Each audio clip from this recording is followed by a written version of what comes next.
Good morning, good afternoon, good evening, wherever you happen to be. Welcome to the 5th Telecom Threat Intelligence Summit. I'm Patrick Donegan. I'm Principal Analyst with HardenStance's, and delighted to bring you this event once more in partnership with St Albans Web Design, the event management partner. First of all, a very, very big thanks to our sponsors for this event. They are NETSCOUT, who's been the diamond sponsor for the last couple of years, Flowsec, Fortinet, Enea, Nokia, Netnumber, and Censys. We much appreciate these companies sponsoring the event, without which it wouldn't actually happen. So thank you very much indeed. A small notice: for the first time, we have a dropout at the Telecom Threat Intelligence Summit. Jose Sobrera from Unitel is unable to join us at very short notice. He's been dragged into an urgent business priority. He's unable to attend. We've tried to find a replacement, but we've been unsuccessful. There will be a 20-minute gap in our agenda. We'll stick to the agenda exactly as it is, but in the 20 minutes that Jose is due to speak at 3:50 UK, 4:50 Central European, we will have that 20-minute gap, and my apologies for that. And Jose, of course, sends his own apologies. For those of you who don't know HardenStance, HardenStance is not by any means just an event company. HardenStance is primarily a market research company focused on the intersection between the cybersecurity and telecom sectors, albeit we do a significant amount of work in the pure play enterprise security space as well. Just a couple of comments here on the left-hand side here. In the last couple of years, the Telecom Threat Intelligence Summit has actually started to record a decent number of views. As you can see, this is a screenshot taken just over 10 days ago. We've had 1,200 views of TTIS 2024, which is a year on. It's a pretty decent number, and we're kind of growing that following. So for those of you who want to view the event after the event, you will all be sent a link to that recording, as we've done the last couple of years. But the views of the event are climbing up quite nicely. One last sort of administrative thing. This year, once more, we've had a couple of folks request to record their presentations prior to the event. I have and I wanted to make this statement here. I have a blanket policy of declining those requests. I've done it for, I think it's either 3 or 4 sponsors in the last 3 or 4 years. I always feel bad declining a sponsor or other speaker request to do that. We prefer to keep the event live. You know as well as I do, if you say yes to somebody, you have to say yes to everybody, and before you know it, you're sort of becoming your own sort of archive rather than becoming a live event. So we do stick fairly strictly, or extremely strictly, to the live requirement for this event. Upcoming from HardenStance, what you can expect from us in the course of the remainder of this year, we're doing some work currently in the private 4G, 5G mobile network security space. That is extremely interesting. Going to be producing something on that in the course of the late summer, early autumn. Telco strategies for consumer security is an area of great importance. We're going to be producing something on that in the October-November timeframe, and also we will have the 3rd edition of our Telco Strategies for Consumer Security report just before Mobile World Congress in February of next year. We are going to be having, I think, 90% confirmed, but not 100%, doing something on 5G roaming security in the course of the coming couple of months. And we are going to be publishing, finally, I think, some work on DDoS defense strategies arising from work that we did in the latter part of last year. I've not been able to publish it yet, but looking forward to doing that before too long. 2 core themes of TTIS 2025 are telco security operations, which will not be any surprise because we've been very focused on that for the last 4 years of the event. And secondly, online fraud prevention, which we're going to see a greater emphasis on than in the past. I'll come to talk about that in a minute. When it comes to telco security operations, I want to plant a seed of thought at the beginning of these 2 days. And that is that if you look at the telco security operations space, as most of the people on this call will know, but maybe a few won't, the telco security environment is fundamentally different, the telecom network security environment, for a number of reasons. We use a number of different protocols in telecom that are not used in regular IT. we tend to allow legacy protocols to live in our networks for many, many more years than is the case in IT. And those legacy protocols have to live alongside the newer protocols. We have a colossal volumes of traffic in a telco network, colossal number of endpoints, unspeakable volumes of logs. It's a very different environment. So you might think that the telco security operations environment is in need of highly, customized telco security operations platforms, and it is. And actually, one of the common features of some of the most high-profile telco hacks of recent months have been, flaws, failures, limitations in detection capability, and I'm including the hack of SK Telecom recently. There was a failure of detection that contributed to the unspeakable damage that's been done in that network. Why am I mentioning that? Because we need customized telco security operations platforms. And the good news is we do have a couple. So, for example, Ericsson and Nokia, they are the two main players in telco, in vendor networks, certainly in Western and Western allied circles. And they do have security operations platforms, which are tailored to the unique requirements of a telco network. And that is terrific. Not so good news is that, they're making sales of these platforms, but the sales of those platforms are not going through the roof. And also they are, they're core network vendors. So they're selling these platforms alongside the network products that they sell. So RAN, transport, and core. This is not a market environment where there's a great deal of competition. There's not a great deal of market entry. Good news there again is a couple of vendors, actually two sponsors of this event, NETSCOUT and Enea. They both have what I would call mobile network security operations products. NETSCOUT have Mobile Stream, an Arbor Sightline that they launched a couple of years. Enea have something that they were talking about at World Congress last year, visibility and detection probes for 5G network functions. All very interesting and all very cool. Love it. However, these companies will tell you themselves, similarly, those platforms are not selling like hotcakes at this time. I'll tell you something else, which is that if we look at some of the other companies that I've worked with in the last couple of years, I know of 3 companies in the last 3 years that have been intent on building new telco customized AI SecOps platforms, as they tend to be branded these days. There was one big cloud provider 3 years ago that was intent on building a customized telco SecOps platform.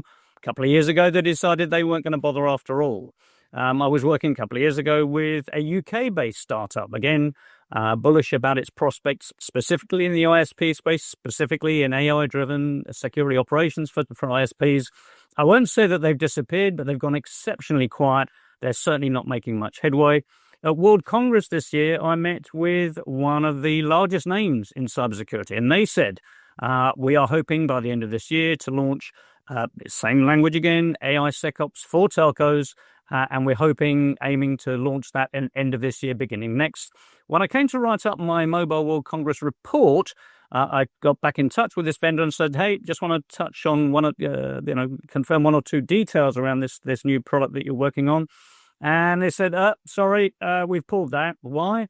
Because one of their telco partners that was intent on doing the development work with them had pulled out of the project.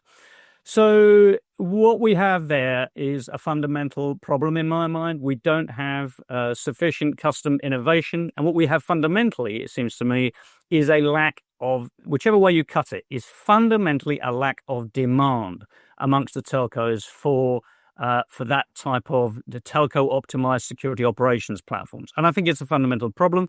The last thing I will leave you with on this is that governments have shown a willingness, an intent, and a capability to intervene where they perceive market failure. They've done that in the case of banning the use of untrusted vendors, Huawei ZTE, obviously.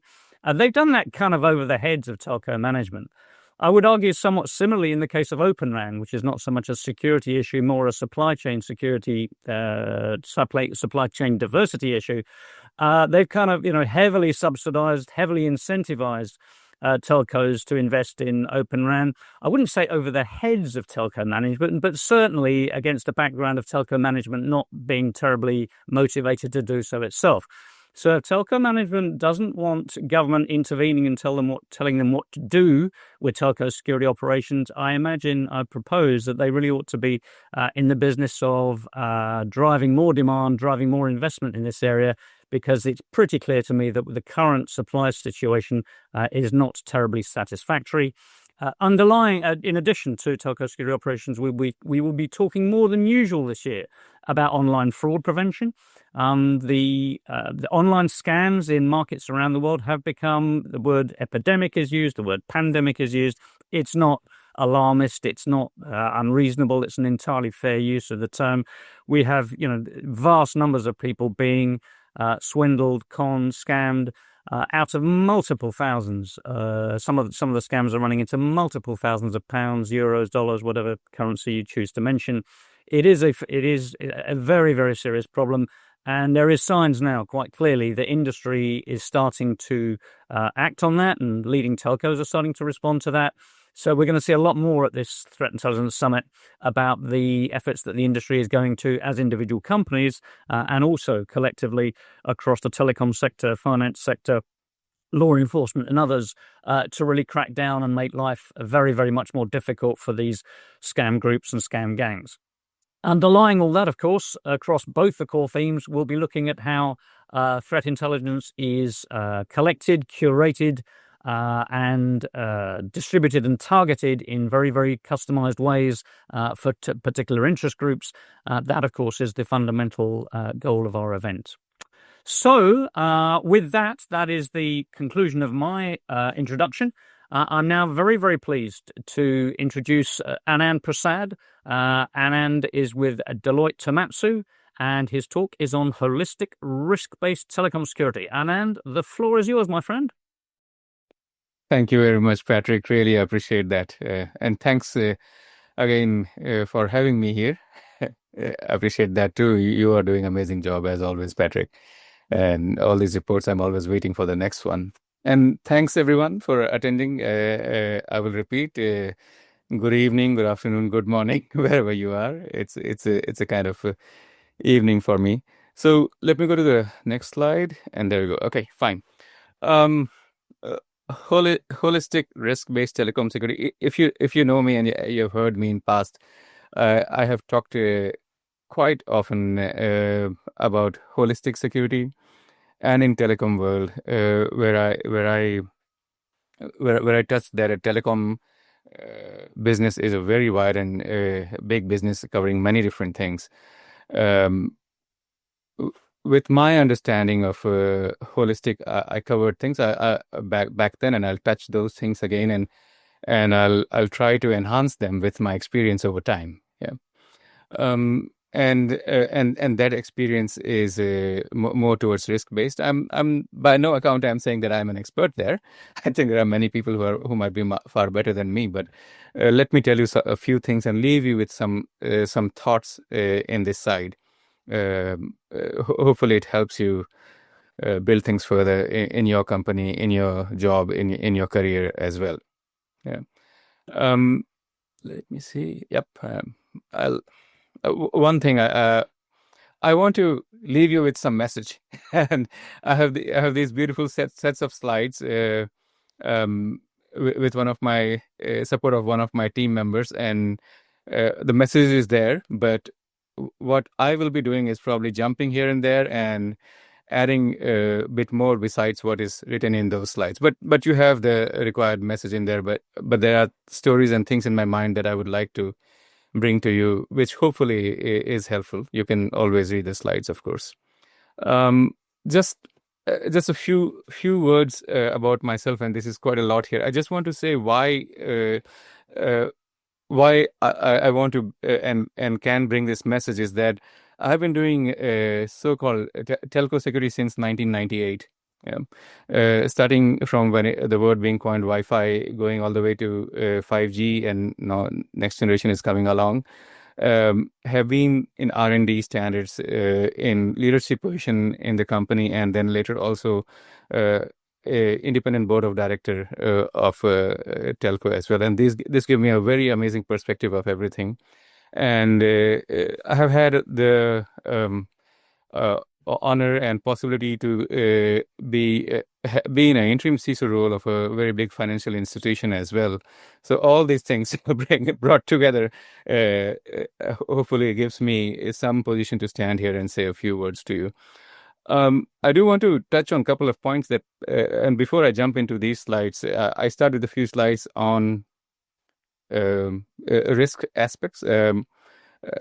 I know most of you have background, but allow me to touch a few things, and then I go a bit on telco, and then a bit on organizational aspect on how things should work.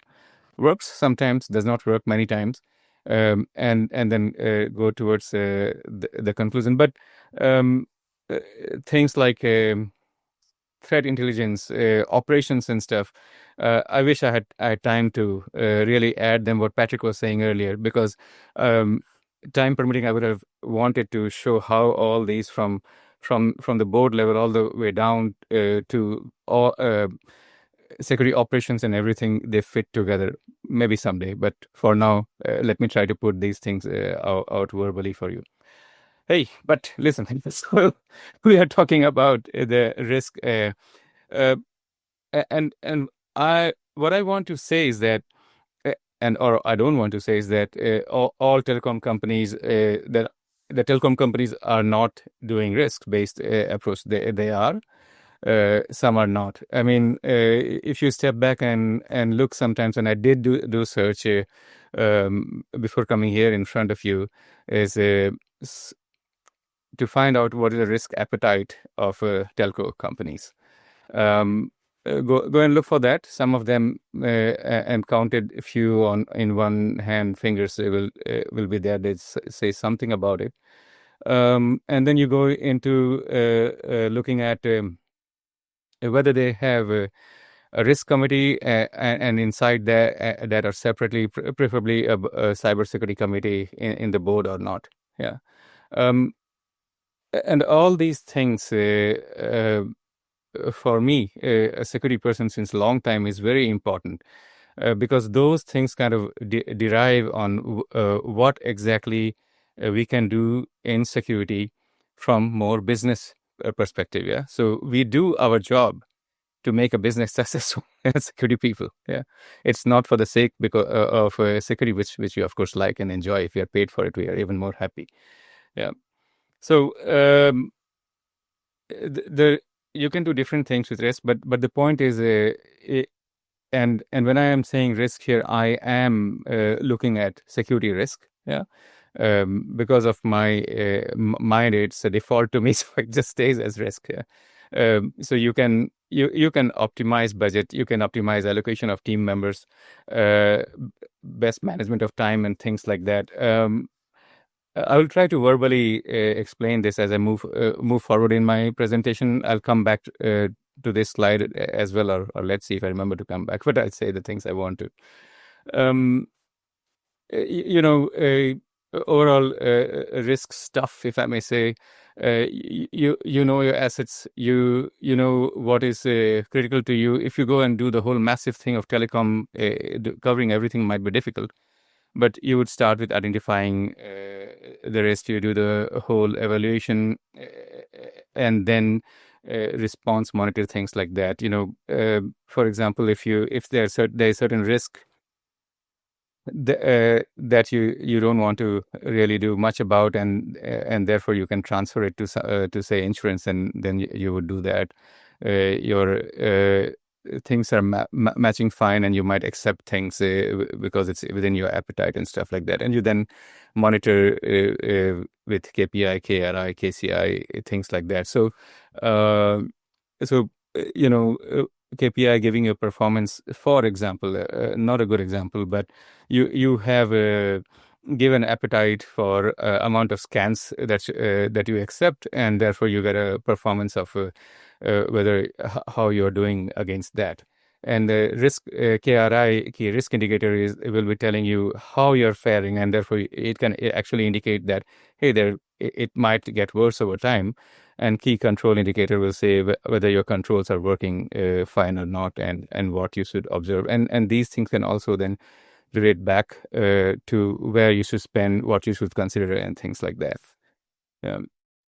To be very honest, to do it in a there is an organized way and practical way of doing it, but to really implement it is, of course, time consuming and complex, and an organization should be really prepared for it. So you do need an organization and come to an organization which has risk culture embedded in it. And if you ask some questions of people, they can really answer about it.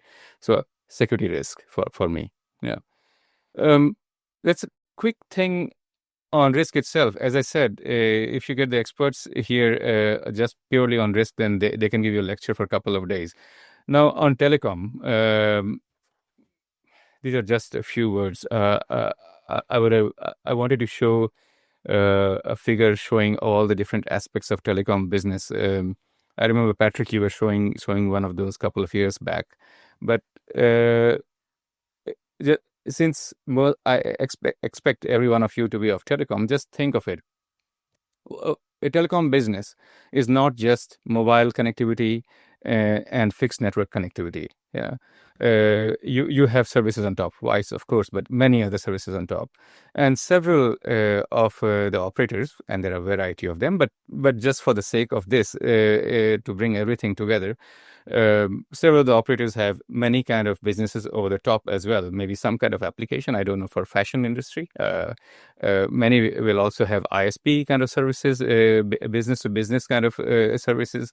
There could be other services too in the going into the finance industry as well. And then, of course, there's the IT side as well.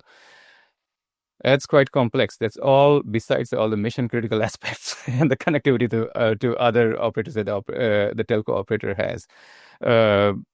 Considering all of this all together and doing a holistic thing is not that simple. One has to start piecewise, and one has to and for that so the area that I'm touching is too wide, need to be thought of more practically, and one has to consider proper risks in that, and utilize risks to come to a more stepwise holistic approach towards providing security solutions and services. Yeah. Otherwise you'll end up spending endless money, and it's not business related. Yeah. Let me skip this one because I want to cover that separately. Let me see. Okay, fine. Now, I think I have several more minutes left. So now what I want to cover is things that I really want to talk to you about.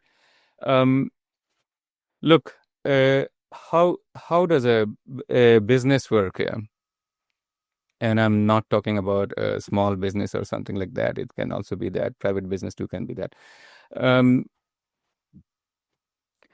Usually when we are talking about telco operators, we are talking about multi-billion-dollar companies. And usually you'll talk about a board sitting on the top, the executive management, and then under the executive management, the relevant teams. Yeah. And the executive management, and there you're the leader as CEO and all the different C levels. Usually we have seen that the CISO ends up reporting to CTO, CIO, depending on organization. It can also be CRO, or even some other places, CO or stuff like that, which of course I am completely against. CISO should be reporting to the CEO and have a seat in the board as well. But anyhow, now you have the board, you have the management presenting the ongoing business and the business strategy. So what does it mean? So you strategize that you want a specific kind of business. You want a network with much higher capacity. You might not care about throughput. Or just now I was at having coffee somewhere, and the business decision strategically was to not put this coffee place on the main road, which could have brought more business, but in a quieter street on the side. Yeah. They accept the risk that there'll be a lower volume of customers coming to them, for example. Yeah. So a business which it always has risk. Yeah. And that risk equates to money that business brings. And now, when the board sits down and has all these strategy discussions and stuff like that for the business, you come out with some risks that should be taken before you're getting into because you're getting into a market. And with those risks, you understand that to what extent you will accept the risk, and therefore you start defining the appetite of risk appetite. To do things properly, and there are thoughts of people in what is this appetite and how it should be defined. Usually, at that level, they'll say that they have low risk appetite towards X, Y, Z, and things like that. And from there, then you can go down and define that. The finance side, the CFO and stuff, they define what is what that financially means to them, and the CISO can define security wise what it would mean. If you have a proper culture in the organization, a risk-based culture, then having defined that, having come to these things, what would it mean to everyone? I mean, and for that you have to create a risk-based culture and put these things in goals of different people. Yeah, so the CEO also gets that. He has to run he or she or whoever has to run the business to profitability. I mean, that's the whole purpose of any business. Yeah, within this risk space, the CEO should stay, and therefore there can be some goal setting definition of CEOs. Salary, from example, or bonus, for example, based on strategy and risk, and then the CISO also gets that from security perspective, because those are interrelated. Yeah, there are much deeper studies to be done on how these things function, but there are business risk based methodologies out there, and then from there the definition can go down from the CISO to the CISO team members also. So you have the security operations SOC, if you want to say, or the fusion center, where you have everything going together. You will have definitions there. You will have the GRC team. Of course, there's a risk and control team, which defines everything. The architect and engineering side, and all of them can get their own definitions accordingly. So this overall gives the organization on structure from top to bottom to consider about risk and then relate it to business. I'm not saying it is a simple thing. I'm saying that please think about it. Consider this as you move ahead, and bring that business mindedness towards yourself, so that security gets even more priority and importance within the organization. Yeah, and having these business risk vocabulary kind of helps also talking to the leaders of the company, the board of the company, things like that. Yeah. Let me see.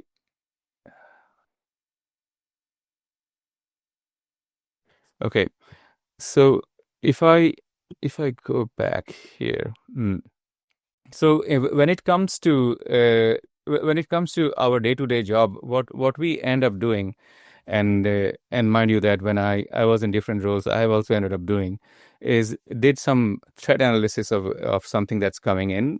You do the vulnerability analysis tests as well, get some reports, and then based on that, with some understanding of what issues could happen, you decide how much to fix and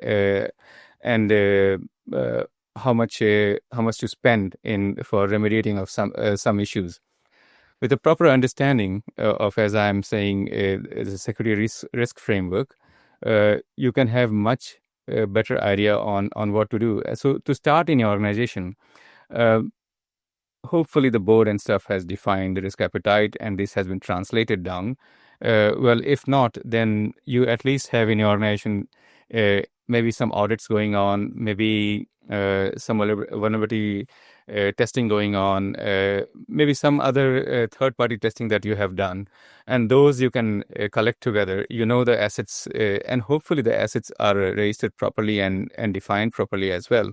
So you can see where these fall. You can define with that with the risk modeling on what kind of risks are you talking about in the same, all the likelihood and impact and stuff like that. And then decide on, say, a 5x5 matrix or 3x3 matrix on where do you want to be and which ones do you want to prioritize, out of these high, medium, low, if you want to say. And then accordingly try to do something about various risks you are facing. There can be issues some issues happening in the network which probably is not a security risk, so you have to watch out for that. And then you can accordingly, if you have put adequate controls in place, be it in a simple example of WAF or some kind of thing, you can start measuring how they're performing over time. Now, let me continue.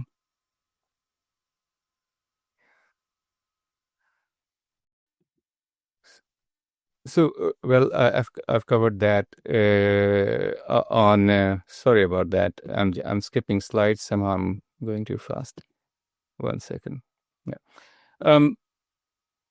I've covered this for you, from board of directors to executive management to CISO and various departments, and then legal, supply chain, and other departments also play a role. They also get a definition of what they should take care of. And one of the very big things that you're seeing today is third-party risk management also, and how to take care of that, and how to do it in more real-time way, because there are many different issues that are happening that you're not able to handle, especially when it comes to third party.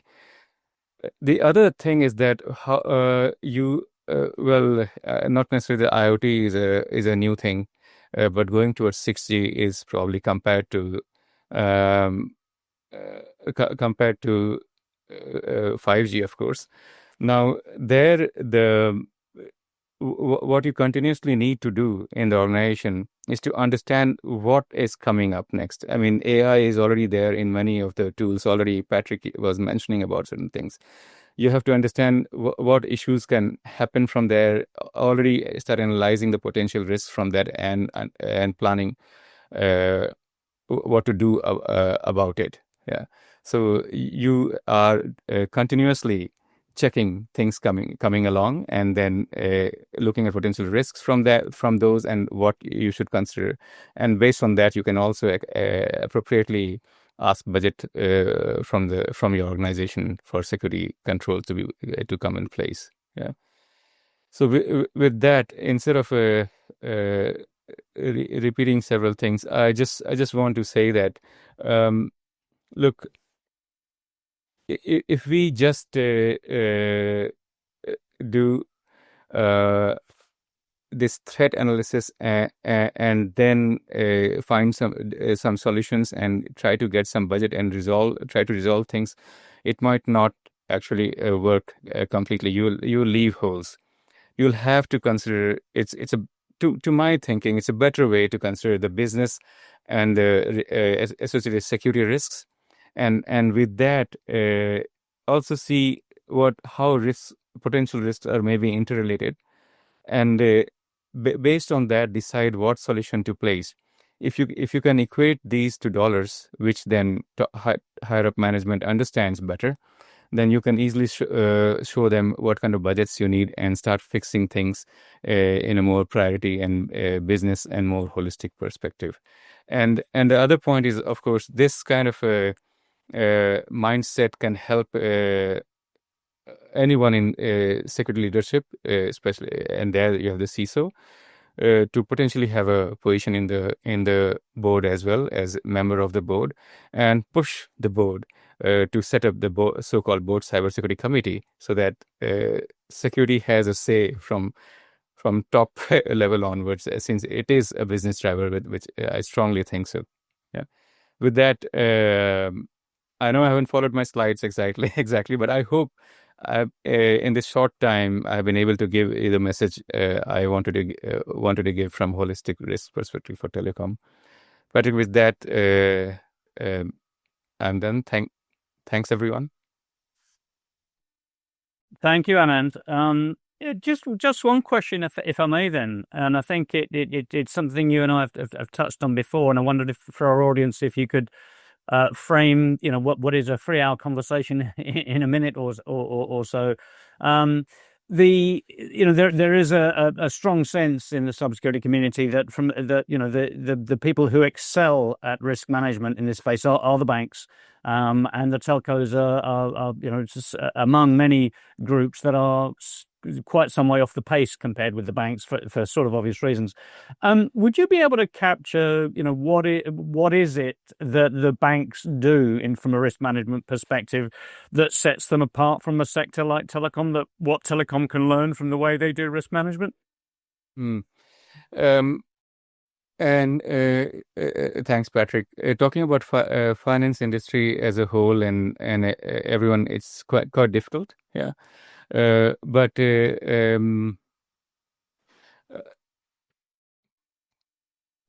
me say this. As such, if you go out and see the requirements, board usually is asked to have at least 3 standing committees, nomination, compensation, and audit. And for finance side, it has become normal to have a risk committee as well. Yeah.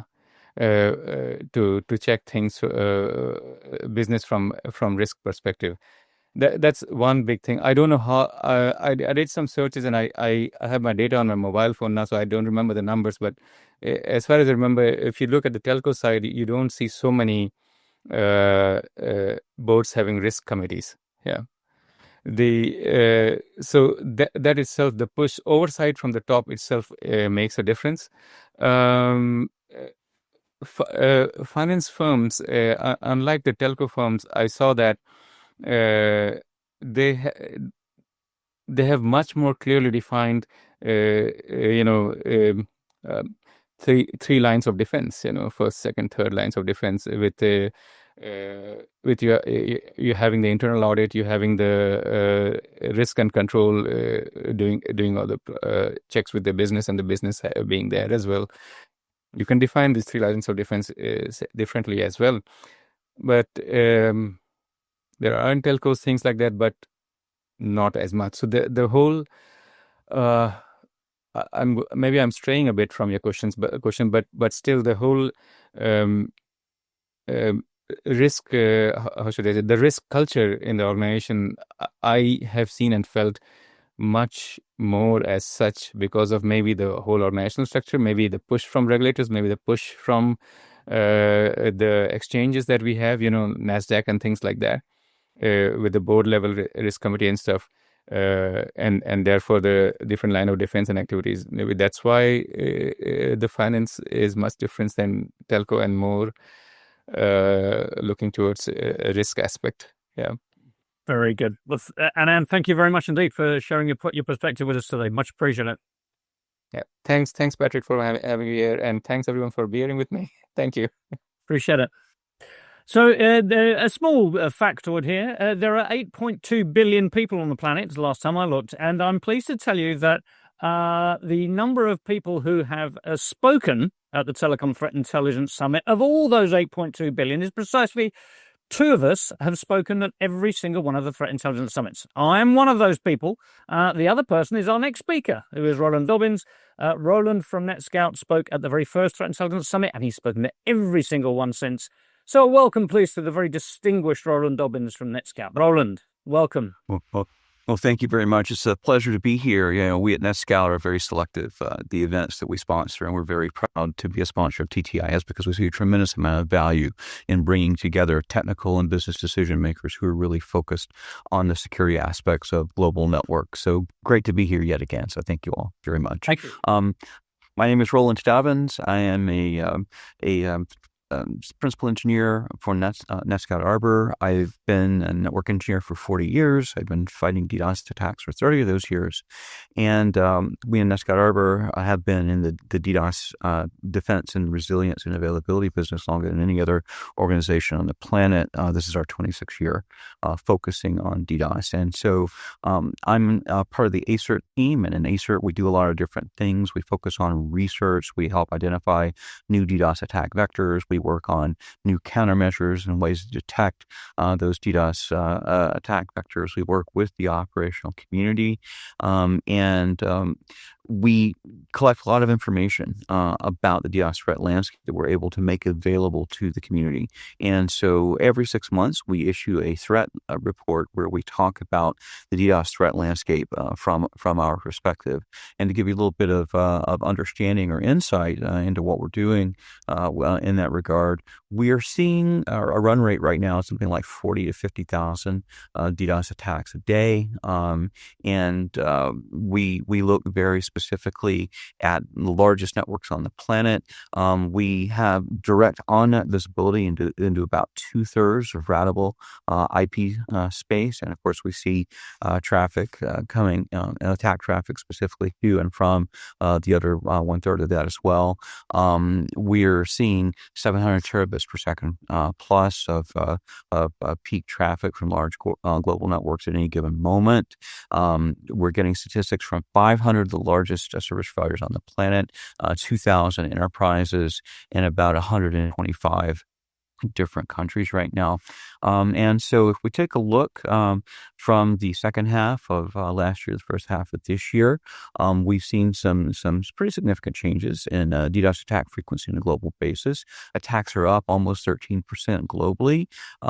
Big increase in North America, 17.5%, 30% relative increase year over year in Latin America, 20% year over year increase in APAC, up 5.2% in EMEA, but attacks in EMEA have been going up dramatically over the last several years due to the geopolitical situation there. And so when we take a look at attacks, geopolitics is actually probably the single most significant driver that we're seeing of DDoS attacks. Of course, there's a lot of criminal activity, extortion, and things of that nature.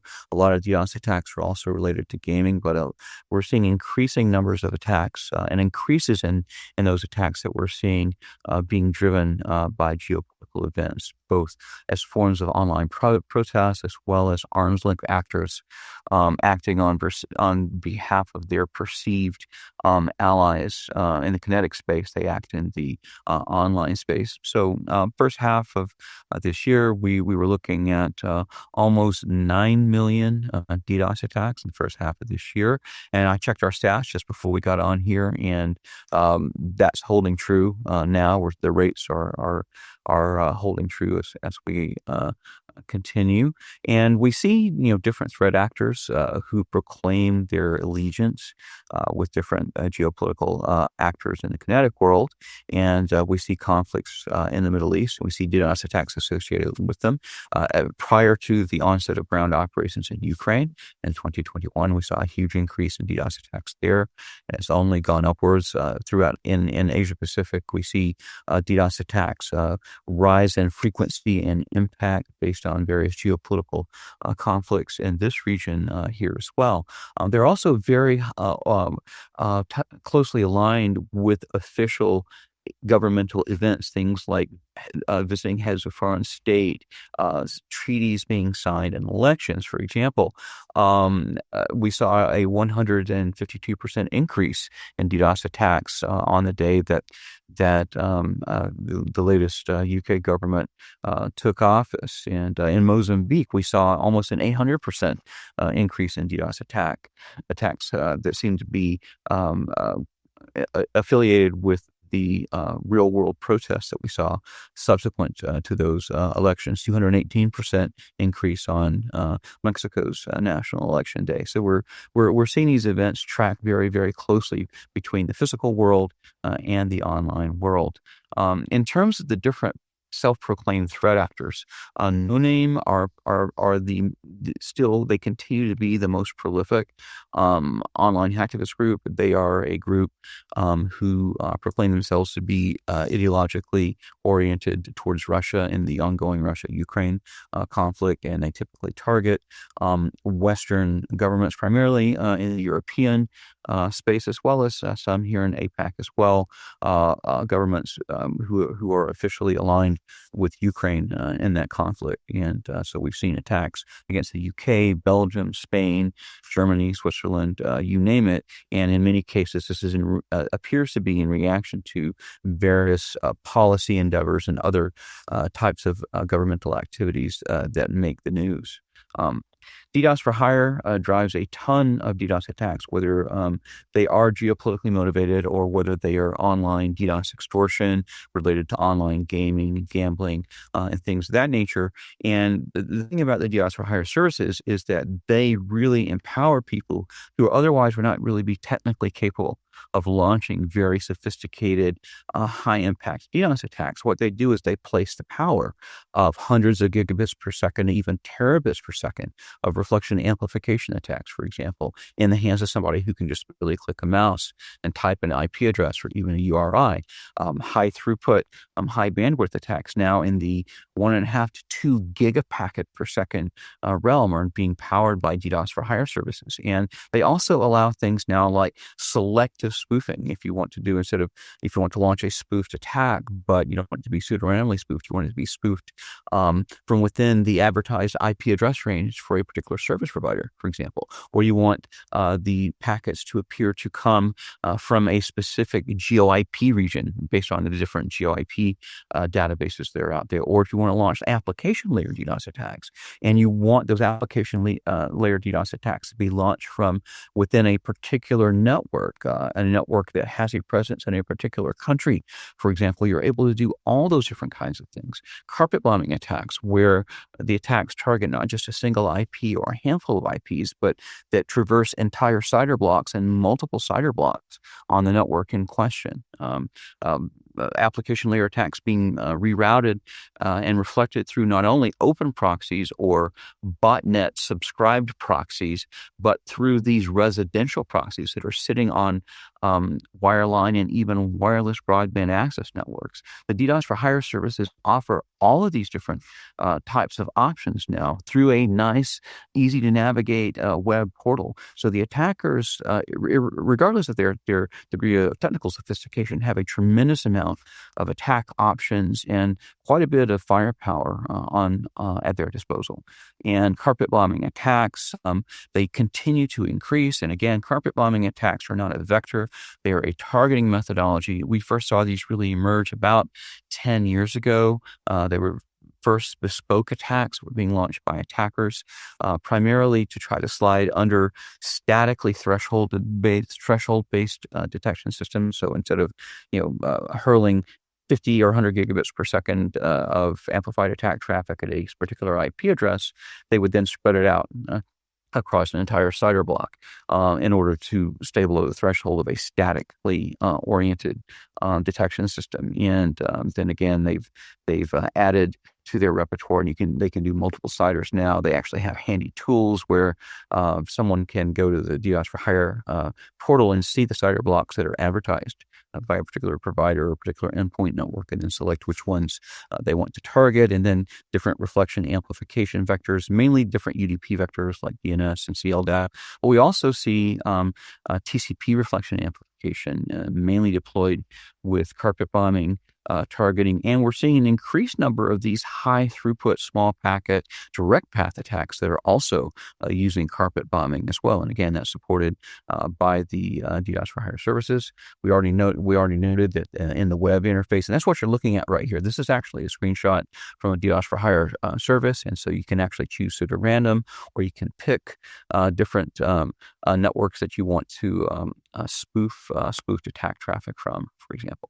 And of course, botnets drive a lot of the DDoS for hire traffic. Now, while we saw a 5% decrease in total unique botnet nodes, we saw dramatic increases in certain subtypes of these DDoS botnets, including Maris and Venus, both of which are built on top of compromised Mitre routers, and then a huge, tremendous increase in the Mirai variants. What we've seen is that some very skilled coders have worked to optimize some of these Mirai variants that run on lower end devices like home routers and DVRs and things of that nature, embedded types of devices, but they've been able to substantially increase the performance of the DDoS attack traffic. So the per node packet per second, bit per second, request per second contribution of those nodes has gone up tremendously. And so those gigapacket level direct path attacks and multiple terabit per second direct path attacks we're seeing a lot of now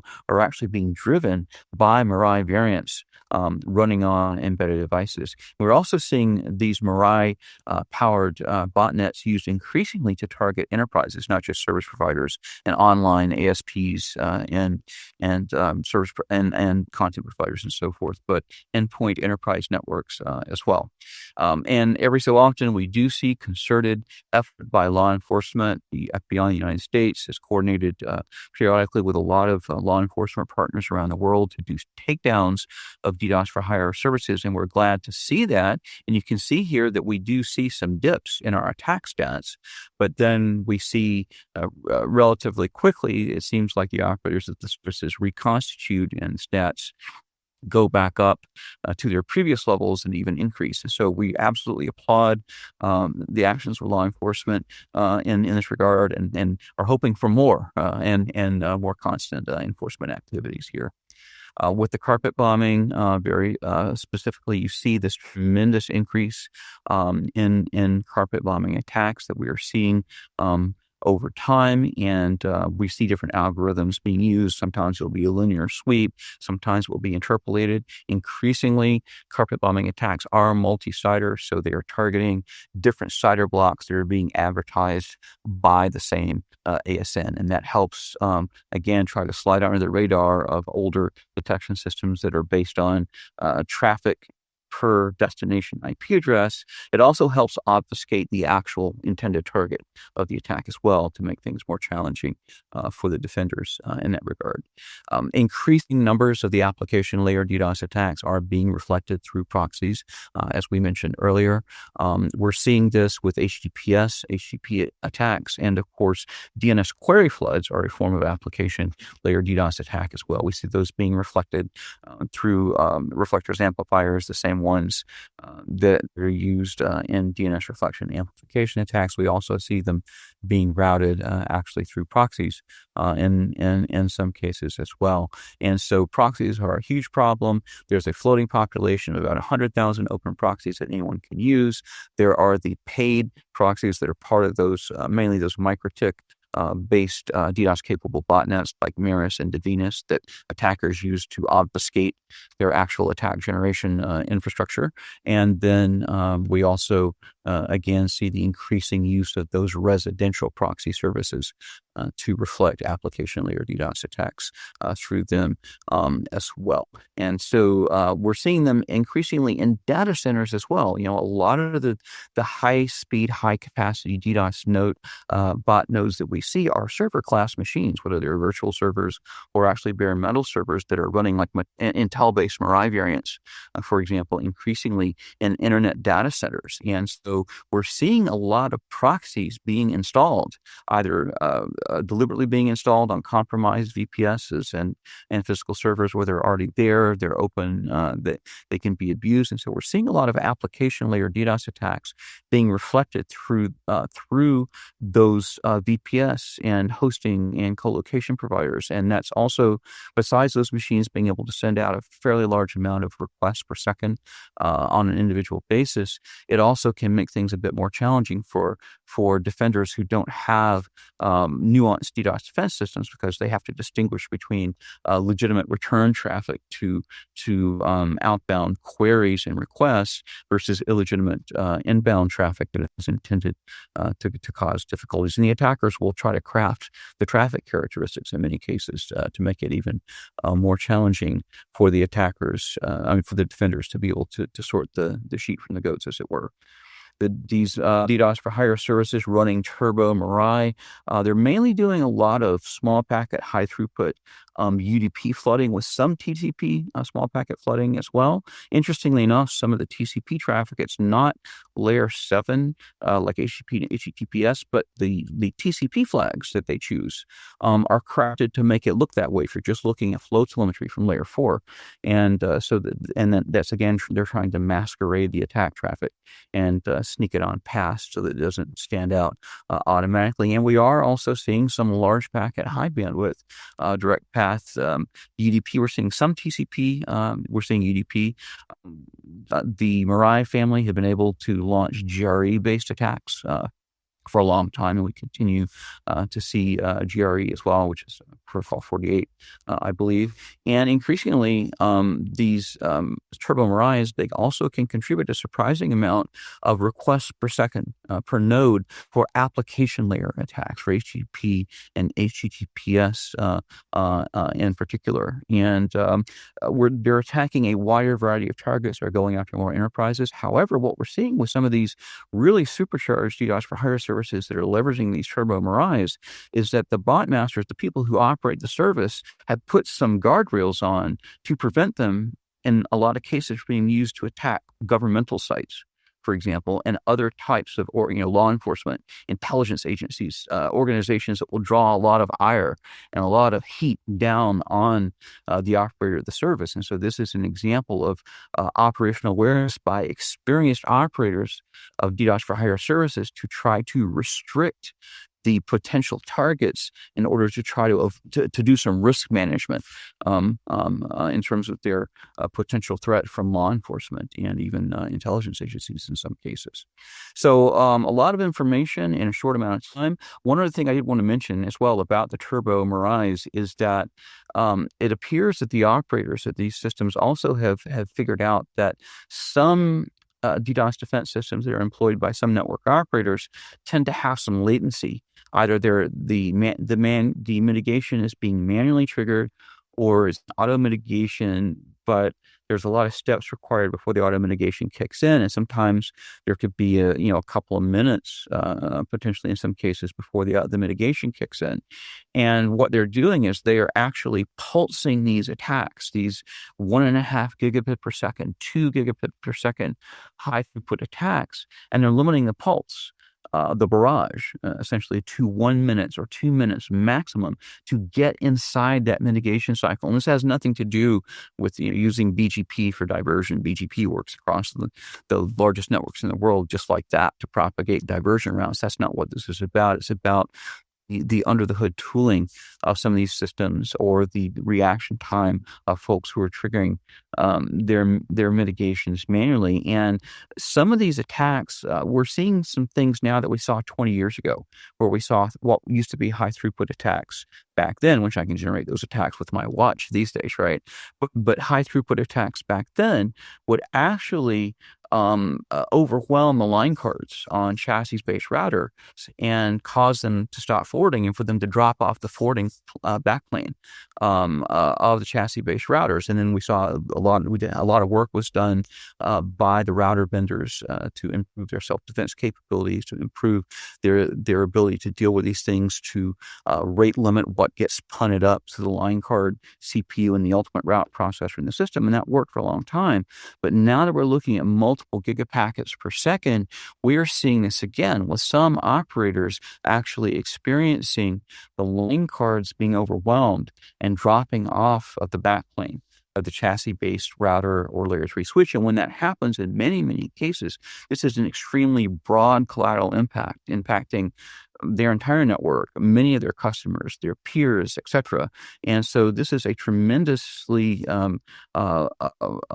fraught situation, and it's really important that operators make sure, number one, that their throughput, their packet per second throughput rating for their line cards, for the routers they're using at their peering edge, or their customer aggregation edge, or their IDC distribution gateways, and so forth, that they are able to have a PPS budget that can handle significant increases in throughput. Secondly, they have to implement all the best current practices to harden the network infrastructure itself against attack. And this is not just against packets going through the router or through the layer to the router to the layer 3 switch, but through it, because there are certain types of packets that even with extremely hundreds of millions of packets per second rated line cards and gigapacket rated chassis, there are certain types of packets that even though they're going through the router layer 3 switch on the data plane to another destination, they end up getting punted at least to the line card CPU, if not to the route processor. And there are self protections that can limit the impact of that, but they have to be implemented. And we've seen a lot of folks who had this knowledge have moved on in the industry or retired or what have you.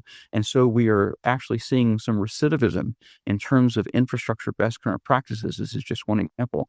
So it's really, really important to make sure that the folks who are operating the routers and the switches, who are the architects who are determining the architecture, make sure that they include all of those network infrastructure self-protections as part of the deployment template, and that the detection and classification systems that are being used are monitoring the loopbacks and the point-to-point interfaces of those devices as well, and as well as being able to differentiate between traffic, which may represent a threat to the actual forwarding infrastructure of the network itself. So a lot of information in a short period of time. Hope it made sense. I don't know if we have time for questions or comments or what have you, but I hope it was useful. Thank you. A ton of stuff there as usual. Thanks so much, Roland. We have a few minutes for questions. I'm going to ask a couple first. I see there's one just come in, which I'm going to turn to in a second. But in the first instance, I don't think you went into any detail. I saw a reference to behavior mimicry. Can you describe what that is? Who are you as a threat actor? Who are you mimicking and why? What you're trying to mimic is mimic human beings, typically sitting behind a screen with a keyboard, with a mouse, and doing so in a way that is that matches the expected traffic distribution and sources of legitimate traffic and traffic mix that you would see from legitimate users of the network, the system, the application being attacked. And so we're not really seeing yet true AI-driven attacks yet, because the attackers don't have to do that yet. They're still able to acquire, to have a huge amount of impact doing things the old-fashioned way. But they're starting to look at this. They're starting to look at how the attacks are constructed. Again, choosing proxies on a particular service provider, for example, to attack a bank that serves a lot of people who actually use that particular service provider in that particular country or region. We're seeing that type of awareness. And so we're seeing a lot of pre-attack reconnaissance. And that kind of thing is interesting because it requires an understanding of business intelligence and market intelligence on the part of the attacker, but it doesn't require hardcore technical expertise in terms of generating the attack traffic because of the increased automation that we're seeing on the DDoS for hire services. And we're starting to see moves towards more automation that would ultimately lead to fully empowered AI attack generation and so forth. And we think that it definitely, as that is the future, and so many other sectors that is emerging in the attacks. Well, we're seeing some scripted attacks and things of that nature that certainly have some options. I wouldn't say that they're necessarily emergent quote AI unquote behavior yet, but we're getting there. That's great, Ed. So another one from me before I turn to the question that's been asked here. You referred in the deck to a decrease in total number of botnet nodes, which one can look at and go, hey, that's pretty cool. What is driving that? Is that kind of law enforcement takedowns? Is it something else? Unfortunately not. Some of this is that devices eventually get either replaced. Unfortunately, very few of them are upgraded, but they do get replaced at some point. And so we do sometimes see decreases in botnet nodes on a particular network if we see wholesale replenishment of CPE devices, for example, and refresh of CPE devices. And that's something that broadband access operators in particular need to take a look at. We don't see, unfortunately, a lot of security qualification going on from either wireline or wireless broadband access operators to actually take a look at the routers that they are supplying, or the 5G stop box type devices that they are providing to their customers to ensure that they are hardened against compromise. Because if they can be compromised, if they have default credentials, which is the number one way that these things are compromised. Number two, have a public listening web admin interface, right, that has easily guessable passwords, or that has old PHP flaws in it, right, where it can be compromised and subsumed into a botnet. We're not seeing the levels of validation and testing that these operators really should go into, because the outbound and the crossbound attacks affect their networks, just as much in some cases as inbound DDoS attacks, and they end up being part of the problem. And so, in particular, some of these Mitres that I've been talking about, we saw a recent attack that was close. We didn't observe the entire attack. We saw shards of it. The attack was, I think, in total close to 6 terabits per second, which is, I think, the record in terms of bandwidth. And that attack was driven almost entirely by what appeared to be compromised CPE devices on ISP networks here in Asia-Pac. And so when you see that level of attack traffic being driven by these things, it's very, very obvious that is a disruptive event for the operators. It can cause customer churn and other types of things as well, just so from a purely selfish, operational perspective, as well as being a good internet citizen and having a good reputation in the industry. It's important to do this. We're not seeing enough of this from operators. And so the AUP is the number one security weapon that every operator on the planet has. The second is testing of CPE devices as well. Not just your peering routers, your core routers, your IDC switches and things you use in your own infrastructure, but also what you are providing to your customers. You really need to work hard to make sure that these devices cannot be subsumed into botnets and then be turned against you and against your customers, because in increasing numbers of cases, we are seeing attack sources that are being selected deliberately because they are either on the network that is the target of the attack, and that way the attacker can get higher attack impact per node, as well as have the attack traffic cross fewer administrative boundaries and have a much less of a chance of detecting and understanding what's taking place in the first place. But beyond, or they're being selected because they're directly adjacent to the target network, and all those things still apply. So it's very important to understand that anything that generates packets, anything that forwards packets, can be a fantastic defensive tool. It can also be a devastating offensive tool in the wrong hands. Very good. Liz, I want to go to this next question. I don't know if you can actually see it yourself in that anonymous attendee. It's a very, very good question, actually. I'm going to read it out for the benefit of the audience. There are calls in the security community to not name specific hacktivist groups, particularly no name, but not limited to them, as broad press coverage supports their visibility goals, i.e. they're the noisy influencer. How do you, NETSCOUT, approach this issue to balance the need for awareness of increased DDoS threats for the general public while not advancing the hacktivists' cause further? What a good question. What's the answer, Roland? What we find is that there's a tremendous amount of information sharing within the attacker community.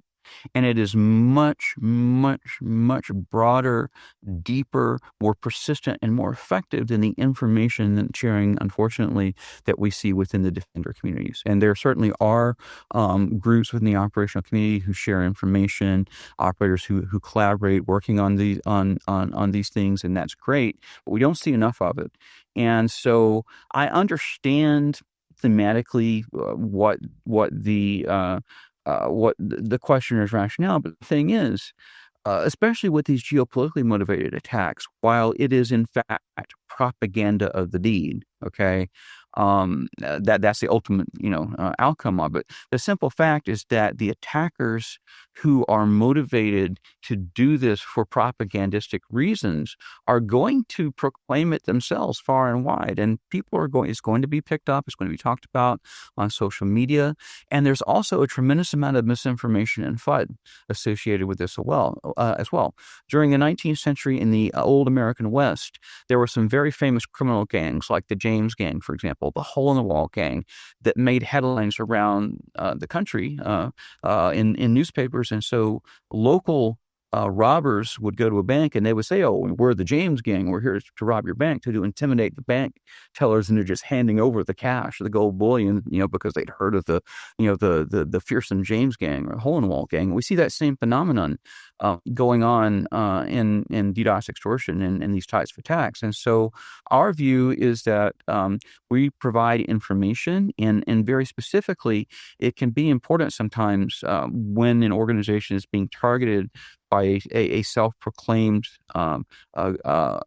threat actor, that there may be specific types of attacks, types of pre-attacks, reconnaissance, things of that nature that are being leveraged by those threat actors, and it can be important to ensure that people are aware. And so we're not in the business of providing publicity value at all. What we're in the business of doing is informing people. And we do talk about these things publicly, but the majority of our threat intelligence is operational. We actually identify botnets, reflectors, amplifiers, open proxies, you name it, that are abused around the world. We actually, again, we have this ability to do about 50,000 DDoS attacks a day. We process all that information, perform reconnaissance to validate it, and then we push that out in the form of actually operationalizable threat intelligence to folks who are operating NETSCOUT DDoS defense systems, so that they can literally use that information to make forwarding and drop decisions on their network when they're defending their networks, their properties, and their customer properties. And so more information is generally better.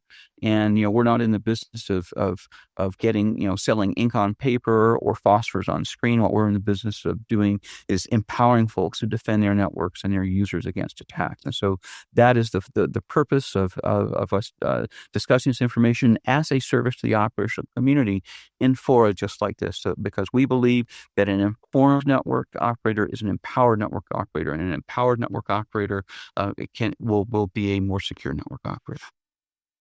Phenomenal. Roland, thank you very much indeed for a great intro as usual. Much appreciated. Thank you so much. Take care, everyone. And our next speaker is Karsten Nohl. Karsten is a very well-known, friendly telco hacker. The great thing about Karsten is that he can tell you what the vulnerabilities are in your network. The not so good thing about Karsten is that he can tell you about the vulnerabilities in your network. Welcome, Karsten. It's nice to see you. Yeah, thank you. It's good to be back. Only the second here, but I'll catch up eventually.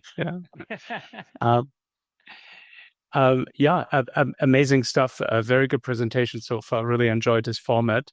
We only have 20 minutes, so let's get right into it. This is, I believe, the biggest remaining topic in security for many of you, and it's just going to interrupt you.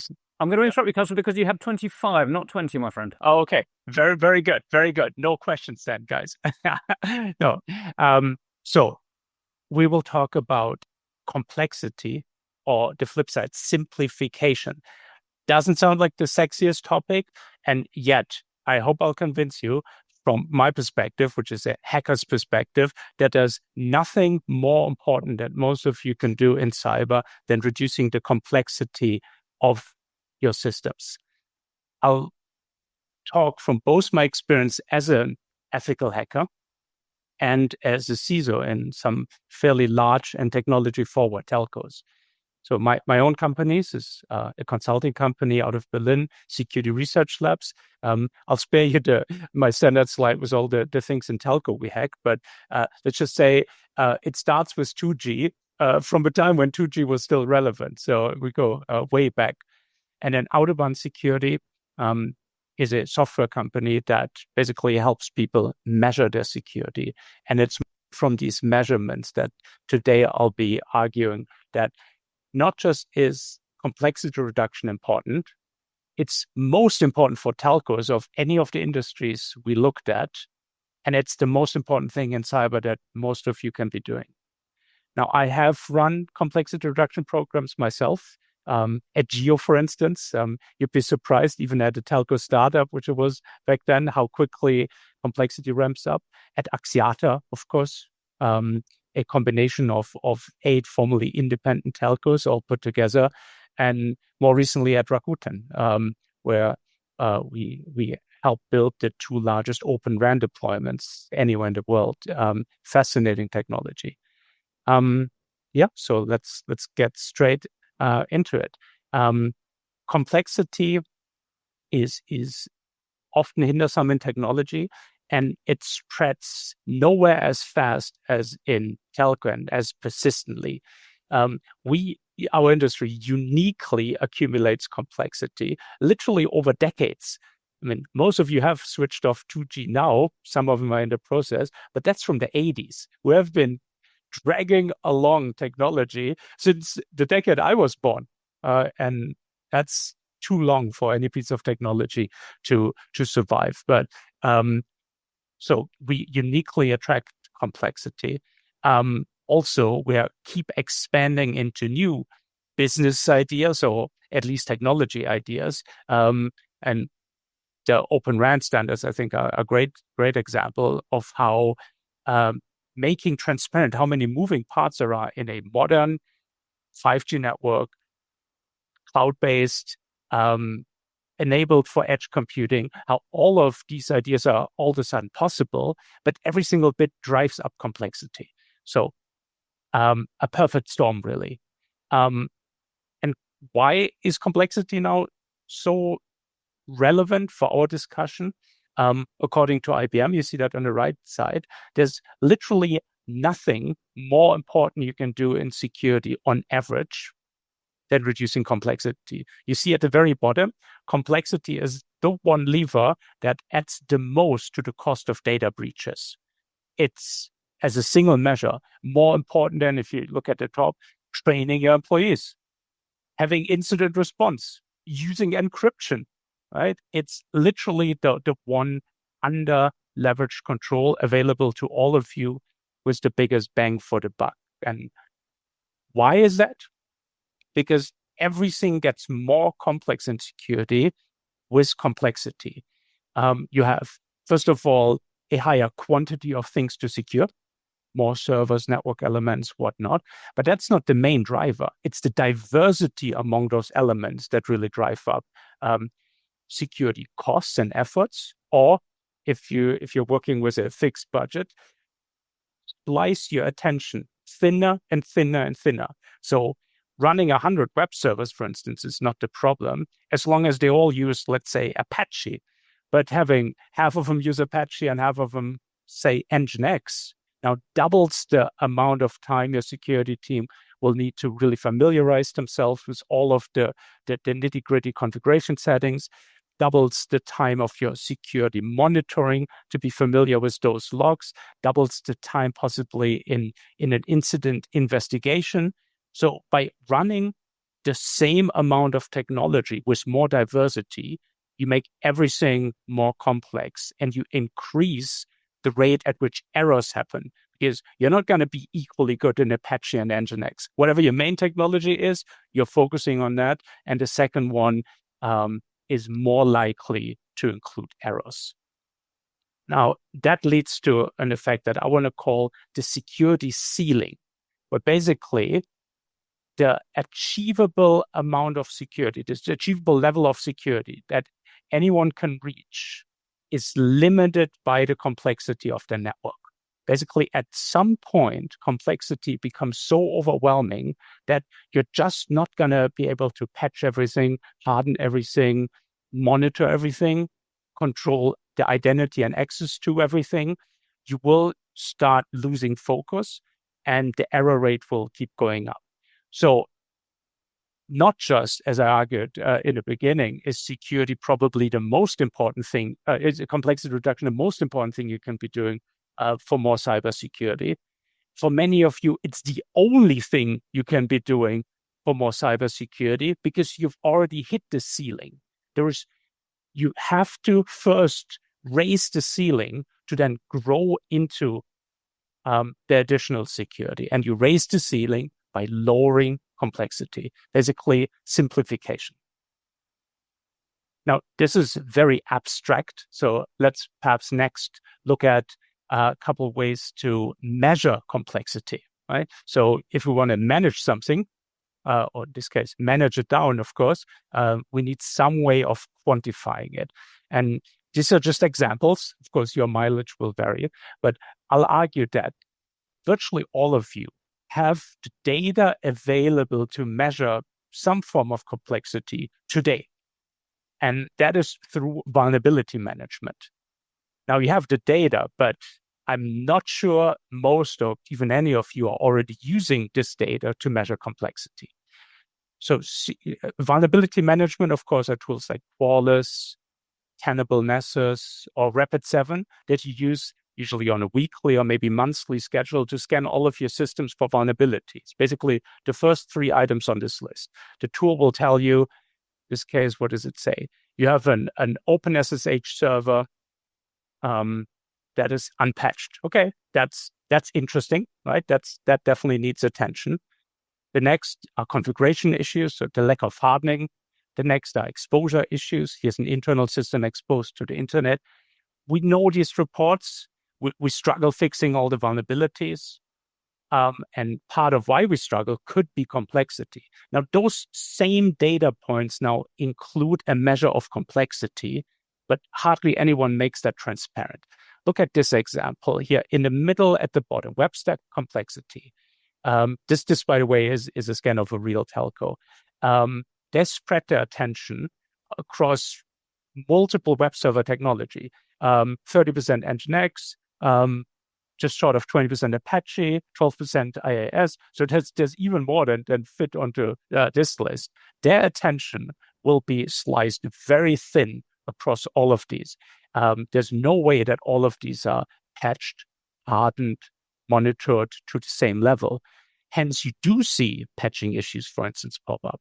But the patching issue that vulnerability management detects, they're the symptoms.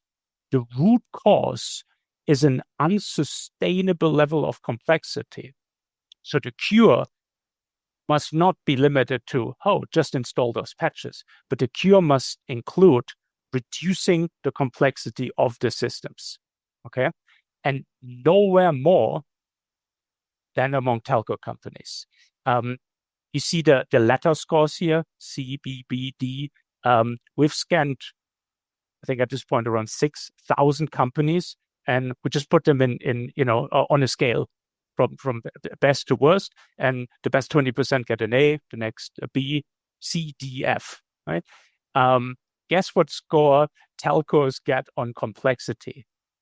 A D, just short of a failing grade. So compared to all other industries, right? Everyone struggles with this, but no one struggles with this more than telcos. And while as security people, we usually focus on these first categories, something like patching, configuration hardening, and so forth, we have hit the security ceiling. As long as we stay on this letter grade D level, there's no way that we'll ever patch, harden, and monitor everything well. So this is from a study we did in one of the world regions. Doesn't really matter which one. I think we all share this challenge. But basically, we looked at all the leaders in a world region, and these are average scores. So it's really, really bad on average. There are examples of telcos who have cleaned up, but they're few and far between. Now, you might think that, Karsten, we've tried to reduce complexity for a long time. There's all kinds of technology retirement projects, still trying to get rid of 2G and SS7 and whatnot, and we're failing each time. And now those programs, I know they're moving at a glacial speed, but those programs are not what I'm advertising. I'm talking about complexity reduction in the back end, in the technology infrastructure. If you can retire a service, retire a service. But I think as security people, we don't get to choose what services our companies are offering by and large. So we need ways of making the services more secure without retiring them. And the levers available here are all kind of in the back end technology. We already looked at one on the previous slide, things like migrating web servers to use the same technology rather than slicing your attention thinner and thinner by using multiple technologies in parallel that all functionally kind of do the same thing. So that's what I call technology standardization. And this is really call to action for enterprise architects or architects, telco architects, they always have a blueprint available as to what technology should be used going forward. But they rarely try to retrofit the blueprint onto existing technology. So we allow sprawl to happen and to keep growing, right? That needs to stop if we want to keep making progress on cyber. Second layer is network simplification. So once you have cleaned up of the technology pieces that you're using as much as possible, clean up how they communicate with one another. I'll have some examples on the next couple of slides. And then lastly, and equally importantly, access harmonization. Clean up how people access different technology, which again, the more different ways you have, the higher your rate of errors and the more difficult to secure and monitor. We won't have time to go into that in detail today, but just for completeness, I put it here. So network simplification. Telcos, of course, have some of the most complex networks. For most companies, it's just Linux servers, Windows laptops, and a few Cisco switches in between. For telcos, much, much more complex, with many more physical components spread across the country, connected through their proprietary, often outdated legacy protocols. And yet there's kind of simple ways to manage that complexity and ways that just multiply into the already existing zoo of technologies. And here are my kind of 5 technologies that I'm using when designing new networks to be secure and simple at the same time.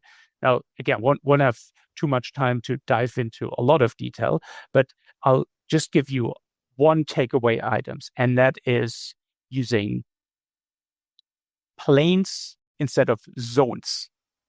If you have ever looked at a network plan, you usually think in terms of zones. You say, which are the different pieces of technology that we have. In this case, for instance, the MSCs on the left side would be one zone. Maybe the SGSN can fit in the same zone as a GGSN, but they shouldn't be in the same zone with the MSCs, for instance, right? That means you'll now have to enforce firewall rules on all the network elements in between. And I've more often than not encountered telcos that just have lost track of their firewall rules. I mean, they still have them deployed, of course, but they don't know what these rules do anymore. Up to 5,000 rules we're counting on a single firewall. And every packet that doesn't comply with any of these rules, as I'm sure the network engineers know, has to now be checked against each of those 5,000 rules to then ultimately say, nope, this packet belongs nowhere, drop it. So a single network scan often can completely disrupt the firewalls. But that availability issue aside, it's just an unmanageable amount of complexity. So each time you want to communicate between applications, you now have to fill out an application form. Someone from security has to approve it. Someone from network engineering has to implement it, and apparently 5,000 times already so far.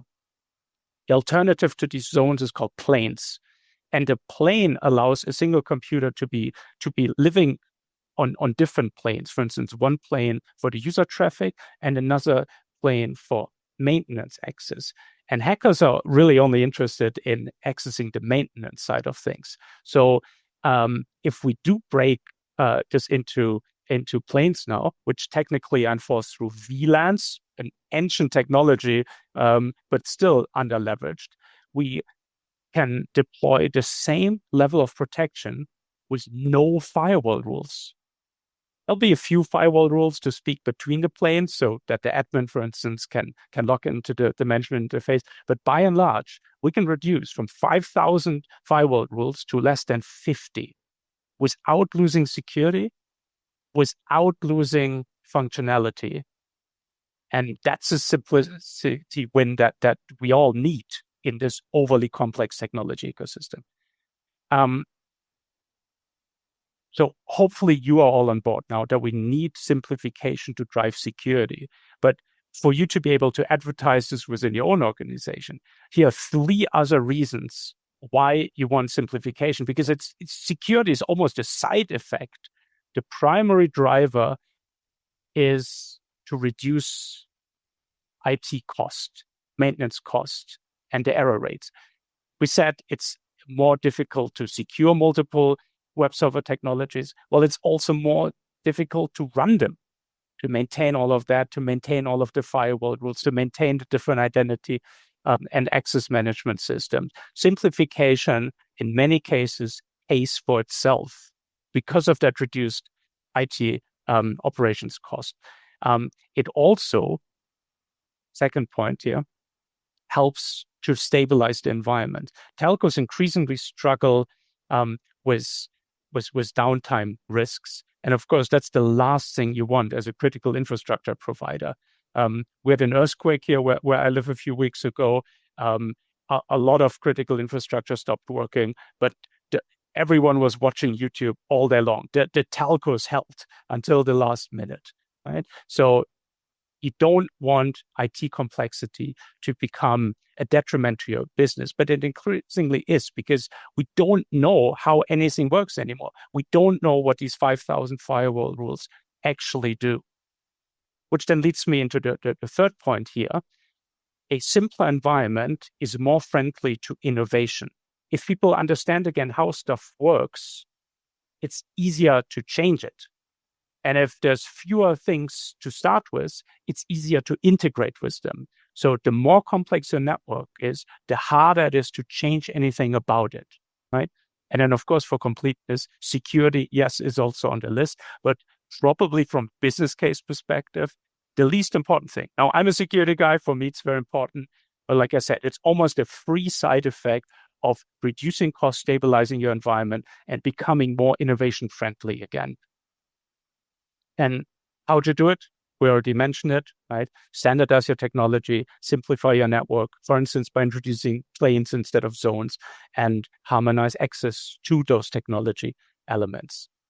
I'd love to keep speaking about this, and I'm passionate about this topic, and I think more of you can and should be, because it really is the next under-leveraged thing that we should be doing. Now, chances are we'll speak again in 12 months if Patrick will have me again. I'd love to share more topics in between.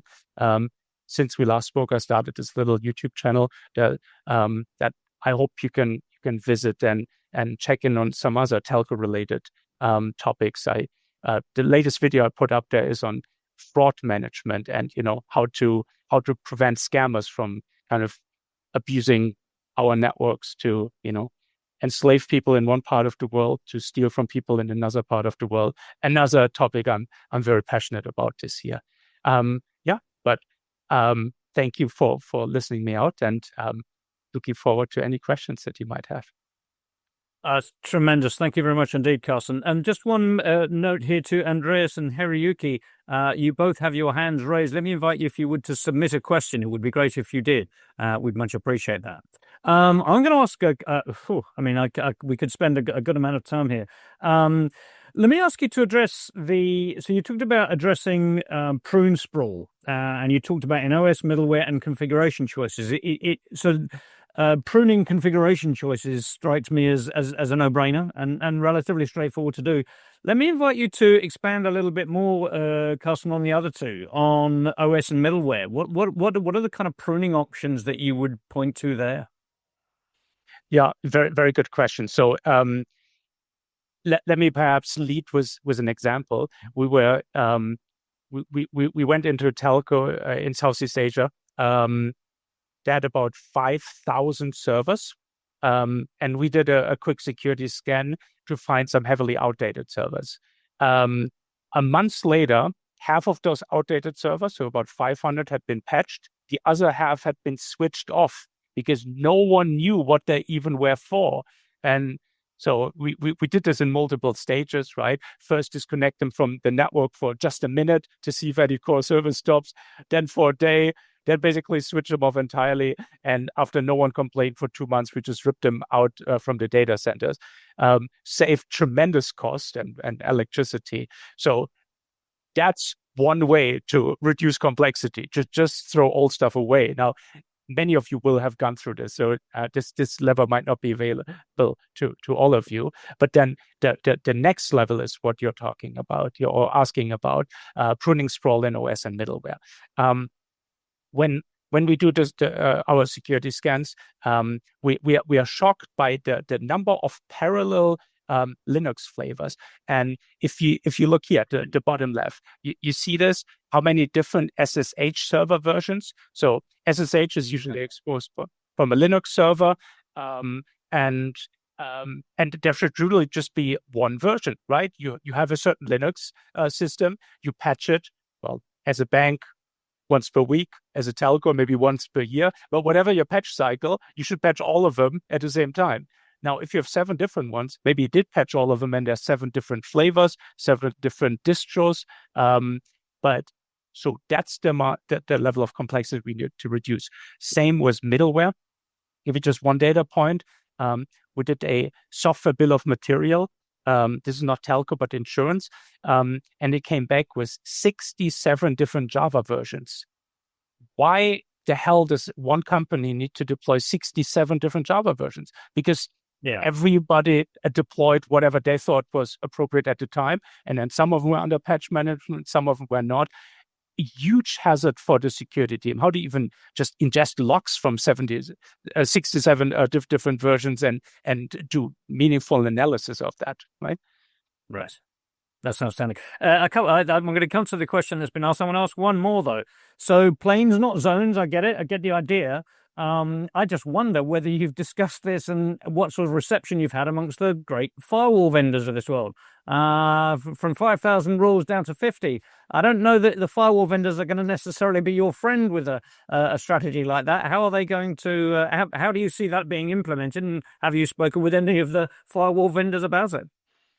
Oh, very, very good question. And with an initiative that increases security while reducing costs, Patrick, you're not making friends anywhere. No vendor will benefit from this. And specifically firewalls, I think, are a somewhat outdated technology. So if you're a firewall vendor still and you haven't diversified into kind of a zero trust style world, it's about time.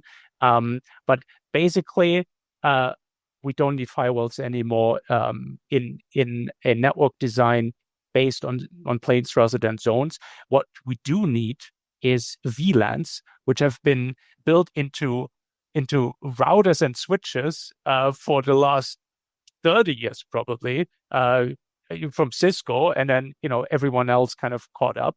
And if you want to deploy these VRFs zones countrywide, a VLAN, this is a layer 2 technology, is not going to be good enough anymore. Then you need a VRF, which is basically VLAN but routable, and then that's been built into Cisco switches for about 15 years. So all of you are already paying for these features. You're just not using them consistently. Right.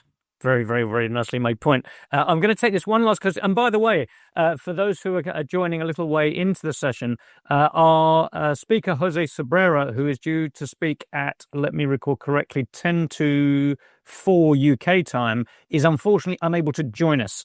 He's been dragged away on business, so he cannot join us. So we're allowing all our speakers to go a little bit long in order to fill that gap somewhat. So I'm going to give one more question to Karsten, and it's from the audience, and it's a nice question. Will AI help in reducing complexity, or will it increase it? If it does help reduce, where are the areas we can use it in? And if there are so many rules to be checked for a firewall, how can we reduce the cost? I think we've actually addressed that. But let's adjust the first one. Will AI help in reducing complexity, or will it increase it? One would like to think it would substantially help in improving, surely not increasing, Karsten. So there's definitely ways in which AI can help with this problem, albeit it's not reducing the complexity. AI, if anything, adds complexity, of course, and especially if people start using it in software engineering, the vibe coding, that not only increases the amount of stuff that we have, lines of code, but also decreases what we understand about that technology. So it does introduce uncertainty. Now, where AI does help, though, is making complexity more manageable. When I say no sane person can, understand the logs of 67 different Java versions, for instance. Well, guess who can? AI, right? It's not limited by the same kind of memory and mental capacity as us. But it's a band-aid, right? If we now use AI to get away with almost unmanageable complexity for another couple of years, we're just kicking that can down the road, right? Reduce complexity now, enable more innovation, reduce cost, and get security almost as a freebie on top, right? Don't rely on AI to fix your problems for you. Right. Karsten, tremendous stuff. Greatly appreciate you sharing your insights with our audience again. Thank you very much indeed. Really appreciate it. Thank you. Stay in touch, guys. Take care. So most of our sessions so far have been on the theme of telco security operations. I did mention that a second big theme of this year's Threat Intelligence Summit is the question of online scams and online fraud. And our next speaker is going to be discussing precisely that. Malicious CLI spoofing, current security measures and future directions. This is an area that the telecom sector is finally starting to step up to. We're seeing more and more activity there by telcos amongst themselves, with other telco partners, and most importantly, with other sectors of industry, be it the banks or law enforcement, etc. And our first primary speaker on this subject is going to be Jelte Janson. Jelte is with Enea, and Jelte, the floor is yours. Nice to see you. You're on mute, Jelte.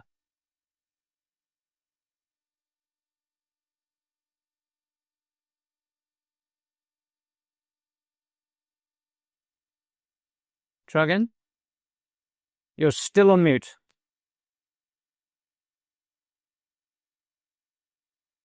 No.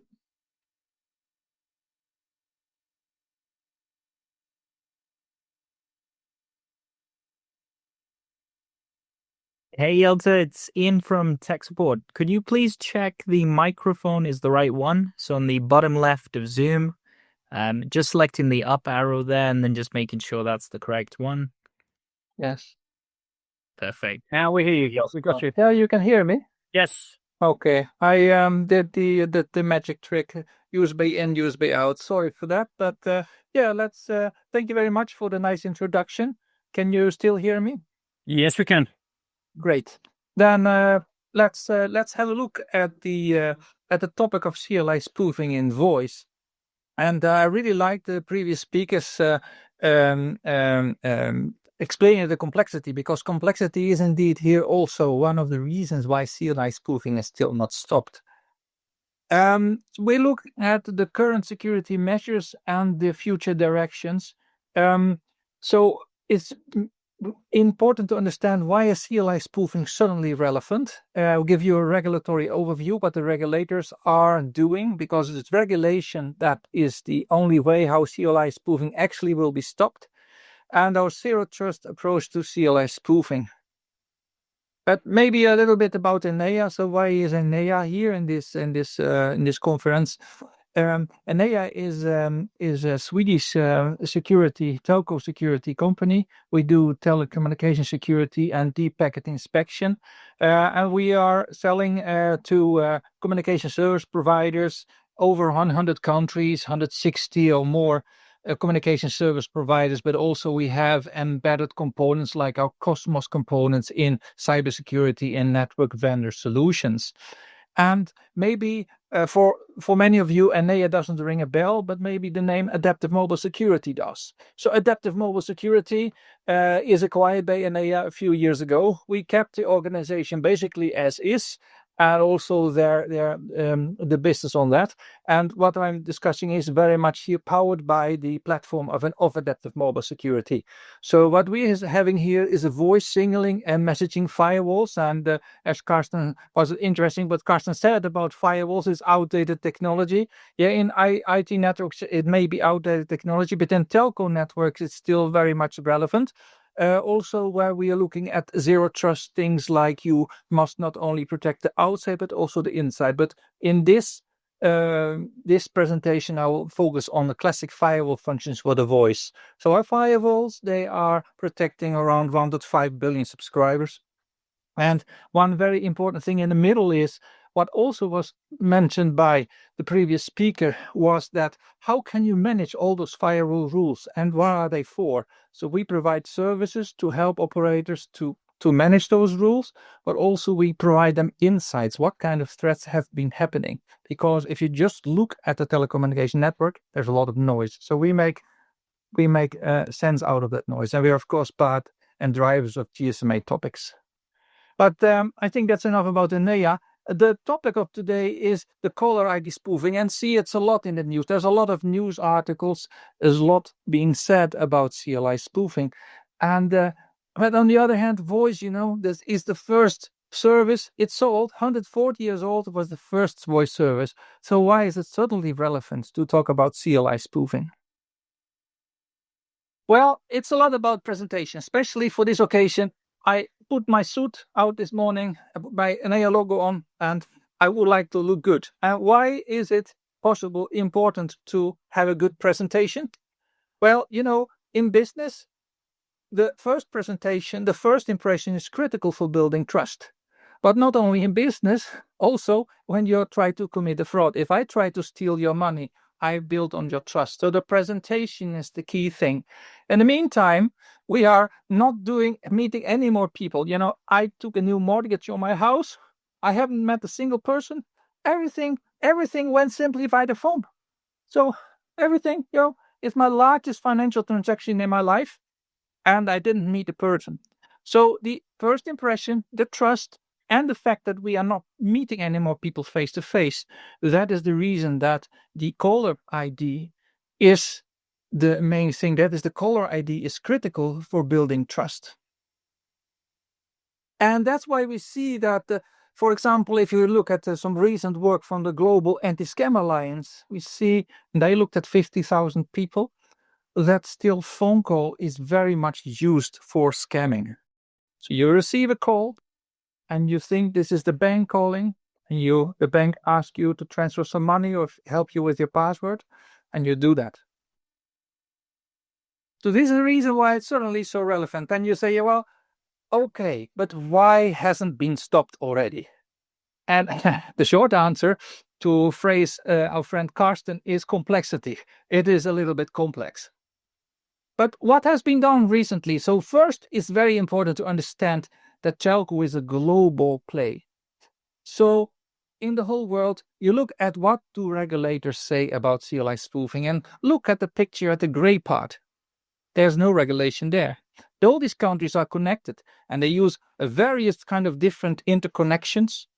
A phone call doesn't travel immediately between countries, but there are several hops in between, and it's all built on it's technology built on technology. So it's a complicated network. And there have been several approaches for this. One of the approaches here you can see in North America is an approach called stir and shaken. This is built on trust. And we believe that built on trust, it has some problems. There are also zero trust options that we believe in, and that's also what we actually provide to our customers. There are some countries in Europe where there has been regulated and where regulation is upcoming. This map is not 100% complete, but it gives you some flavor. So there are fundamentally two different approaches, trust and non-trust. So the trust-based approaches, then you depend on that the originating network where the call comes from, that you make an agreement with them, a technical and a commercial agreement. The technical agreement is the easy part. That's just technology. But a commercial agreement is mission impossible in an international situation. That's why this trust-based approaches, this one, and GSMA has now also recently thought about a kind of register that builds on trust. Doesn't work in this international context. Zero trust approaches are the approaches that work. So each and every call that comes in, you scrutinize, is it actually a valid call? And we see regulators in Europe are following this approach. In 2023, it was Finland leading here with the first regulation. 2024, many new countries followed. And the most recent one is Italy in 2025. And there are more countries upcoming. There are discussions, ongoing consultations in United Kingdom, Denmark, Norway, but also many others. Now, the interesting part in this is actually bad for me as a consumer. but good for a firewall vendor, is that all these regulators try to find their own solutions. But this is not so good because there is not a best solution. So there are different ways how to solve this problem. And there's a lot of discussions about what would be the best way. And I tell you, there is no best way. But good for our firewall vendors like us, because you need a lot of flexibility in the platform, because we can do everything on incoming calls. We can read the headers, we can change, and so at the redirect, whatever you want to do.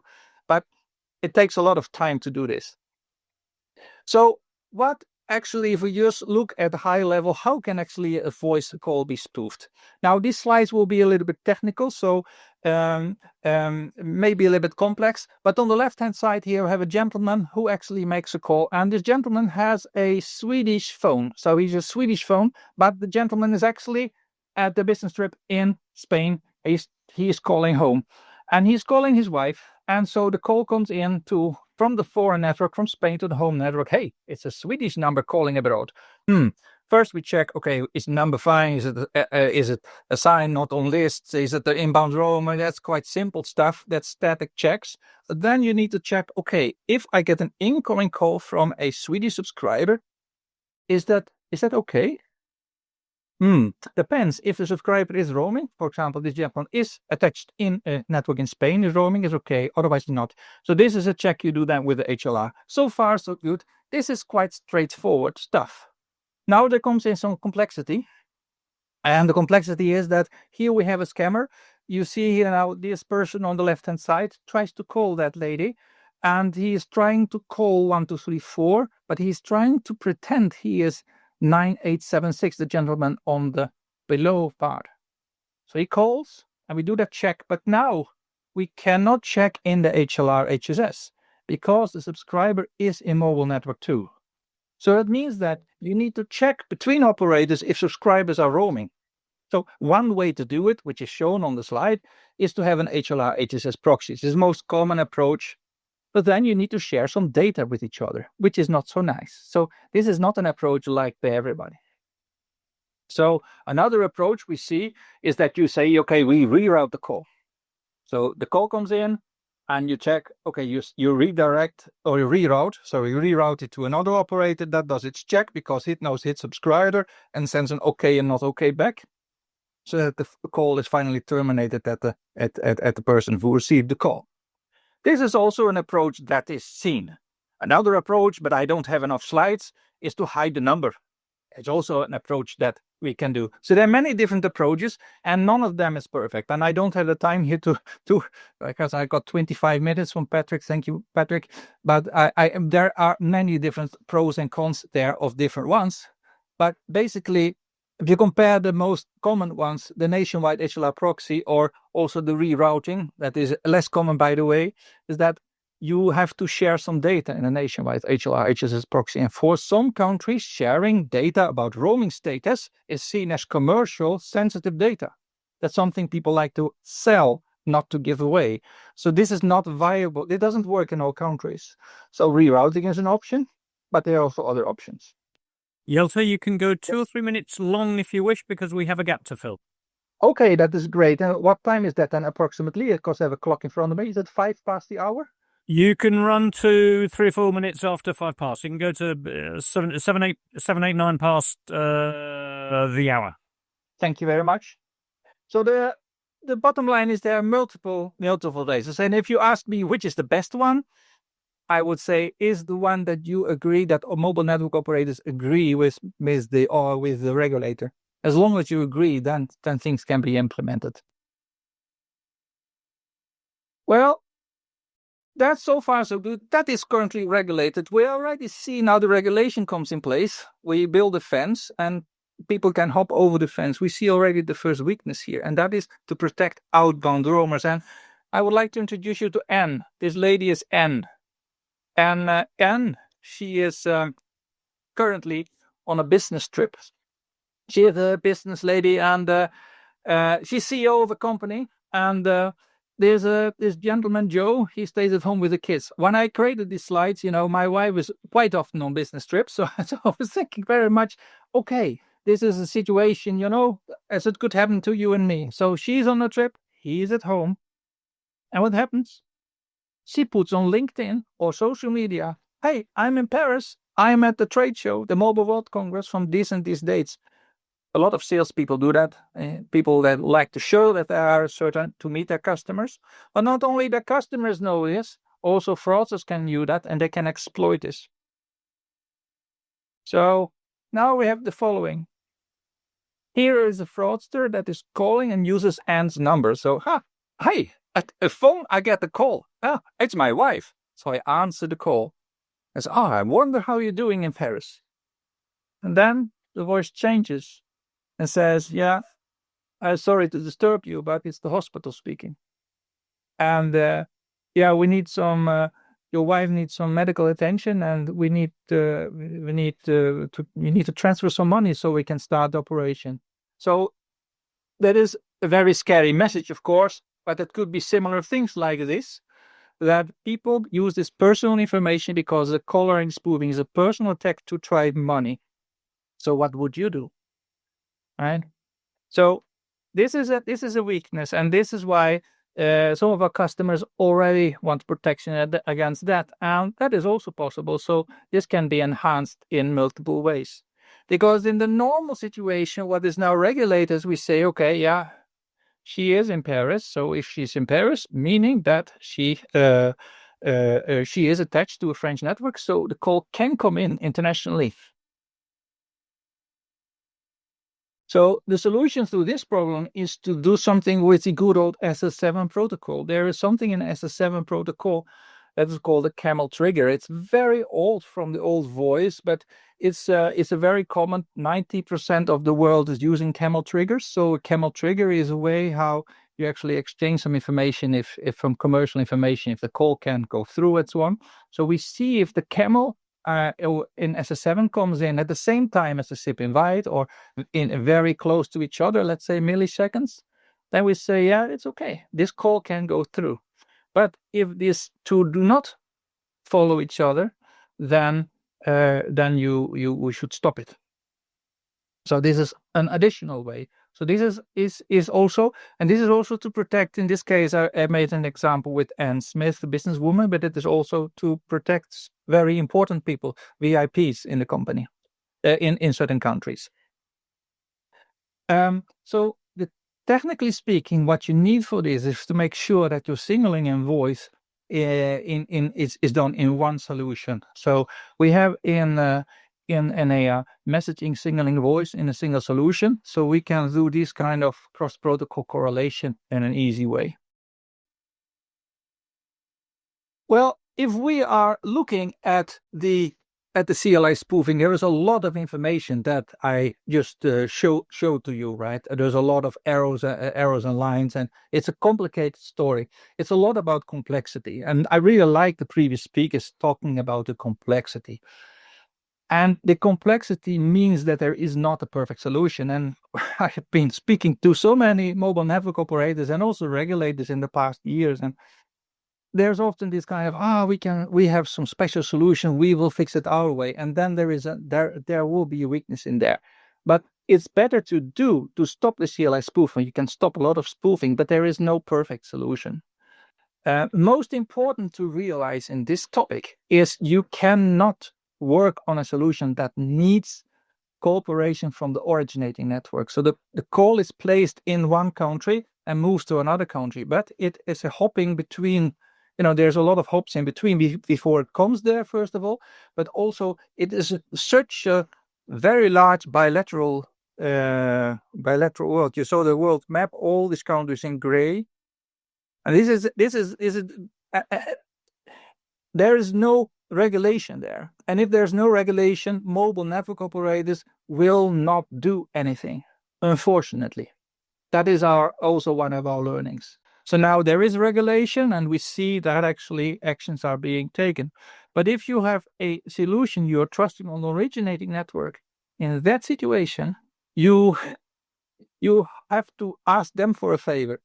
Maybe it works, but it maybe only works with the roaming partners or with your telecom partners you already trust anyway, because they are the good people. They are certain mobile network operators in the world. They take security extremely seriously.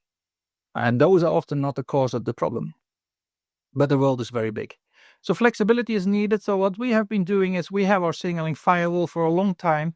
And we built this CLI spoofing solution stepwise with our first customer. At that moment, the regulator and the customer didn't know exactly how they wanted to have it. So we built it based on our flexible platform that we can look in each and every message. We can take a look at the SIP headers, and we change the SIP headers, we reroute, etc. We have a SS7 stack. We can work with ISIP. So we can work with all these complex protocols. And therefore, we could build it quite fast. And that reduced the spoofed calls by around 90%. I think there was a lot of information here. I bombarded you with many slides with complex lines and arrows. I can see that. And I understand that may be a little bit overwhelming. And that's why I would like to point you to one paper you can find on our website by HardenStance's that describes what I described here in this presentation in much more details. You can actually read it in the speed that you like. And if you have any questions on this, you can always of course contact us. So at Enea, we have a solution that solves all the different kind of variants on CLI spoofing based on the zero trust approach. Patrick. Thank you very much indeed, Jelte. And speaking purely objectively, I can confirm that the HardenStance's white paper is indeed of outstanding quality. I speak entirely objectively, as I'm sure you understand. I will be happy to take questions that from the audience. Let me maybe ask you one question, Jelte. You talked about the tremendous diversity. So on the upside, I think we can all see that there is significant momentum in terms of telcos engaging in this space and finally doing something. Okay, great, tick in the box. But you also mentioned that it's kind of gone off in all directions. There's a lot of diversity of different approaches, which we all know in the telecom world is actually not terribly helpful. So what, in your mind, is the kind of status of some standardization, not in terms of specifications necessarily, but standardization of approaches? Where are we with trying to consolidate and streamline the number of approaches to a more manageable range that is actually helpful to getting scalability and efficiencies of scale, etc.? Yeah, when it comes to harmonizing the way of how we have different approaches and describing them in the current method, typically that is going through the GSMA. So in the GSMA, where we're also part of, you have the fraud and security group, and they have recommendations on various topics like SS7, diameter, and there also we have a so-called a document called FS38. But then that document, it's actually very vague. It doesn't really give you a strong recommendation on how to do that on this particular point. I talk a lot about other aspects of the voice firewall, but just this aspect about CLI spoofing is not that well described. So maybe this work, what we have here, can actually be an input to that work at the GSMA, because at GSMA we the industry, meaning mobile network operators, vendors like ourselves, regulators, we meet to talk about what is the best recommendation. And in the last GSMA fraud and security groups, also this has been very much a hot topic. So if one of you is GSMA member, I can absolutely recommend to follow what's happening in the fraud and security group. Very good. Somebody's asking specifically, what do you think about the GSMA's call check solution? Yeah, the call check solution, if it's building on originating where the call is placed from, then I think that maybe that is working for the networks where you already kind of trust. So it's a good approach, but if it is building on that, you need to have something in originating network. Or something in the, we call them, there are these IR21 roaming documents, then it is a good starting point, but it is not a waterproof solution either. But it could be another approach. Right. One last one, if I may. Then, I mean, I think everybody in this audience is, or everybody, a lot, or most people in this audience will be familiar with Enea, and as you mentioned, adaptive in the past, in terms of signaling security, yes. In terms of SMS firewalling, yes. But voice security is not a market space that you guys have been typically associated with. Are you focusing on CLI spoofing exclusively, or are you targeting broader parts of the voice security market? Yeah, we're looking at other voice security topics as well. And of course, it's very much driven by what is relevant for the market, where the CLI spoofing is very much something that is needed today. But we see other kind of voice fraud, for example, not pure security, but voice fraud also. There's also a lot of things there going on, things like wangiri, flash calling.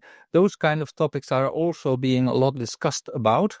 And it is a little bit different topic. So the CLI spoofing is very much about security, and about security to make sure that the normal consumer is not being robbed digitally by somebody who pretends to be somebody they can trust.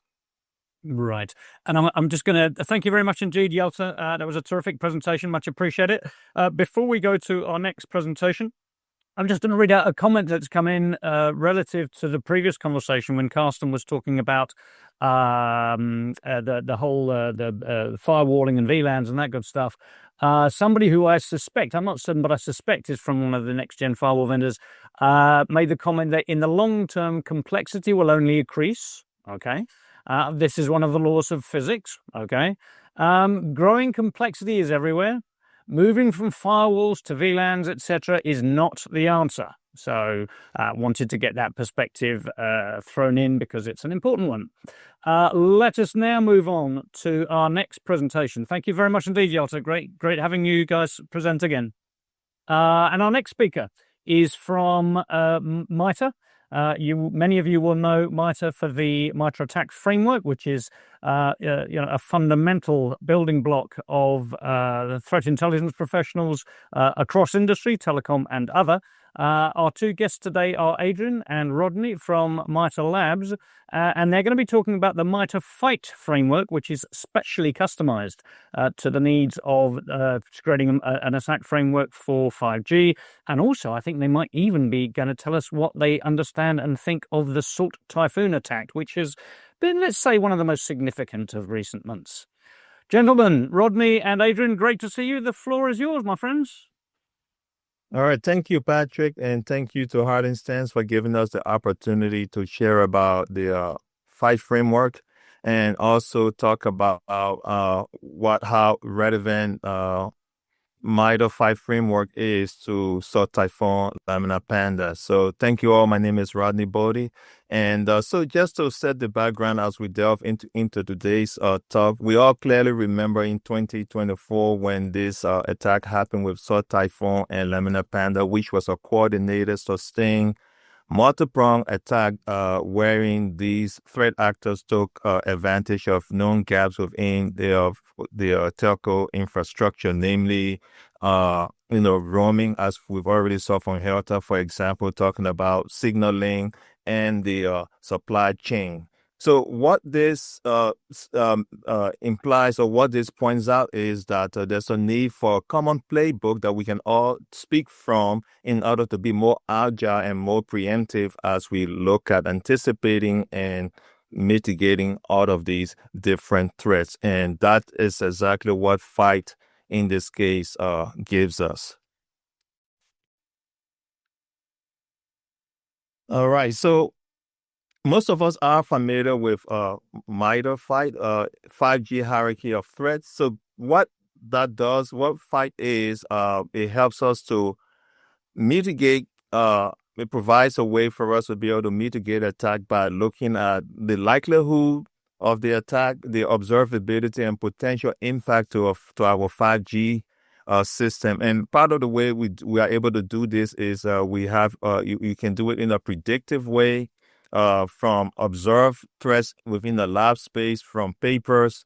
And what this helps us do for the stakeholders in this case is to create a more focused way of defenses and in addition, help us to shrink that attack surface against any possible or future attacks. The takeaway from the diagram on the right, what the key takeaway from there is that is to think of FIGHT as a whole of a system approach to cybersecurity. It's not just a simple, pick and choose because of the nature of the types of threat that is seen and observed out in the wild. In other words, FIGHT is not just academic, but it's something that can be operationalized.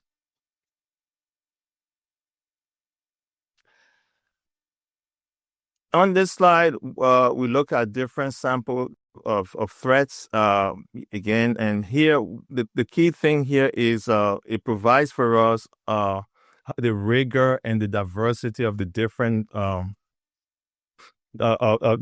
sources that we get. We curate the threats from, and as you look at the pie chart, that more than half of the threats we're seeing today comes from theoretical sources, namely from CVEs, blogs, papers, and researchers. With about 14% of this coming from legacy network, namely your 2G and 4G, and we also listen to our previous speakers talk about, roaming threats, for example, and where and because of roaming threats from legacy network, and because of the interconnectedness of our infrastructure, 5G also inherits some of these threats vulnerabilities. And to date, with about 29% of this being observable threats that FIGHT consists of. But the key thing to take away here is there's a need for ongoing sharing between the communities for us to build a more resilient community against all of these different kinds of threats. So in other words, it shouldn't be something that's theoretical. It shouldn't be something that's purely siloed, but we should all work together in building a community that provides a more resilient fight, a united front against the various types of attacks that are out there or that's emerging. My apologies for interrupting, Rodney. May I just ask a question about that previous slide? It's very important, I think. Yes. Can I just understand what the red segment there, which is defined as something called 5G/enterprise?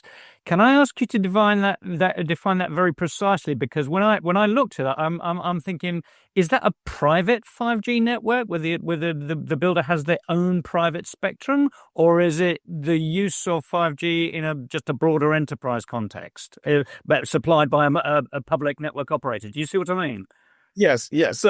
So it's the use of 5G in a broader sense. In that, so part of 5G is 5G is tightly coupled with attack, for example, that focuses on the enterprise side. So it leverages because some of the attacks do touch on enterprise and within the 5G space, namely because of how 5G is currently constituted, wherein clarified and whatnot. So that 29% there consists of not just of 5G enterprise, but also what is observed, which is key in terms of what we've observed to date and what we will also talk about in a subsequent slide in terms of what's available in our latest 3.0 push that is accessible to the public. Awesome. Thank you. All right. Welcome. All right, so talking about 3.0, so this is our latest 3.0 landing page, and so for FIGHT, and so that's something that can be accessed now. And if you have seen the attack page before, this should be familiar to you because it's the exact same design. So if you look at the very top, from left to right, those bold blue are the various types of tactics. In other words, the Y the adversary in terms of, so in this case, if they want initial access and all of that, so the horizontal bar, they reflect the why or tactics of the specific action undertaken by the adversary.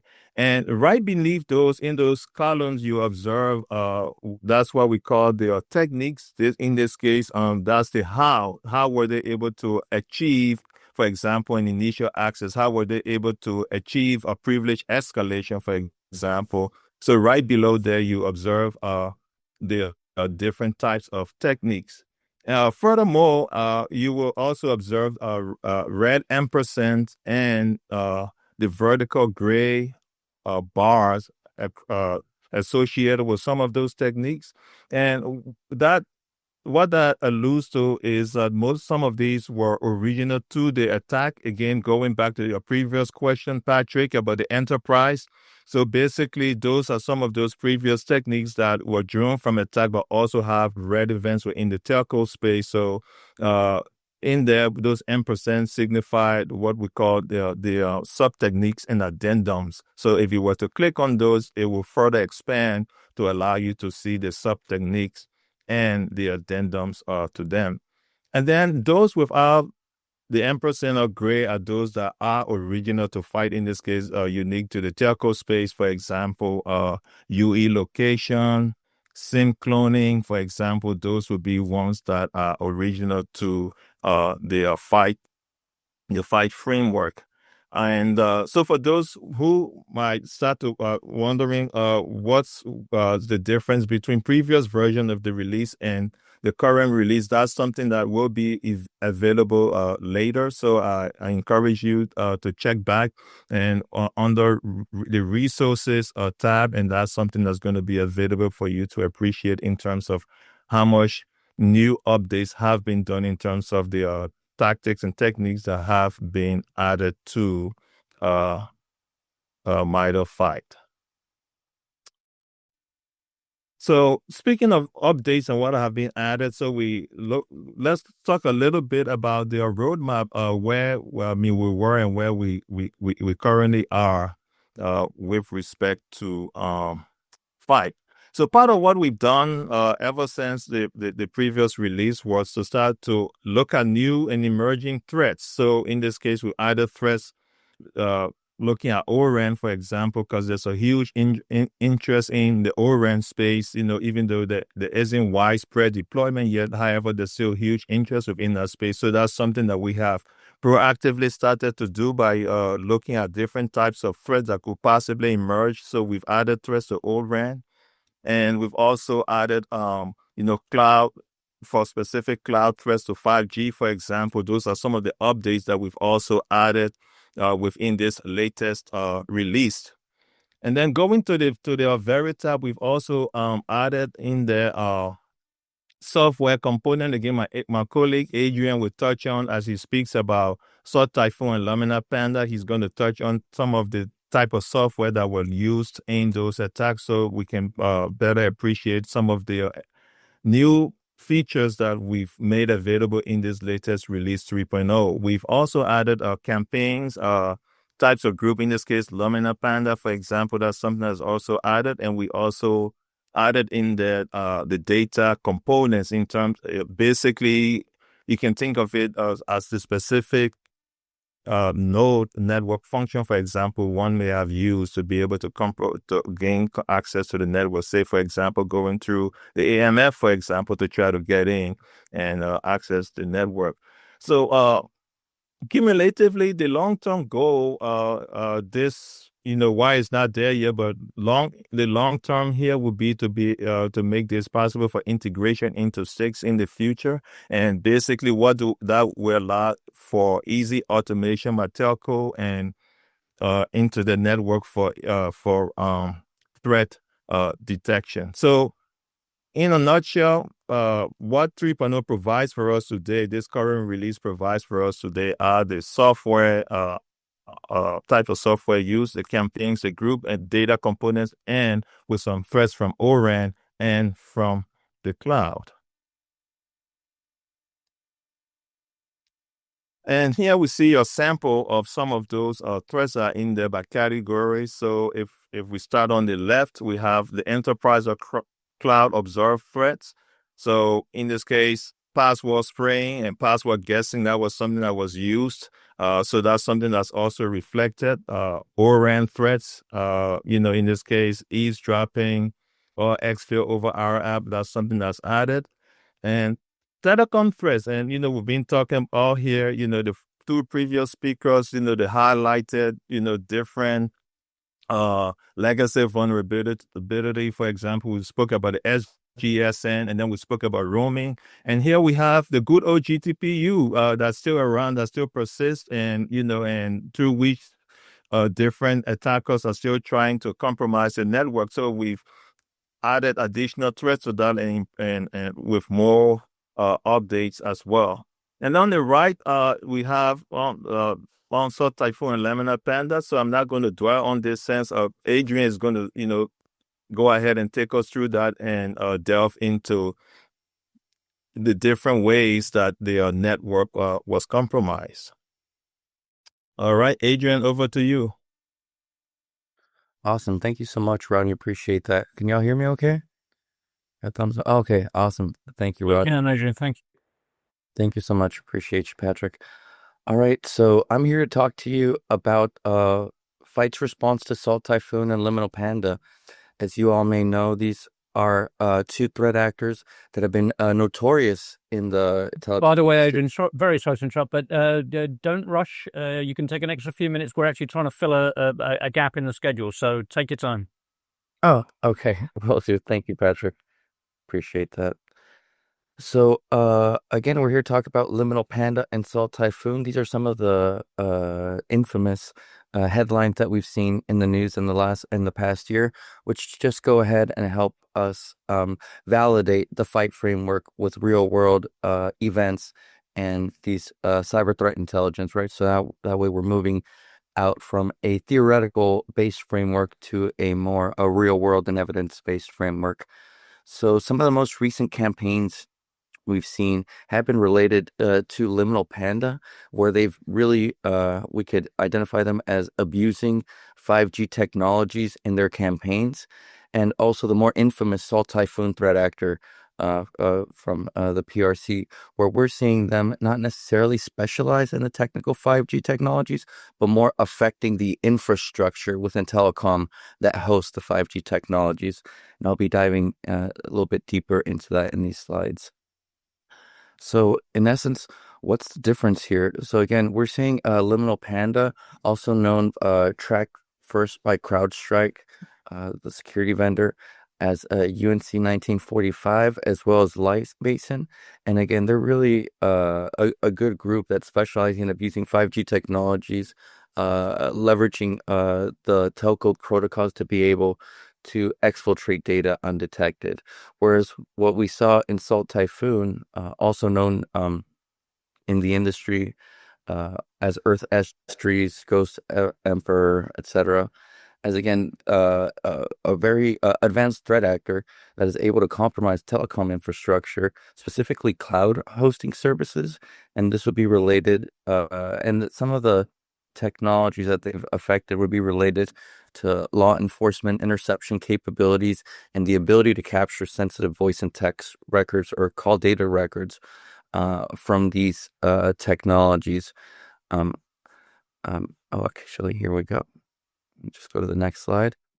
So here in the next slide, we see how the Mitre attack framework is, again, very common for enterprise and ICS at the top, as well as Mitre's Fight framework, again, where we specialize in evidence-based and theoretical-based threat actor behaviors.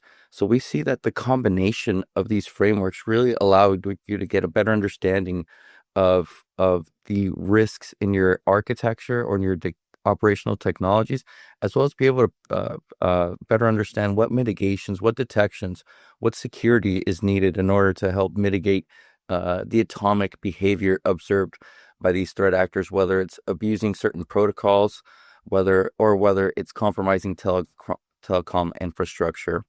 So something that's caused a bit of confusion in the industry related to Salt Typhoon was the amount of campaigns that was observed and reported in a short period of time. The Mitre fight team went through several cyber threat intelligence sources: CrowdStrike for Liminal Panda, Pika Security, which is observed here in the screenshot, to be able to understand the attacks that were being reported and how these could map back to the Mitre attack or the Mitre frame or the Mitre fight framework. And that's where we noticed that there were different campaigns, different series of TTPs and techniques observed by the threat actor, but again, it was all the same threat actor. Some examples of these were abusing external DNS servers, taking advantage of 0 days on firewalls that went unpatched, of using certain identity and access management vulnerabilities, such as not hardening valid accounts. And again, then we were able to see even more technical sophistication, especially when it came to Liminal Panda, when it came to abusing certain telco-specific protocols, GTP, SS7 for command and control and exfiltration, or even the ability of developing custom malware, which allowed them to further proliferate the environment, gather more data, and pretty much leverage what we call living off the land techniques, abusing the technologies within your architecture without the need to bring in malware or further capabilities. So, and I went one slide too far. Sorry about that. All right. So in terms of what we have observed, and just to touch a little bit on some of these techniques, in the new release of Fight 3.0, we saw some lateral movement. Again, these are techniques that overlap both attack and fight. This was related to abusing remote services on routers and servers. So again, having unhardened network components or internet-facing devices allowed initial access to a lot of these threat actors. Another technique that we observed for command and control was the abuse of the application layer protocol, specifically Telecom, and that's where we noticed both threat actors have some background in. Also, a new technique was T1041. This is related to exfiltration over a command and control channel. So this allowed threat actors to exfiltrate data through telecom protocols that often that weren't incorporated into their security operations center. So these kind of data sources and telemetry isn't something that was being ingested, thus allowing the threat actor to evade common defenses in enterprise systems in your cloud infrastructure. So what we saw is that threat actors really didn't need to target radio or service-based architecture in these latest campaigns. Instead, they found soft targets in the support systems, whether it was a DNS server, remote management services, interfaces, and network gateways that allowed them to, again, get into the environment to ultimately reach their objective of espionage or exfiltration of data. So something key here is, again, to understand how your legacy support systems are critical still in your operational system, and how this low-hanging fruit is really where we're seeing the attackers focus their efforts for initial access. And actually, one final point is that we are seeing more and more legitimate tools and custom developed malware being brought into these kind of campaigns. So we're seeing kind of the more advanced techniques as well.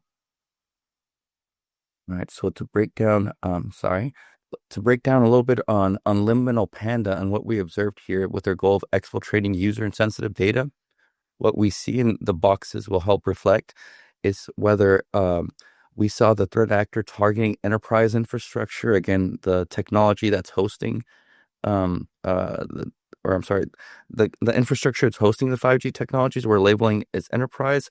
There could be a combination of enterprise and telco capabilities, or completely telco. So that's where we see the blue for enterprise, the yellow for telco, and a mix of both colors where we saw both. So from what we're calling from left to right on our kill chain, we'll see that for Liminal Panda, they were able to gain initial access by breaching that external DNS server by password guessing. Very weak credentials, according to one security vendor. This was achieved with, I believe, a Huawei 123, some of the default credentials that are already available on the router. Next, we saw that the threat actors were able to continue executing custom commands, installing certain scripts, and automating certain tasks by abusing the command line interface. So this allowed them to open up network ports, establish web shells, and conduct more nefarious activity. Next, we saw the Liminal Panda establish persistence in the infrastructure. They were able to achieve this by installing an SSH script that automatically opened, started up on the system, ran every 30 minutes, which allowed them to maintain access into the system. We also saw lateral movement. So once they gained initial access, executed, established persistence, now they started propagating and proliferating through the network by installing this custom novel malware, which enabled them to tunnel certain traffic via the GTP protocol. For defense evasion, which allowed them to continue their activities without being detected, they were able to conceal changes to the firewall with certain wrappers. This allowed them to continue maintaining access to telecom providers by having certain ports open that remained, that again, there was no awareness by the security team on this. For discovery, we saw that the threat actor got a better understanding of the lay of the land by targeting the SGSN nodes, right? The packet delivery network nodes in search of the sensitive user data once they were in. Next, we saw them really collect this call data record, so calls, text messages, traffic patterns, location info, anything related to certain user data, they were able to collect and stage, which allowed them then to move into command and control. So this is where they set up C2 comms with an external DNS server, which allowed them to start to establish those comms to another entity outside the organization. And finally, how they exfiltrated it was by hiding it in legacy telco protocols. So this would be your GTP, your SS7 protocols, which again often remained unmonitored, which allowed this threat actor to exfiltrate successfully after the fact and not caught in real time. So this was Liminal Panda, and next I'm going to move into one of Salt Typhoon's cyber kill chains and scenarios. And again, something to foot stomp is that we've seen a lot of security vendors report on what they've observed. But again, these could be different companies that were affected. There were several companies affected by Salt Typhoon. So this is just going to be one of many. And and so there's probably likely a lot more that you've heard or seen of in the news. So this selected scenario that we decided to highlight, Salt Typhoon was able to gain initial access by breaching a Microsoft Exchange server, likely 0-day, when undetected, when unpatched, and allowed the threat actor to gain initial access. Something in common, we're seeing that they also use a command scripting interpreter to help automate tasks, establish commands, install malware, and continue this nefarious activities, very similar to Liminal Panda. Next, they also established persistence. In this instance, they modified a registry, which allowed them also to install a web shell known as China Topper, which is nefarious and used by PRC and state-owned threat or state-sponsored threat actors, the PRC. Next, we saw lateral movement. This was achieved by using remote management protocols, and also we saw the lateral tool transfer. So in this instance, the China Chopper web shell was installed and delivered to other host devices in the network, thus allowing them to move internally. For defense evasion, there were in this instance backdoors were started and restarted. We also saw instances where the malware was deleted to help minimize it being detected sooner.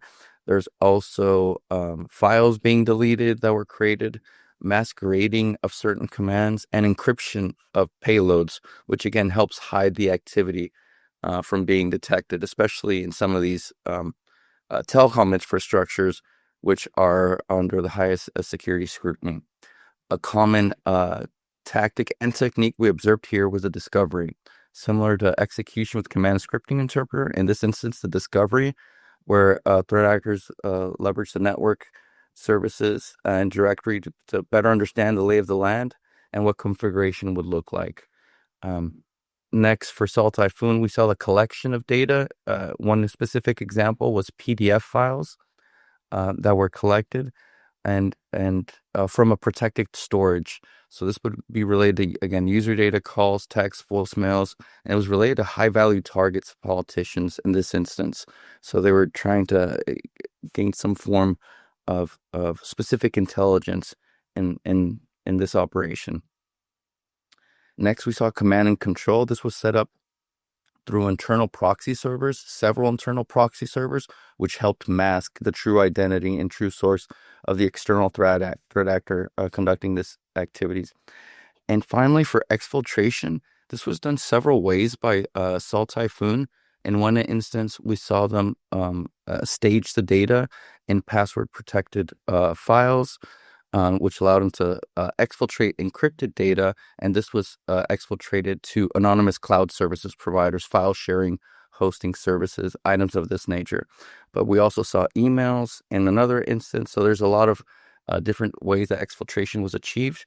But specifically for this example, this is how we saw Cell Typhoon gain initial access, move across the kill chain, and achieve their goal of exfiltration of sensitive data.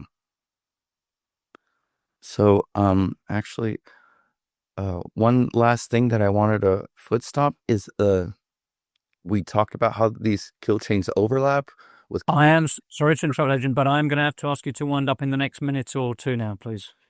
Okay, no problem, Patrick. I'm wrapping up now. So again, we saw where they overlap. Now let's talk really quickly where they differ. We saw Liminal Panda able to achieve the access to the external DNS server by password spraying and drop those SSH startup scripts, which allowed them to continue gain access and tunnel certain data through the C2 channel, where again we saw Cell Typhoon leverage malware with China Chopper, compromise the law enforcement interception capability in Portal to tap into the data and exfiltrate those PDFs.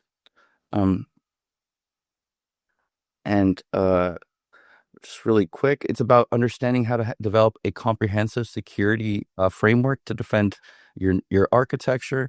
Here we see that Mitre attack, great for enterprise and ICS, but we're seeing other technologies that need to be taken into account. That's where Fight comes into play for 5G technologies.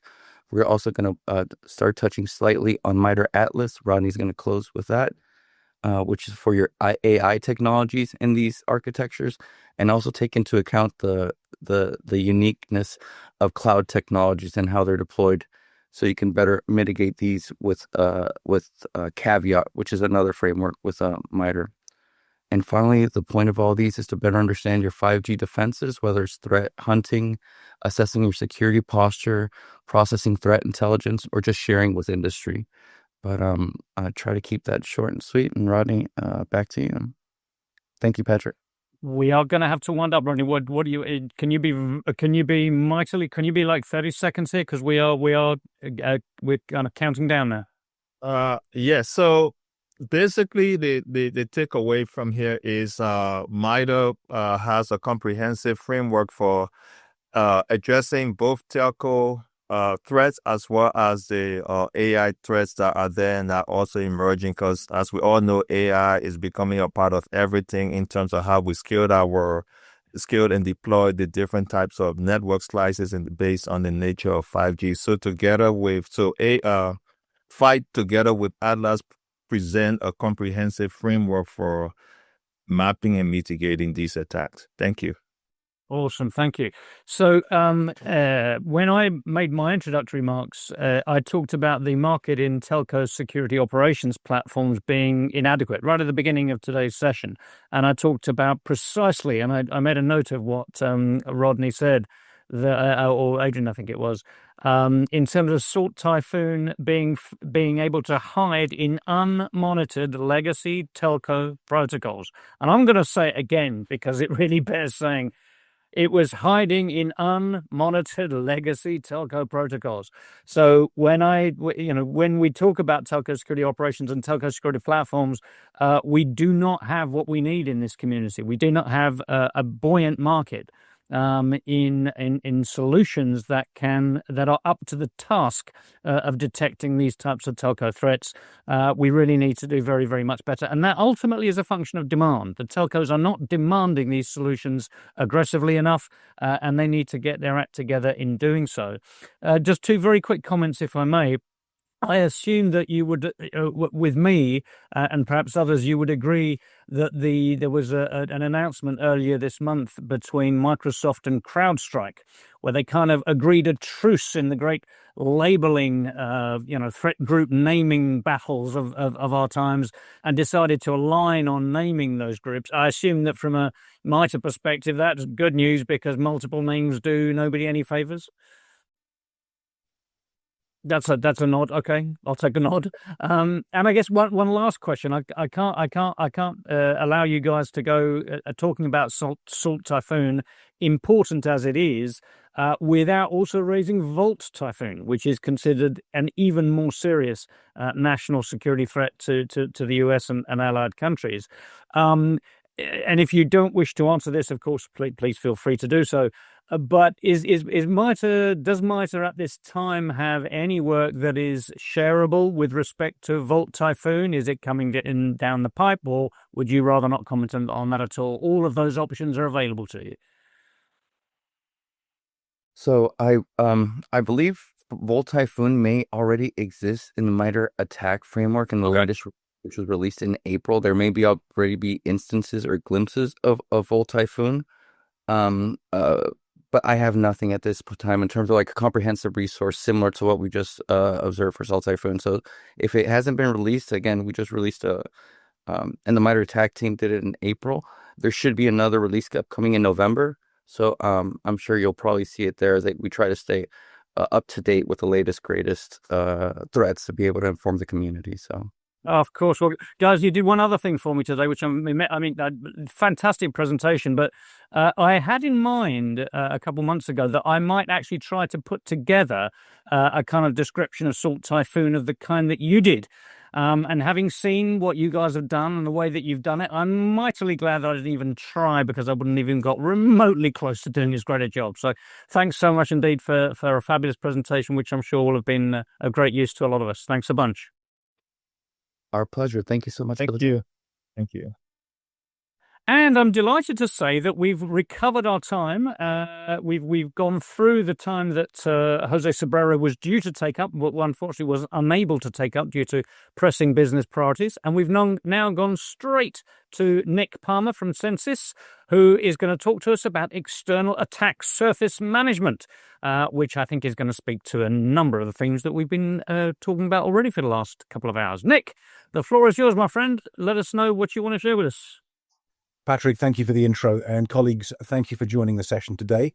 I guess, Patrick, I've got to finish approximately on time. I kind of thought I'd have a bit extra, but you can go to 4:10, Nick, which gives you an extra 3 minutes. How's that for generosity? Let's see how we get on. So thanks very much indeed. I guess someone else is driving the slides for me, so if somebody could advance one slide, that would be tremendous. So, colleagues, I'd like to speak a little bit about the agenda today, because I want to be absolutely clear.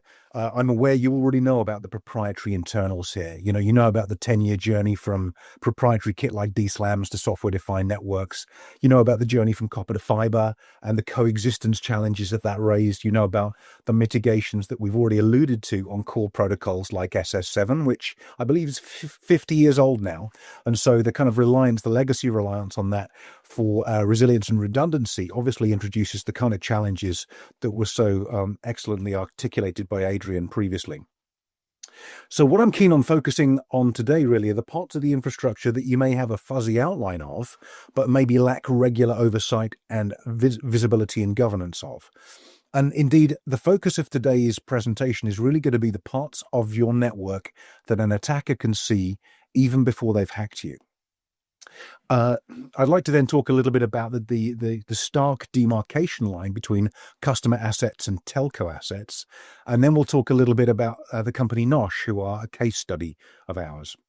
And then finally, I'd like to touch a little bit on the Salt, the Vault, the Brass, and the Flax Typhoons, some of the activities that they've been doing, which I think were done in admirable detail previously. I'm going to take a different perspective on those, and then we should hopefully finish, as Patrick has mentioned, about 10 past. So can I have the next slide, please? Because I think I need to introduce the company first. This will be very brief. This is not a product pitch per se, but Censys, as you may or may not be aware, is an internet intelligence company. Our focus is on assets facing the internet. The company began in the mid-2010s with a gentleman called Zakir Drumerich, who was doing a PhD thesis out of the University of Michigan, built his own scanning engine, I think called ZMAP, from Z for Zakir. Used that to scan over 1,000 times faster than Nmap, and then started collecting data about assets facing the internet. Now, when he went to decommission the infrastructure and the data after completing his thesis, companies came out of the woodwork and said, "We love this data, please continue to produce it."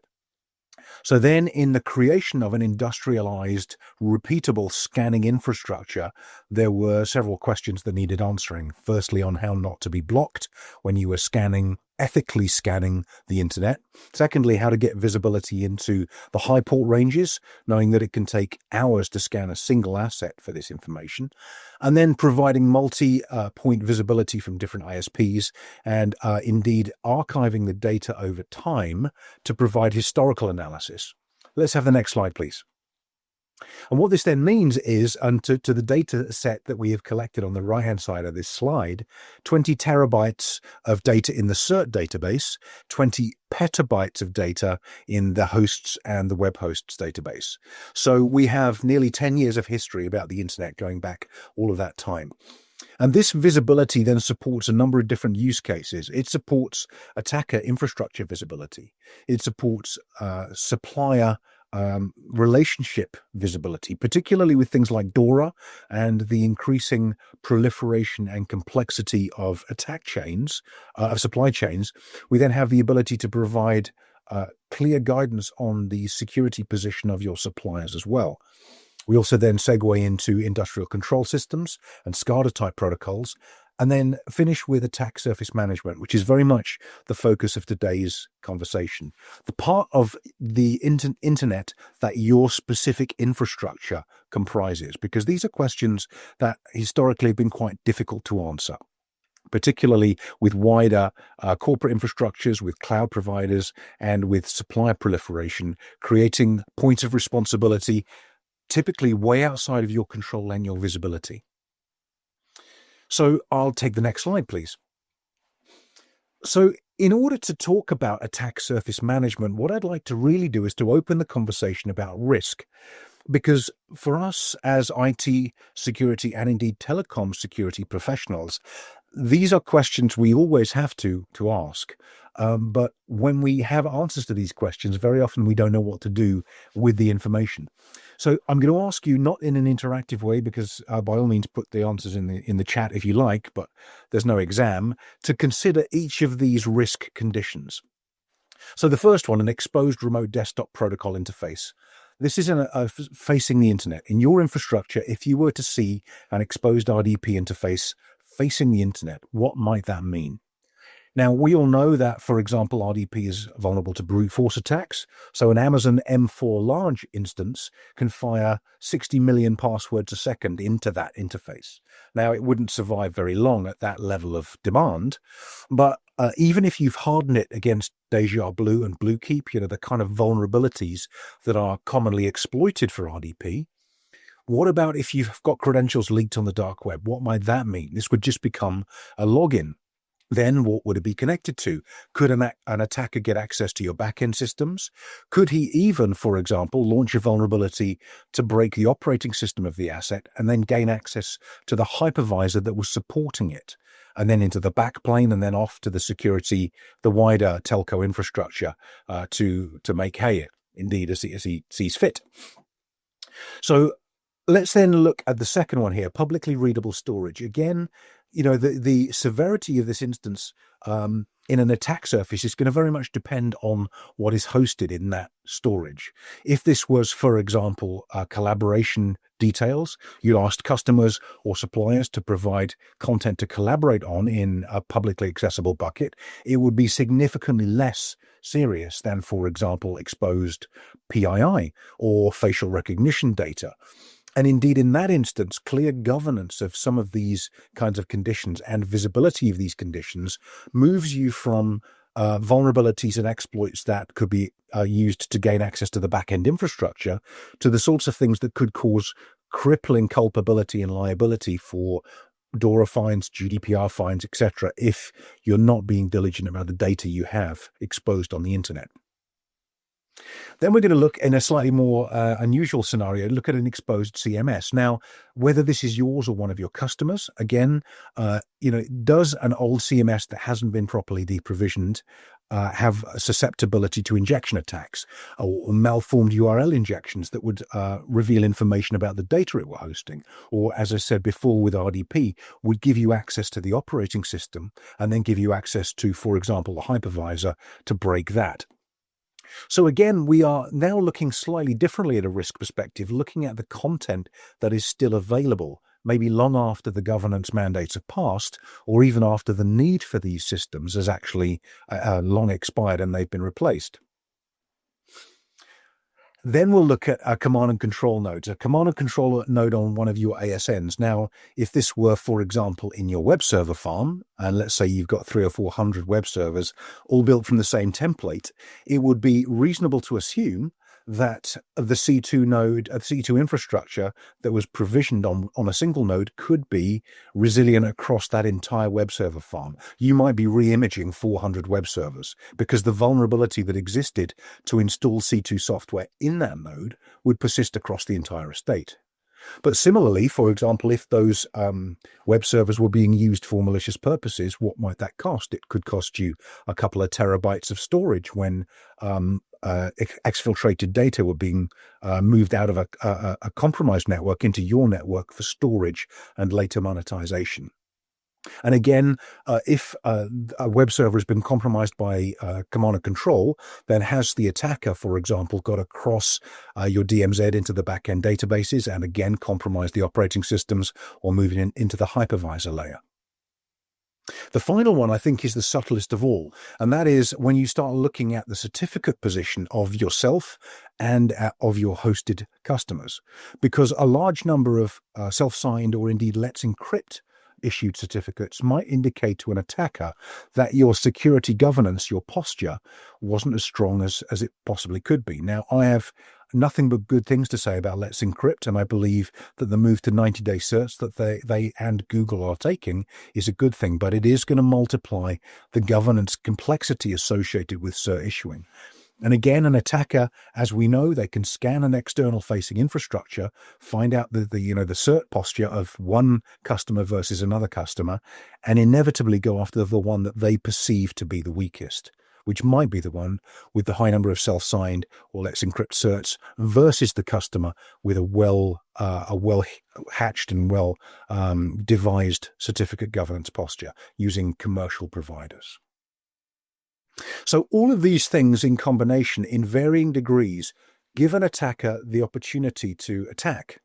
Now, moving to the next slide, please, because there are, I think, generally three types of attack that an attacker will try to run against any infrastructure. The first is smash and grab. The first is typically give me the money and give it to me quickly. These are the ransomware class attacks or the denial of service attacks. If you want your service back or if you want your data back, then it will cost you copious quantities of Bitcoin. And these attacks very often, they are less concerned about stealth and more concerned about quick disruption, quick interruption of business services. The second use case for attackers is a little bit more kind of rarefied, and this is to achieve a very specific strategic goal or tactical goal. And I'm referring to things like Stuxnet, for example, back in 2011, I think it was, my goodness, which was designed to disrupt the Iranian uranium enrichment program, or things, for example, like the theft of the stealth bomber from Lockheed Martin's Skunk Works in 2016, or specific hacktivist type activities. These are designed to achieve a particular purpose. But the third one, I think, is the one for telcos, which is potentially even more interesting. And that is the establishment of long-term persistence on infrastructure, whether your own or your customers. Because with telcos, quintessentially critical national infrastructure, as they have been for a long time now, it would be very, very useful for a nation-state sponsored actor to have on-demand access into core telco systems, because in the event of a conflict or in the event of a need, a geopolitical need, then they could just activate those remote points of control and start to disrupt services. And once they'd done that, what might they do? Well, I don't propose to go into this in any great detail because an audience of telco practitioners are going to know this, but SS7 infrastructure, as we've already heard, this is the silent interception of SMS messages, tracking calls, tracking user locations, redirecting communications to malicious endpoints. It also could be the impersonation of subscribers to hijack sessions or authorize fraudulent financial transactions. Submarine cabling, potentially even more interesting, because access to the submarine cables allows access to massive volumes of international data traffic, industrial espionage, surveillance, data manipulation, tampering, denial of service attacks, and indeed a denial of service attack to disrupt connectivity between countries. You wouldn't want to be the telco that was culpable in that particular instance. And so from a reputational perspective, it would be a very, very important thing to secure access to these systems by securing the vulnerabilities that we saw on the previous slide. Similarly, at the radio, the edge level, ISMI catchers, aka stingrays, can intercept user comms, they can spoof base stations, and they can even exploit vulnerabilities in edge compute nodes that, again, could allow pivoting into the core systems. So from that perspective, again, we have this idea that access to a particular class of system is then necessarily for the good actors, for the Chinese and the Iranian and the Russian state-sponsored actors. Once they are inside, the ability to move laterally is devastating. And we'll talk a little bit about that right at the end. Then we have operational and business support systems. This is very much more the smash and grab. This is more about financial fraud. This is basically about fraudulent billing, the creation of unauthorized or fraudulent services and accounts, and the provisioning or interruption of service control mechanisms. The final two are still very, very relevant here. So subscriber and signaling, very much still about the manipulation of SMS and call routing, the impersonation of users, the tracking of politically sensitive targets and surveillance. And then the final piece about customer premise equipment, or indeed home routers. As we've seen with IoT assets, vendors and manufacturers very, very interested in selling this infrastructure, commodity priced, low margins, with potentially a 3 to 5 year firmware and software update policy, which means the older infrastructure is necessarily going to be a focus for attackers. And in this instance, for example, we saw one of the typhoons compromising Draytech routers and using them for botnet purposes. So, 250,000 of those compromised assets serving a particular botnet is a lot of muscle at the command of these nation-state groups. So from that perspective, these then necessarily serve as a weak link in the broader telecom infrastructure and can then create problems for both the provision of services, but also then the provision of things like customer confidence. Let's have the next slide, please. So I'd like to talk a little bit about the way that protection against these kinds of activities, particularly the risks on the first slide, and then the attendant consequences on the second slide, can be achieved. So Censys work with a Portuguese telco, amongst others, called Nohl. And they have a whole array of different use cases supporting the delivery of their services. So particularly around uncovering unknown exposures on onboarding. So for example, to be able to aggregate their cloud providers and provide visibility of unknown assets connected to the attack surface. This immediate visibility supports patching, it supports disabling exposures and closing gaps that could serve as entry points for attackers. The second point is immediate response to critical vulnerabilities, real-time remediation almost. We had the regression vulnerability, the OpenSSH vulnerability, 6387 last year. NOSH were able to map the exposed services actually before the CVE was even properly published. We have a team called Rapid Response who are responsible for surfacing visibility of these brand new CVEs to our customers.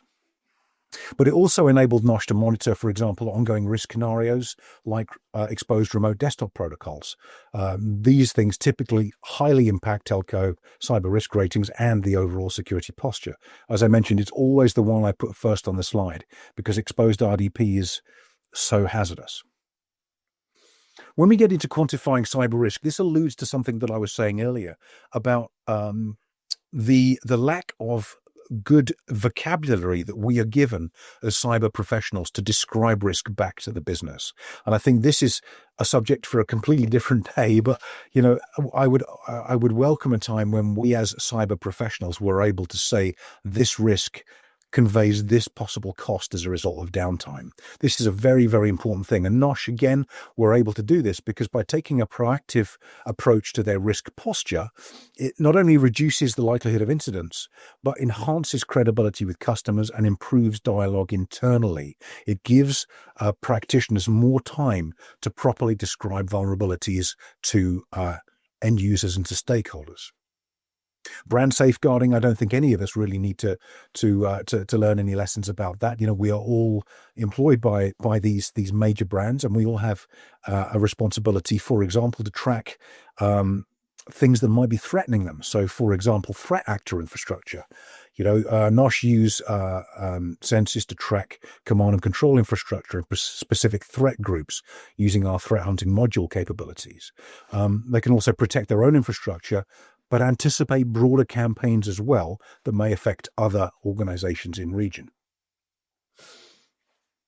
Finally, I think, in addition, things like domain spoofing and monitoring favicons, so an awful lot of the deception work that attackers are now doing is the use, for example, of non-Romanized characters in domains to do domain and typo squatting, or the delivery of particular favicons that can serve as watermarks for attacker groups. So the ability to track the hashes of these kinds of things and to monitor new domain creation to alert customers about possible incoming spear phishing campaigns, for example, is very, very valuable. And the final thing, I think, from a compliance mandates perspective, obviously, we all have DORA to consider. DORA is very much concerned with us being able to articulate, quantify, and to protect against a proliferating attack surface on behalf of our suppliers. So again, NOSH collaborates with numerous partners, and in this particular instance, Censys were instrumental in identifying a ransomware attack that targeted a particular partner of NOSH, who then promptly blocked access to their network and contained a further spread or a cascade of the impact on their own network. So just some example ideas really of how a telco can protect their own infrastructure using these kinds of technologies and to protect against the risks and the consequences we've already described. Next slide, please. But I'd like to talk a little bit about OTT services, because this is a term I haven't heard in a few years in telco, and certainly 12 or so years ago, it was very, very, very, very present. The idea that telcos for a while were viewing themselves just as kind of plumbing, and it was the over-the-top video delivery and messaging services that had the premiums attached to it. And these were the things that were getting the revenue and the customer engagement. But from the perspective of services that you could provide and monetize to your customers, as owners of the infrastructure with complete pan-infrastructure visibility of the vulnerabilities in the services, it seems to me that telcos are uniquely placed to be able to provide value-add services to their customers about their own external-facing attack surface. So imagine, I go to my own service providers. I go to my hairdresser, my mechanic, my music teacher about things I don't know about. They tell me things that I'm not aware of. And so from the perspective of visibility of an infrastructure being delivered by a telco, imagine being able to say to customer A, you have an exposed remote desktop, or customer B, you're about to lose this 3-letter domain that underpins your entire business, or customer C, you have services underpinned by certs that have already expired, so you're going to be compromising customer trust. The number of use cases for this in terms of providing visibility to end users for these kinds of holes and vulnerabilities makes me feel like telcos are absolutely uniquely placed. And the final piece, from a managed SOC services perspective, because a telco has this kind of pan-infrastructure visibility, why not use things like Censys threat hunting to provide value-add services to customers about threats that are developing, that are nascent, or that indeed are active? Command and control infrastructure, phishing infrastructure, typo squat domains, and those kinds of things. So next slide, please. So I want to see if I can bring this home on time, because I can't do as good a job at describing the threat activity as my previous colleagues were. But I'd like to talk a little bit about, we all know about Microsoft's naming convention. Blizzard is Russia, Sandstorm is Iran, Sleet is North Korea, and Typhoon is China. Now, there are 4 typhoons, I think, to be aware of. There's Flax and Brass, and there's Volt and Salt. And we know, for example, that Salt Typhoon were responsible for some of the I got a giggle there. What did I do? Salt Tycoon. Did I say that wrong? So the Salt Typhoon threat group are using things like Ghost Spider and the Mazel Rats, and they target known vulnerabilities, including things like Ivanti Connect Secure, which was reported as recently as the tail end of last year into this year. So, for example, then they are using, as it was mentioned before, living off the land tools like BSExec and WMI to blend in for legitimate network activity. And their focus on telcos really underlines their role in high-value espionage operations and that very state-sponsored nature of their delivery chain. Let's have the next slide, please. So Flax Typhoon were responsible and are responsible for IoT class attacks. So obviously, as I mentioned, new devices hitting the internet, the CCTV cameras, the routers, and those kinds of things have a limited lifespan. And when the lifespan expires and they are no longer being updated, then you see, next slide, please, the kind of things where we have a profile change in the use of exploit vulnerabilities that is ultimately converging on credential abuse as the most common threat vector for these attack groups. So if you think, the threat landscape from that perspective, the edge devices and VPN type assets grew 8x to 22%, and only about half of them were actually patched. So this became a very, very important focus for Censys in tracking this. Next slide, please.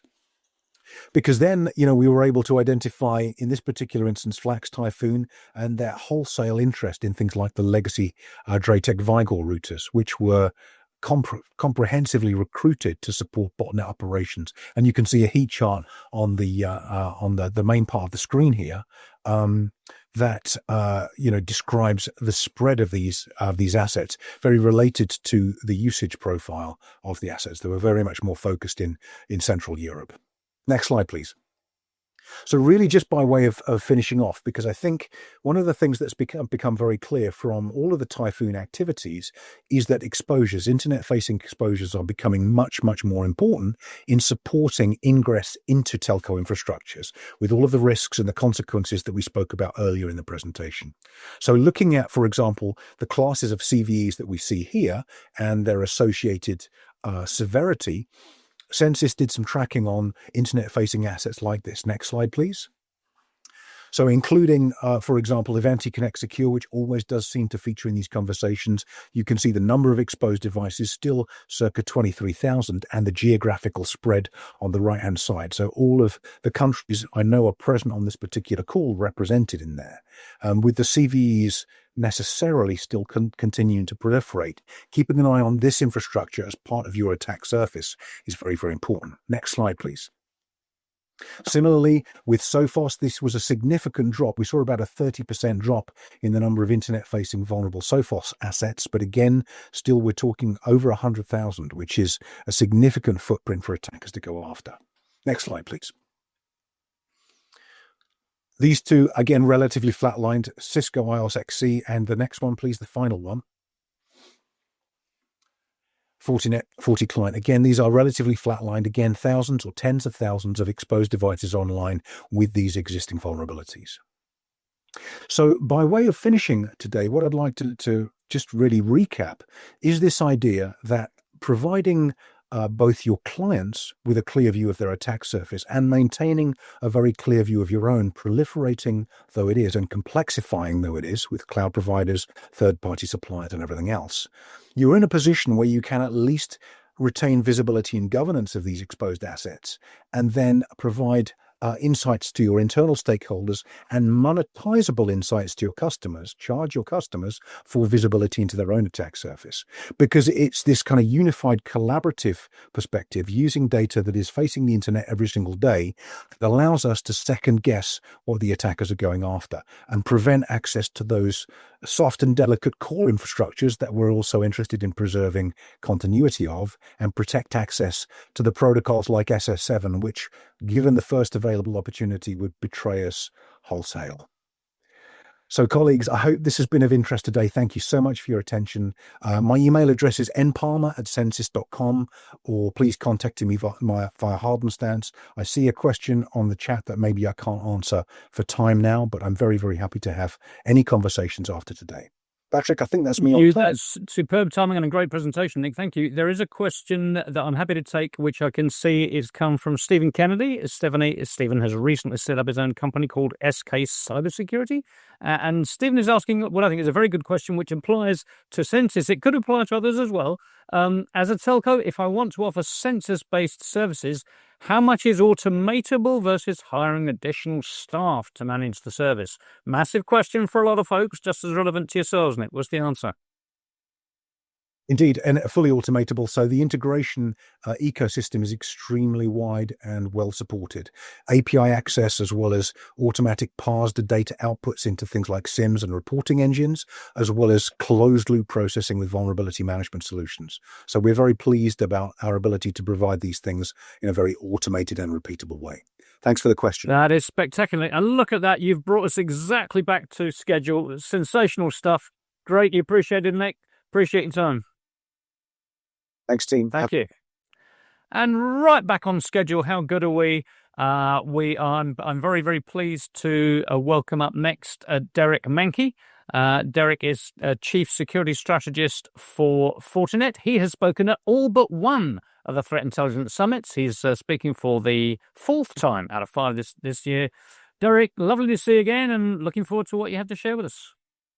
Thanks, Patrick. I can almost call myself an alumni, huh? Very right on the cusp. All right. Well, thank you. It's great to see you once again. And I'm sure there's a lot of familiar faces in the audience. So, I've switched up the themes every year. This year, what I wanted to talk about was something a little bit different on incentives.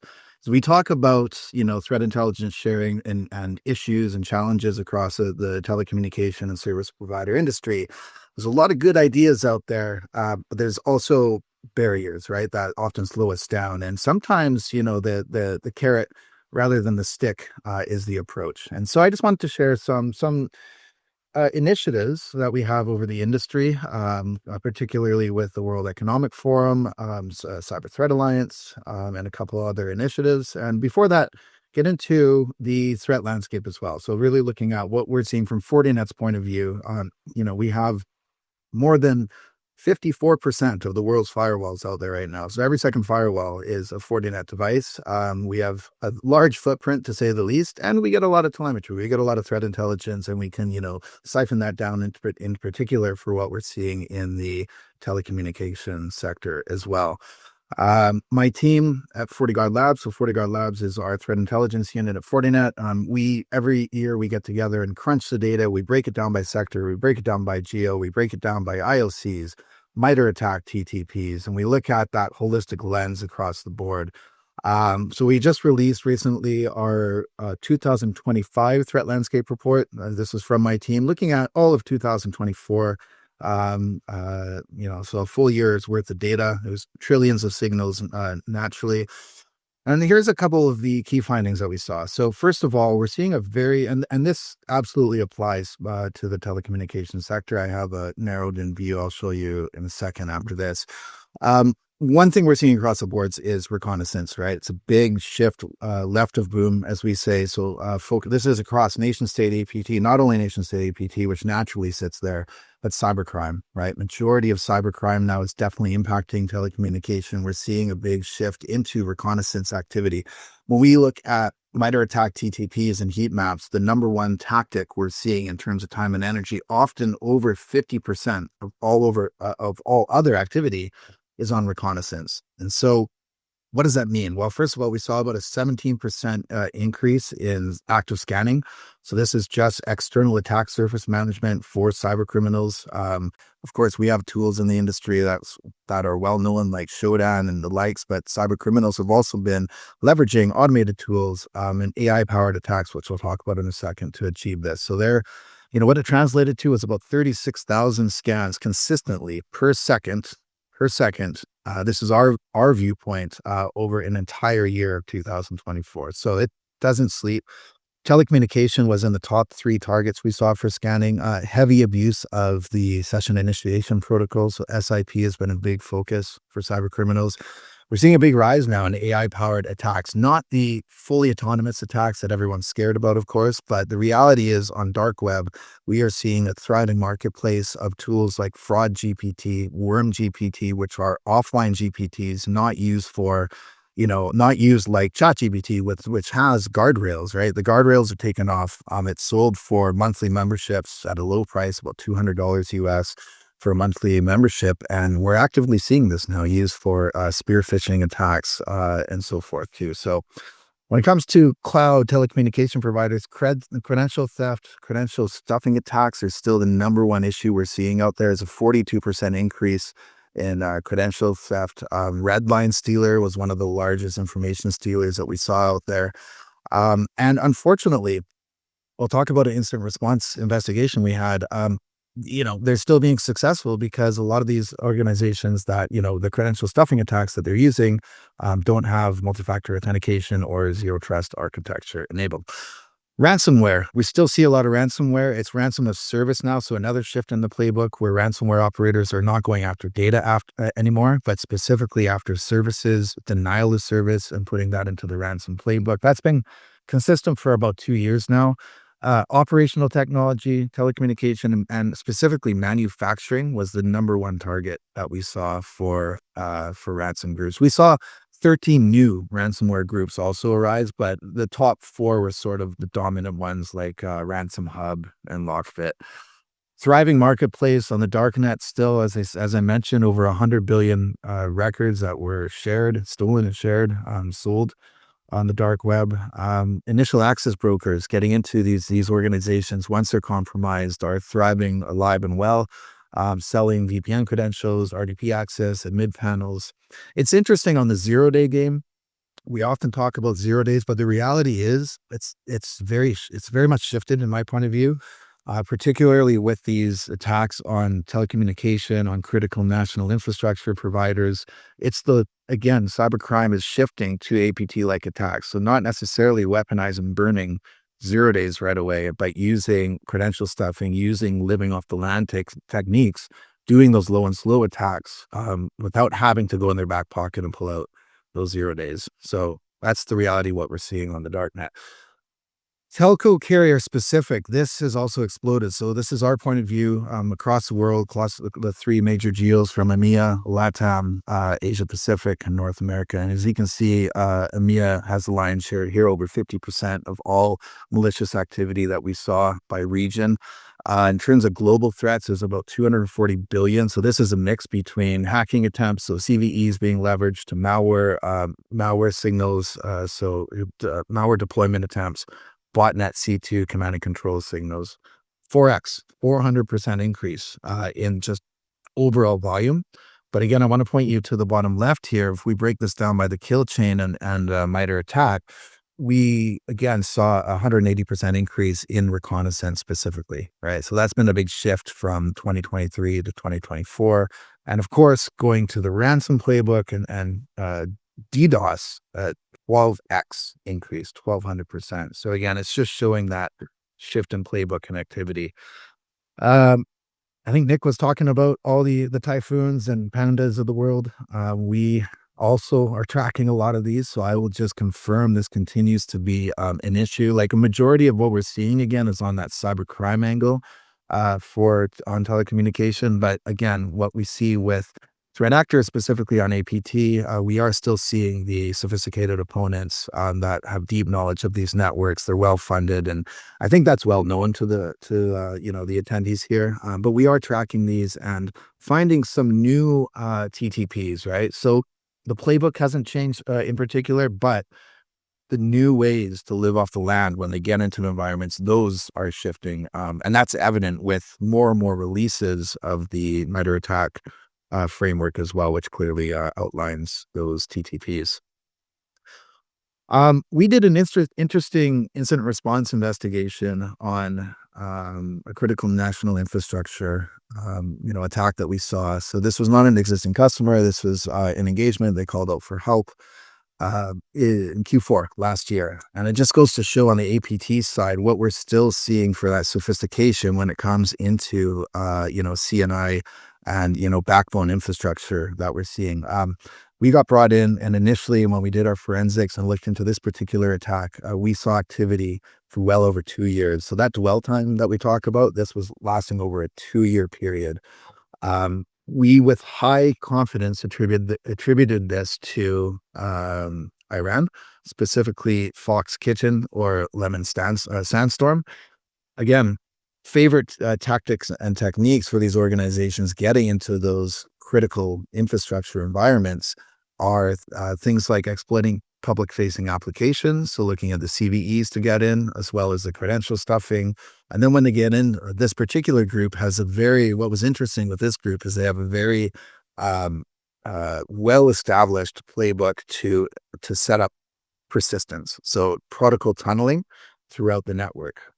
What we saw in this initial attack was an initial foothold in May of 2023 where they used stolen credentials to access VPN.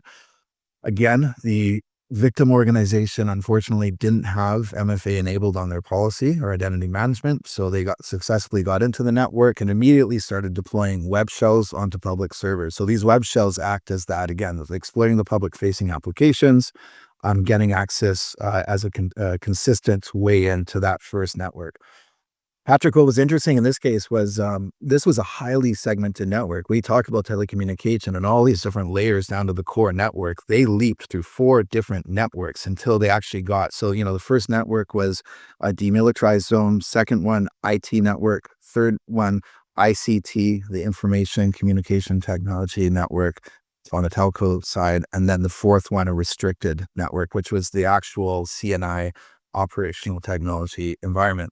Luckily, in this case, that fourth network they successfully got into was a shadow network. It wasn't the production network. The attackers thought they were in that network, but it still shows how they, through 2 years, managed to leapfrog through 4 different networks.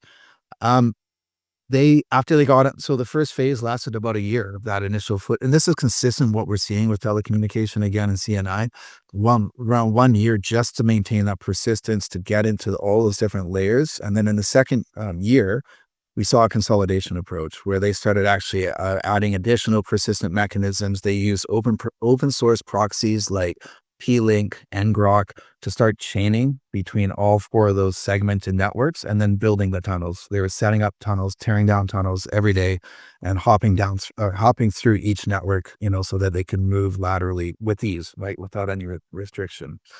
One lesson we learned from this was on the adversary response. The organization, before they reached out for help, they tried to do a containment strategy on their own which failed. They finally, after about 1.5 years, they saw this activity on this restricted environment, and they tried to do some access control to shut down some active sessions and so forth. And immediately the APT got aggressive. That's when they started actually deploying zero-day malware. There's 3 new zero-day payloads. There's 3 exploits we hadn't seen in the wild before that they started burning, like pulling out of their pocket and using. We got brought in Q4, successfully removed the access. The strategy with this one was because in Iran, the typical working week is Saturday to Wednesday. So we saw a big drop in activity on Thursday and Friday, huge drop in terms of like hands on keyboard activity. So when it came to the holistic cleanup act and working with, the organizations ourselves, sharing that threat intelligence, it was very powerful to be able to combine notes and share, and then, actually go through the containment, which was successful. Basically hit them when they're offline and it cleaned up. So I just wanted to point that out on threat landscape. In addition to cybercrime, we're seeing this very much sophisticated APT focus still on telecommunication and CNI. And it's not just the salt typhoons, the volt typhoons of the world, right? There's more that we're also seeing. In this case, lemon sandstorm and fox kitten. So that's the bad stuff. Let's talk about the incentives, right? That's what I was here to share some good news in the industry that we're doing here. So a couple different angles, right? First of all, with the World Economic Forum, Cybercrime Atlas, we actually have an in-person session. I'm in London here this week to continue work on this. It's been a great initiative. We ran a proof of concept and a pilot around 3 years ago where we just got together and said, right, we know that cybercrime is targeting all these sort of, operational technology. We know they're targeting telecommunication. It's a big issue. But if we're going to do, like I just talked about that incident response investigation we did, that's one-on-one. That's fine. But at a higher level, if we want to go after the threat actors and disrupt them so that, we're providing incentives to do that mutually, to share information so that this threat is no longer coming as frequently to knock on the door to any organization, that's going to be a good thing. So we did a proof of concept a couple of years ago, and we decided to actually get this off the ground and fund it about 2 years ago between Fortinet, Microsoft Digital Crimes Unit, PayPal, and Banco Santander. And so what we've set up now is a project management office. We have full-time staff on there. We have on the PMO, we have an investigations working group. We have a mapping group where we get together and we have, multiple members of different backgrounds from telco to vendors like ourselves at Fortinet and security research to cryptocurrency experts like also in there as well. Sharing notes, building a map, right? That's the idea. We don't have this holistic map of all the different shared infrastructure between nation state APTs and cybercrime. And so the incentive is if we can do that and get together and share that, we can actually encourage systemic mitigation and disruption. So we've been doing that for 2 years. We've been busy building maps. We're focused 100% on OSINT because by using open source intelligence, it breaks down a lot of those barriers, right? So going back to incentives, we quickly learned that, again, there's a lot of great ideas, but to bring truly all these different organizations and avoid all the 6 to 12 months of redlining between, general counsel and legal departments, we should start with open source intelligence. So that was a great incentive. And it's been very successful, I would say. We've set up an operating model now where we have quarterly targets we're looking at. And the idea here is to look at other views, right? So when we're building this map, we're not looking at just the typical threat intelligence sharing on IP addresses and URLs and hashes for viruses. We're looking at the tool providers. We're looking at bulletproof hosters that are, supporting these organizations. We're looking at holistically working together with domain registrars and so forth to do domain takedowns.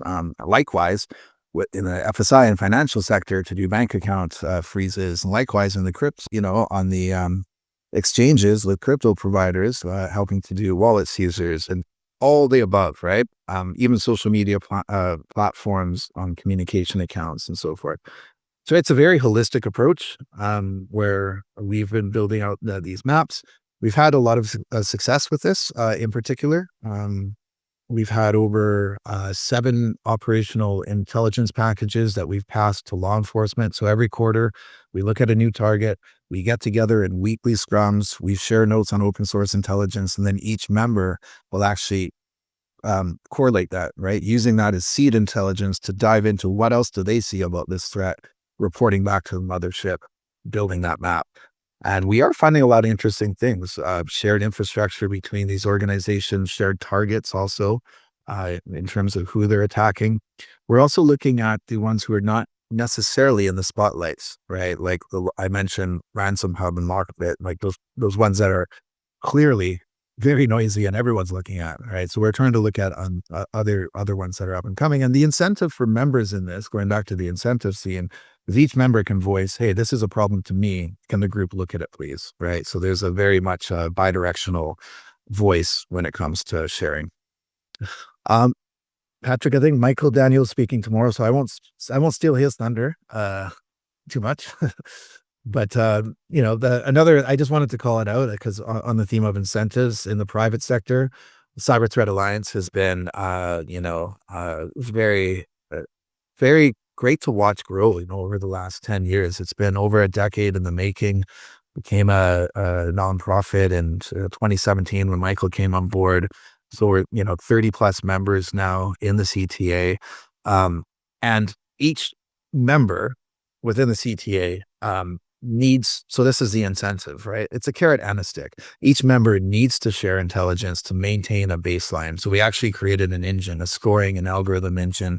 So when we're sharing threat intelligence and, if it's an IOC or a TTP, the more context you add, the more rewards you get. And there's a leaderboard. So that's a very great, aspect to encourage people to share, to rise to the top of the leaderboard.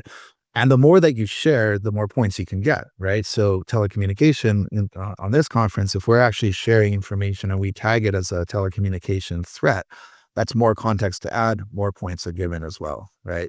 So CTA has been a phenomenal example in motion for a long time. We have also, in addition to the automated sharing, we have an early sharing program that has been running for about 5 years now. We've done over 1,150 of these early shares. So this is another great incentive, right? The challenge was before this, so let's say COVID times, pre-COVID, there was a lot of intelligence, security blogs, security advisories that wasn't shared with, let's say, all the relevant stakeholders. It was released by one organization, and then every other organization was knocking on the door saying, hey, can we get some information? We want to compare notes, but it's very reactive. So this is a complete proactive approach where it's a trusted network and we share under embargo all of this intelligence. So security advisories, alerts. So every single member, telcos included within the CTA, can take that intelligence, ready the deployment of security controls, and then do it all in unison. So elevate that global security stack. That's been a huge incentive and benefit to all members. The last one I'll talk about is, again, the World Economic Forum. So Cybercrime Atlas was very much focused on mapping the cyber criminal ecosystem. There's one of the newest efforts within the World Economic Forum is looking at systemic defense, particularly with service providers. So what you see here is sort of a stack, right? Similar to the OSI stack, where you see at the bottom things that it's like the pyramid of pain, but for service providers. So things that have a big impact, right? That are hard to change, but have a big impact if we can mitigate threats such as DNS, certificate authorities, all the way up to things like SMS messaging and, the volumetric stuff that, okay, we can try to mitigate and take some of that offline, but it's probably going to keep coming as well. So this is, what we've been looking at. How can we take this framework and cross-cutting opportunities, including abuse signal sharing and all that, into a framework, a systemic defense framework. There's been a lot of discussion on this, a lot of focus on incentives as well. So basically, if you see this, layer here at the top, we have the prevention model, which is looking at things like increasing trust in the DNS system, scaling adoption of measures like MFA, proactive DNS, DMARC. MFA specifically, I was talking about that with the credential stuffing attacks. and all the way to the mitigation standpoint. So this is where things like, how do we incentivize responsible business practices, right? I think organizations might know that there's some issues, but it's not necessarily at the top of their priority list because they have this huge, queue of other priorities to implement with security, or on the NOC and networking side. So this has been, great discussions in motion. I would just say, look out for this in the future. I just wanted to kind of put it on the table. Again, if there's any interest for details on all this, happy to discuss further. I'd encourage you just to reach out to me. And there's a lot of great folks working on this too. So wrapping up, I would say there's a lot of bad stuff out there. Like I said, we're seeing an increased threat from the cyber criminal aspect, the targeted nature. It's not just APTs and assault typhoons, but absolutely cybercrime when it comes to telecommunication. But it's not impossible to share. We've seen some great initiatives in the private sector, Cybercrime Atlas. We've did a 1-year proof of concept that's turned into a funded effort now, between public and private sector working together, including law enforcement. And this is a next step that we can potentially take and scale up for the telecommunication industry. Patrick, I think I've only left you about a couple minutes to ask some questions, but I'll stop there and open it up. No, that's terrific, Derek. Thanks so much. No, I have no objection at all to giving Cyber Threat Alliance a plug. I'm a Cyber Threat Alliance champion myself. Big fan of what Cyber Threat Alliance does, and big fan of the saying that says, if you're a vendor in the cybersecurity space and you're not a member of Cyber Threat Alliance, then why not? Yes. That's one of my favorites. I do have a question. Yeah. So when you talked about Cybercrime Atlas and you talked about we set quarterly targets, can you put a little color on that? What are the targets you said? We're going to take down X number of DNS infrastructures. What are we talking about? Yeah, great question. So we haven't set those targets yet. The targets are mostly on what we're going to map. So initially, when we started Cybercrime Atlas, we were quite ambitious, naturally so, and we looked at 12 different targets. So between business email compromise, financial fraud, ransomware, also, and it was a lot of work, quite frankly. Each one of those organizations has a deep, big map, right, between infrastructures, the open source intelligence. So, we did about a quarter of that, and we found some interesting stuff, and then we just simply shifted the model to learn to, okay, from a sharing aspect, let's look at one target per quarter. So one organization that is, something in the that should be in the crosshairs for, up and coming activity that we could disrupt. So that's really what I mean about the quarterly targets. With that said, though, there was a great report in Q4 release called the Cybercrime Atlas Impact Report, and there are metrics in there. We don't set KPIs in terms of we need to try to achieve this for takedowns. That's quite frankly more on the law enforcement side. It's more about the maps and trying to get those intelligence packages out to law enforcement to look at, and the national certs as well. Right. Fantastic. Thanks so much again, Derek. Great having you again. Thank you. My pleasure. So, you may have noticed, as I have in the course of the last, 18 months or so, that when I find myself reading in-depth research reports on particular attacks, including on the telco sector or impacting telco environments, home routers, for example, the last 18 months or so, I've noticed that Lumen have actually become fairly prominent in this space in a way that I had particularly appreciated in the past. So I thought, why don't I invite Lumen to speak at this year's Telecom Threat Intelligence Summit? I'm delighted to say that they've accepted, and Michelle Lee is here going to talk to us about criminals hiding in plain sight. Great to see you, Michelle. What have you got to share with us? Absolutely. Nice to be here with you, Patrick, and the broader community here amongst fellow telco members of the telco community and also the threat intelligence community. It's good to be here. So very good. I can direct the slides here, but so today we're going to talk about both from the criminal and the nation state perspective. What are some common trends? Where are the threat actors going? What how should detection shift, and then what are we doing about it today here. So, yep, Lumen is just to kind of catch everyone up to speed. Yep, there we go. So Black Lotus Labs is the threat research arm of Lumen. So we leverage the world's most interconnected ISP, right? We leverage telemetry from the global IP backbone. That's the puzzle piece that we bring to the threat intelligence world to discover threat actor activity. How are they getting across the internet to where they want to go? And so we're leveraging tons of telemetry across the global IP backbone. 99% of all IPv4 addresses will hit our research in a given week, and we use that to protect Lumen, disrupt the adversary, and serve our customers. So the idea is that if we can figure out how they're getting from point A to point B, we can figure out what they're bringing, right? Those new TTPs that adversaries are bringing to the table. So we're thinking about, especially when we think about securing Lumen, I think all of our colleagues across the industry are thinking about the world's most important organizations throwing the world's most critical data into the AI engines that are crossing or that are leveraging the backbone, right? So in this AI gold rush, we're thinking about both how to scale the network to get data to these large data centers to train the models and figure out what that looks like across enterprise. But we're also, as a telecom, looking to how do we secure the global IP backbone? How do we protect the private connectivity fabric that is enabling organizations to send incredibly granular data and tons of it across the backbone? Rest assured, the adversary is thinking about it too, and the world's most sophisticated adversaries that can evade detection are thinking about following the money there, right, or following the intelligence there.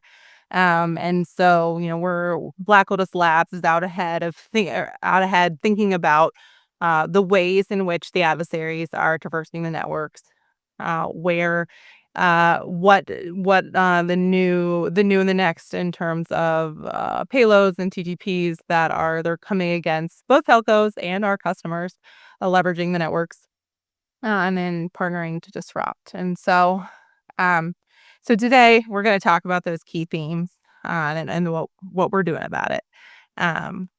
So from our perspective and what we're seeing here. So there we go. So where are threat actors going? I think we can all remember a world where 0 days and EDR, right? EDR, endpoint detect and response, right? So you would have lots of end user machines with, the next MalDoc, right, with some 0 day in it, and with the expansion of things like EDR, there's lots of great coverage and lots of great visibility there. And we're watching threat actors move increasingly to target internet-facing edge devices like firewalls, VPNs, network management appliances using O-Days. And why are they going there? They're looking to target low detection spaces where logs would rotate frequently, where there would be such high bandwidth that they could hide in the noise. Again, see the comment about logs rotating frequently, where there's not complex management of activity in memory and on the system, because they are designed to be ever, uptime or with really high uptime, and to there's transiting so much data that logging becomes a very difficult security architecture problem there. And so we're watching that. My colleague Derek referenced from Fortinet referenced on the APT targeting SSL VPN credentials, right? So you've got a VPN sitting on the edge of a network, and not an O-Day in that case, but credentials used that were stolen as an initial access vector. Yes, right. That is what we're seeing with the Avanti Connect Secure and other prominent VPN appliances and security devices. The prevalence of 0 days in those we're really watching those, and we're watching the adversaries kind of as they move towards the new and the next, right? There are some device types that the adversaries continue to come back towards, but they are discovering more bespoke edge device types that that maybe the defenders aren't looking at. Um, and they're doing so from ephemeral orb nets and proxy networks. So I think other folks have mentioned here that, this idea of SOHO routers, right? I think my colleague from Censys was mentioning that, hey, the IoT devices are used. The Flax Typhoon use case that he referenced was actually a Black Lotus Labs discovery. We discovered Raptor Train, which is the largest known APT botnet used to date, or the largest PRC-based botnet used to date, released publicly. We helped discover that, and we were able to observe basically the adversary setting up a very resilient infrastructure for them to be able to target U.S., Western defense and government targets from hundreds of thousands of points of presence around the world. Why? Right? Because the safe havens that were VPSs as a last hop, so procured server infrastructure, are diminishing, right? Threat actors, both criminal and advanced persistent threat targets, nation state backed targets, want to come from in country, right? The TTPs that defenders use to detect malicious activity are, hey, if I have an SSH login from Belarus or from Thailand, that's going to be often much more interesting than from Iowa, right? If I'm a U.S. telecom, don't want to speak on behalf of my Thai or Belarusian colleagues, but the defender is aware of this. They're also looking at bulletproof hosters, right? So it's well known across the cyber defense landscape that the administrative connection from a poor reputation VPS provider should be monitored, right? And there are lots of complex alerting and flagging on that. And the threat actors who want to protect their tools, who want to protect their zero-day exploitation, their hard-fought credentials that they want to use against a network so that they can go pivot in, like my colleague from Fortinet was discussing. They want to protect those. And so if they were to come in from a bulletproof hoster, that they know that may increase the alarm, or from uh, a ransomware oriented threat actor, right? So in the criminal space, they want to be able to go at scale, and you're going to get caught a lot more if you're coming in from a out of country or a bulletproof hoster. So it created this demand, right? You need to come from in country, and you need to look like a remote worker. We've been talking about this for 4 years, but we're watching kind of the industrialization of that trend, right? So we're looking at tens of millions of dollar industries around residential proxy IP networks fueled by malware, right? So criminals are making money off of criminals by infecting multi-thousand scale devices and selling that access. So selling, home user one's router access or IoT device access in Iowa to enable that criminal activity. Or on the Raptor Train and Flax Typhoon use case, we're looking at nation state oriented threat actors really professionalizing that ever available multi-layer proxy network, right? Because if we just compromise a proxy here or there, it might not be ever available for my operational teams to come in and use. But if I can professionalize it and always have a pool of available devices, then they can be ever up, just as if they were using a procured service like a VPS. And so, yeah, we're seeing kind of the industrialization or the professionalization of that, and really a large industry shift for that demand, right? They need to come from the same jurisdiction, and they need to be outside of the reach of law enforcement. So if you were using an in-country VPS, right, for U.S. telecoms, that is, when we think about our U.S. organizations, there is a large motivation both with working with law enforcement and kind of in the incident response angle of this, and just being part of a community of providers here in the United States that want to provide secure connections. The threat actors are understanding that if they host their malicious payloads on a US VPS that is legitimate and has that reputation that defenders would trust, there's a large chance that they may be disrupted. So it's hard to get in-country VPS activity. Bulletproof hosting is being detected, and so we're really seeing a large shift here. And now there are excellent proposals about detection mechanisms here for the residential proxies or orb nets or kind of ad hoc SSH tunnel communication paths that we're seeing threat actors use across the internet. But really looking, scaling those very detections and defenses, I think, are definitely the subject of conversation. How much can we scale? And just to hit that middle point here, this is a close friend to the top part and the bottom part, right? Threat actors are sitting on a prevalence of identities. Right. There's identities that they want to use, right? Whether it's reused passwords, or golden ticket exploits that they want to use, right? Identities are really targeted to look at critical payloads, at critical applications. And so leveraging this idea of kind of internet exposed space, maybe from a proxy network, using, malwareless attack vectors is something else we're seeing, whether it's identity or, use of, classic lateral movement, live off the land techniques, like was published 2 years ago with the Volt Typhoon incidents in the U.S. telecoms that was published then. So, and lots of exploit misconfigurations. So something to look for here. We're also seeing a decline in the criminal ecosystem in terms of these big malware as a service platforms, right? And so where you had QuackBot, TrickBot at 100,000 scale victims, QuackBot at like the 40,000 scale victims, DanaBot, which was recently taken down. We were proud to be a partner with the in-game activities this past May.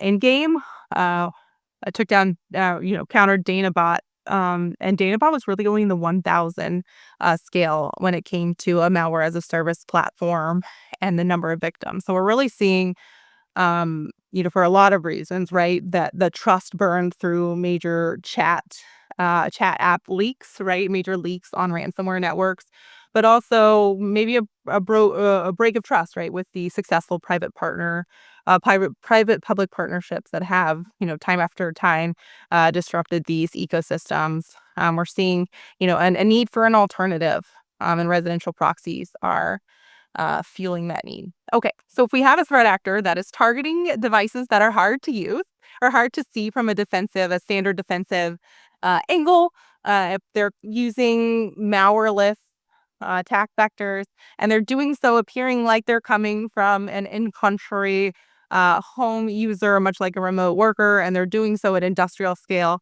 what should we do? What should we go and detect? And so we've got to uncover threat actor infrastructure, right? We've got to identify those new malware-based proxy networks. We've got to go identify where the proxies are, and maybe the layer 3 indicator isn't dead when it comes to understanding where a threat actor could be coming out of, if that's our best scalable line of defense. And certainly we at Black Widows Labs are using our global IP telemetry to understand new botnets as they emerge. And we're monitoring the farthest and every edge, right? So get eyes out in front. So what can we do? I think to my colleague again at Censys, pointing back to what can telecoms do to get that eye, out in front of the layer 1, right out in front of the edge.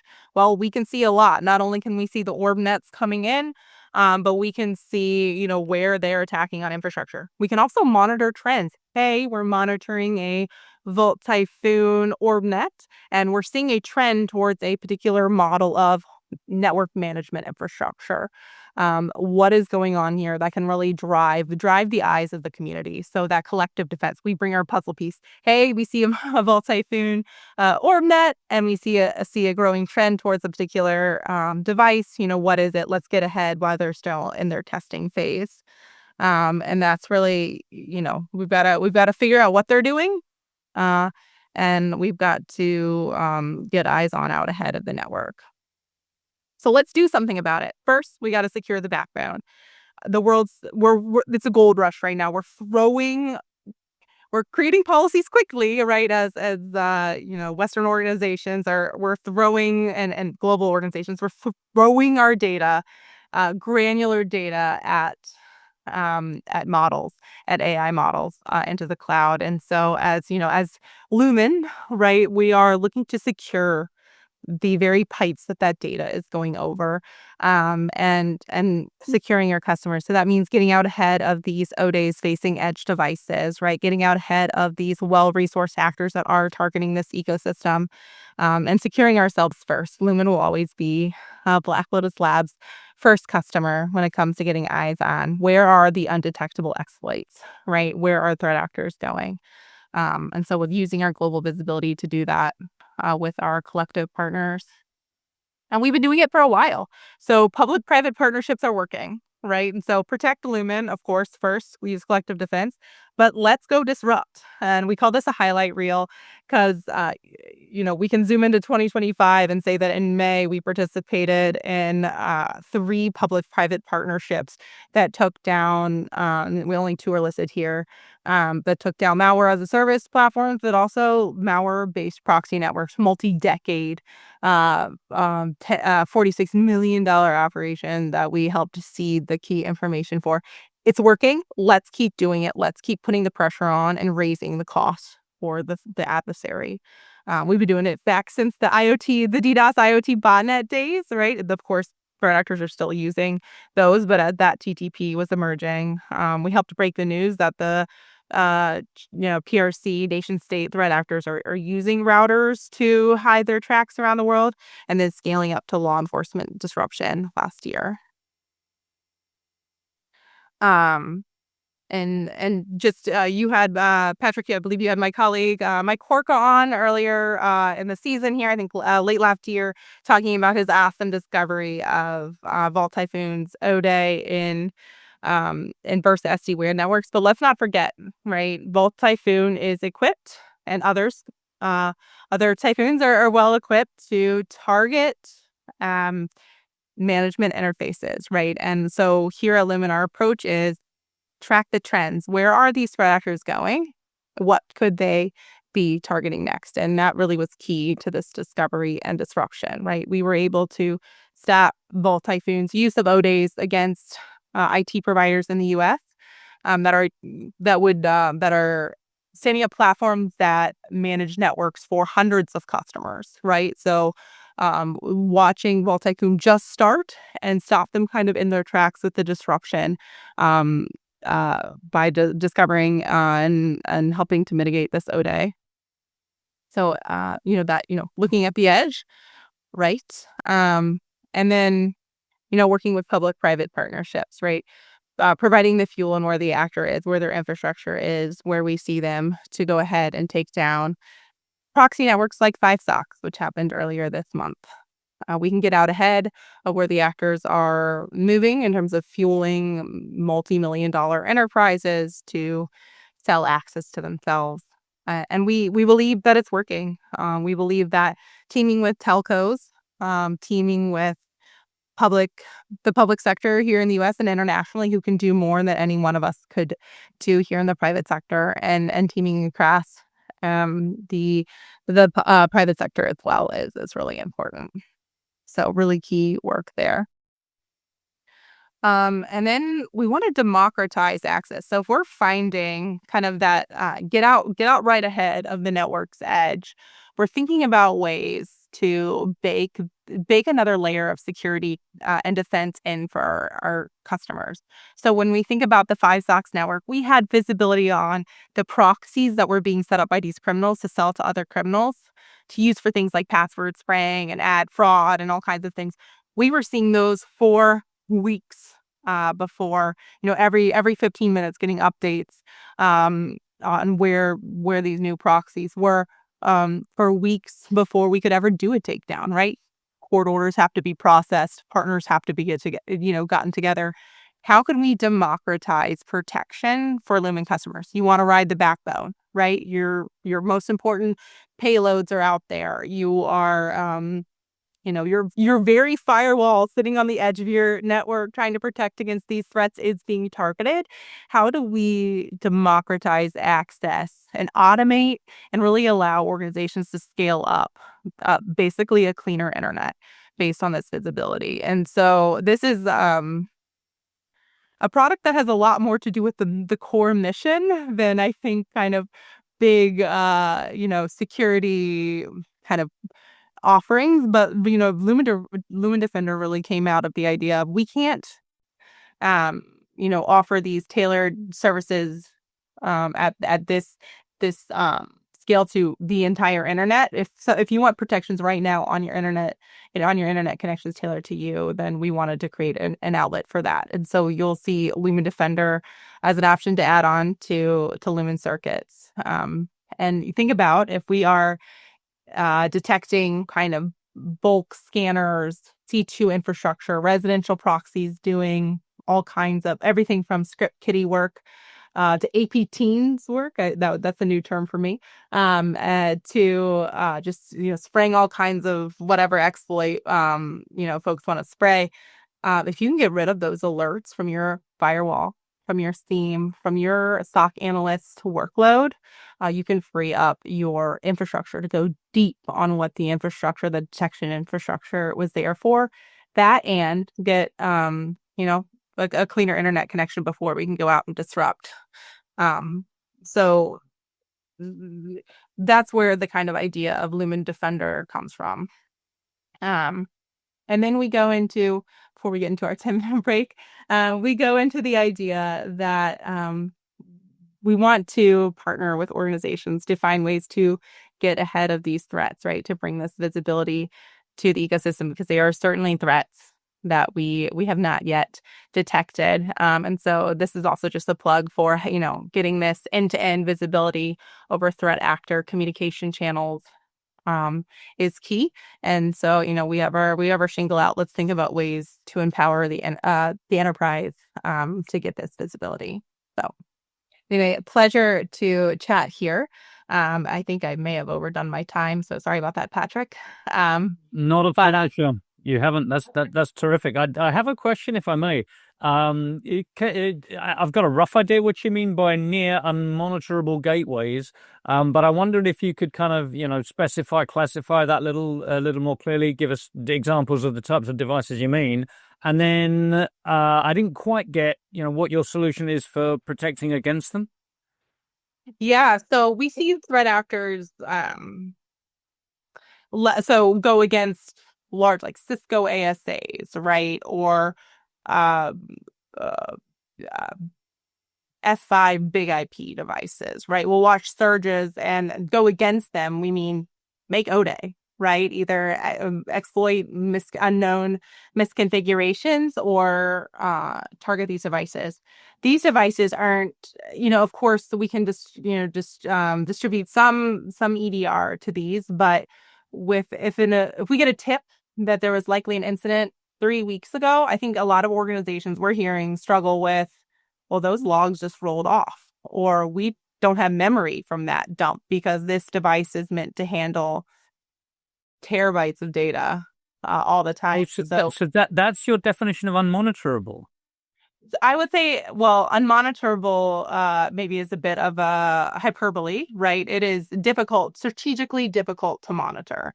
So it's interesting because I assumed you meant some.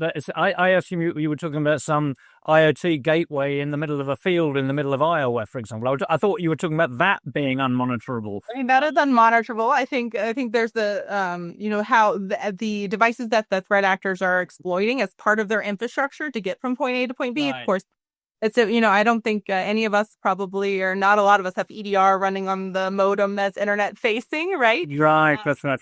Yeah, Absolutely. Yeah. But enterprises are dealing with the monitoring problem when it comes to large, incredibly high bandwidth, enterprise grade devices. And this is I mentioned some brand names here. This is by no means Sure. these organizations out. It is just we as an industry need to think about these very devices that are meant to handle incredibly high velocities of data have to have 100% uptime, are internet facing. The threat actors are targeting Avanti Connect Secure, right? Threat actors are targeting these. Again, no, absolutely, no comment on the vendor themselves. It's just because they control a lot of access to networks. The nature of where they sit in the environment, yeah. Exactly. And so, getting out and getting, as my colleague from Censys mentioned as well, the IFB has the ability to get out in front of that visibility and seeing empirically what traffic is coming against those devices that, the threat actors we're tracking are going to be trying to evade EDR defenses regardless, right? With their tactics, techniques, and procedures. But even more so, EDR might not even be adequate on some of these edge devices. So getting visibility for your ecosystem one hop out as it comes in over these critical areas is something we're finding customers and partners really interested in. Very good. Michelle, thanks so much for sharing your thoughts with us today. Really appreciate your time. Very great. Thanks for having me. Thank you. So I mentioned at the beginning of the day that the second great theme, other than telco security operations, of our sessions was going to be fraud and online scams and the growth in that over the last couple of years and the genuine momentum that there is in the marketplace in terms of telcos and partners in the ecosystem actually starting to shift gears and do a little bit more about it. So, and from NetNumber, we have Dr. Marco Lafrentz, and Marco is going to talk to us about information sharing in action, democratizing fraud intelligence. The floor's all yours, Marco. Good to see you. Good to see you, Patrick. Thanks for having us here. Great pleasure. Good evening, wherever you're joining from, and thank you for being here and staying on for hopefully the entire summit. As Patrick said, today we're going to talk about real-time fraud intelligence sharing and how we, as an industry, can then collectively defend against telecom fraud by making intelligence both actionable and accessible. And we're starting things off with something deceptively simple: phone numbers. Looking into the calendar, I've shockingly realized that we've already almost halfway through 2025. And we thought this would be a good moment to pause and quickly reflect on how far we've come in the fight against fraud and discuss where we still need to go from here.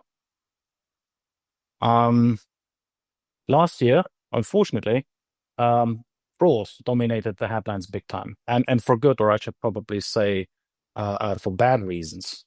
I think by now we have all understood that scams are not just a nuisance. They're actually a $1 trillion crisis. The damage is so widespread in many countries and everywhere globally that governments are being forced to step in, issuing new regulations and looking at various industries demanding accountability. And for us in telecom, this hits particularly close to home, as studies have shown and reports continuously say that the majority of scams are still delivered through phone calls and SMS. Unfortunately, that means that the infrastructure that we have built and that we continue to maintain our networks, messaging systems, call centers, voice platforms, etc., has become a primary attack vector for fraudsters. And the consequence clearly is that the public trust is eroding, as it gets harder to tell who to trust on the other end of the line. Like, people, and myself included, are no longer answering calls and ignoring texts. And we think that when the trust in like basic communication breaks down, the impact is far bigger than any one fraud case, as it undermines the entire digital ecosystem. And my apologies, the question marks here are supposed to be arrows, I think, but don't mind them. These are not questions; these are statements. But there's some good news, right? So despite the sheer scale of losses, there are clear signs of progress that we're making. If you take, for example, the latest Global Trust Index, published and tracked by the Mobile Ecosystem Forum, trust in communications has gone up 5 percentage points since last year. Yay! Now reaching 60% globally. You might say that doesn't sound dramatic, and yes, it's not that big, but in our industry, that is a significant shift in what's happening, and it shows that something what we are doing is actually working. And this, now halfway through 2025, brings us to two important questions that I want to address today. What did we do right? And more importantly, what can we do better going forward? And at Netnumber, we believe there are 3 practical strategies that have the most impact, also looking back at what happened over the last 12 to 18 months. First, we need to create visibility into fraud signals and suspicious activity across the ecosystem. Second, we must block the obvious. Sounds trivial, but it's sometimes not that easy, stopping calls and messages that clearly shouldn't be happening. Like, the clear part is the tricky thing here. And third, we have to join forces. Fraudsters join forces. They have consortiums. They exchange knowledge, and we also need to break down silos and start sharing actionable intelligence. And that's across telcos, vendors, solution providers, enterprises, and regulators alike. Because that's the only way we stay ahead. Not by each of us working harder in isolation, but I would say by working smarter and together. So why do we talk about this? Why is this a topic for Netnumber?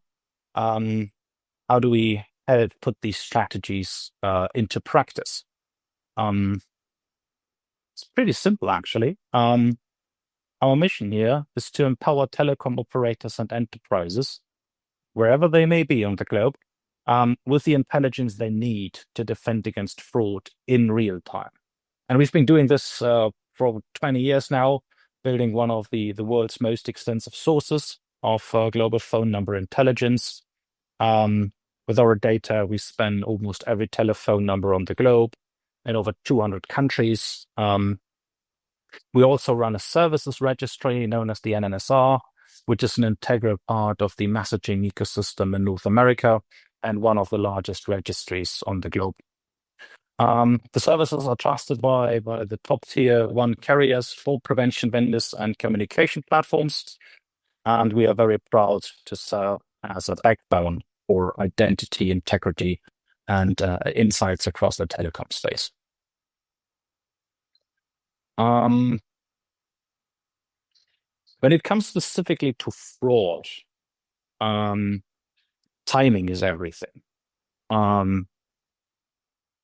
Bad things happen so fast and that they're over in a blink of an eye that timing really is everything. And that's why our approach is built on 2 critical principles here: real-time intelligence as well as low latency infrastructure. So the platform that we have powering what we call number intelligence as a service, or going forward NEAS, delivers real-time number data that supports everything from like call routing to fraud detection, as well as identity validation. You can think of NEAS as a universal signal layer, which was built on top of authoritative data that tells you who's behind the number, where is it coming from, and whether it should be trusted or not. Here's the key catch in all of this. This was previously done with static lists and data sets that ran quickly out of date, and those things just don't cut it anymore. In today's environment, fraudsters move so fast, and the data that's like minutes old, not to speak of data that is from yesterday or even older, will not be able to shut down and interrupt ongoing fraud campaigns. There is more complexity in all of this because there is no single source of truth when it comes to phone numbers globally. So we have to gather and normalize and maintain data country by country, network by network, potentially even vendor by vendor. And it gets even more complicated if you think about that they use different formats, that they use different protocols, publishing schedules, etc., etc. But yeah, that's the challenge that we have chosen to solve because we think real-time number intelligence isn't just a nice to have today. It's not just a luxury for the top tier providers. It's foundational to modern fraud prevention. So that's a bit of background of who we are and where we talk about this and where our experiences come from. Now I want to switch gears a little bit and take a look at some examples of how Enea helps prevent fraud today. A quick reminder here, there were 3 tactical priorities that we mentioned earlier, which were create visibility, block what's obvious, and third, collaborate. So in the next few slides, we will show these principles in action using some of the examples from our number information as a service. So let me kick things off with blocking unallowed origination, right? It was actually a big surprise to me personally that isn't happening already, right? But using NEAs, communication service providers can identify and block traffic that makes no sense based on the origin. Sounds simple, but it's still not standard practice because of what I mentioned before, getting the right data and being sure that the origin is clearly not matching to that phone number. That question is not that simple to answer. So you need to align the number and network intelligence to really make a black and white statement here. Examples include here, for example, domestic fixed line numbers coming from international routes. Of course, there are exceptions like registered call centers, for example.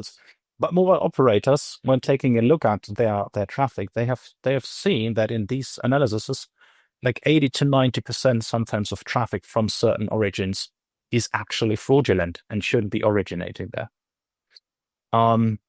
The second top priority generally is then switching to mobile numbers, so domestic mobile numbers coming from international routes.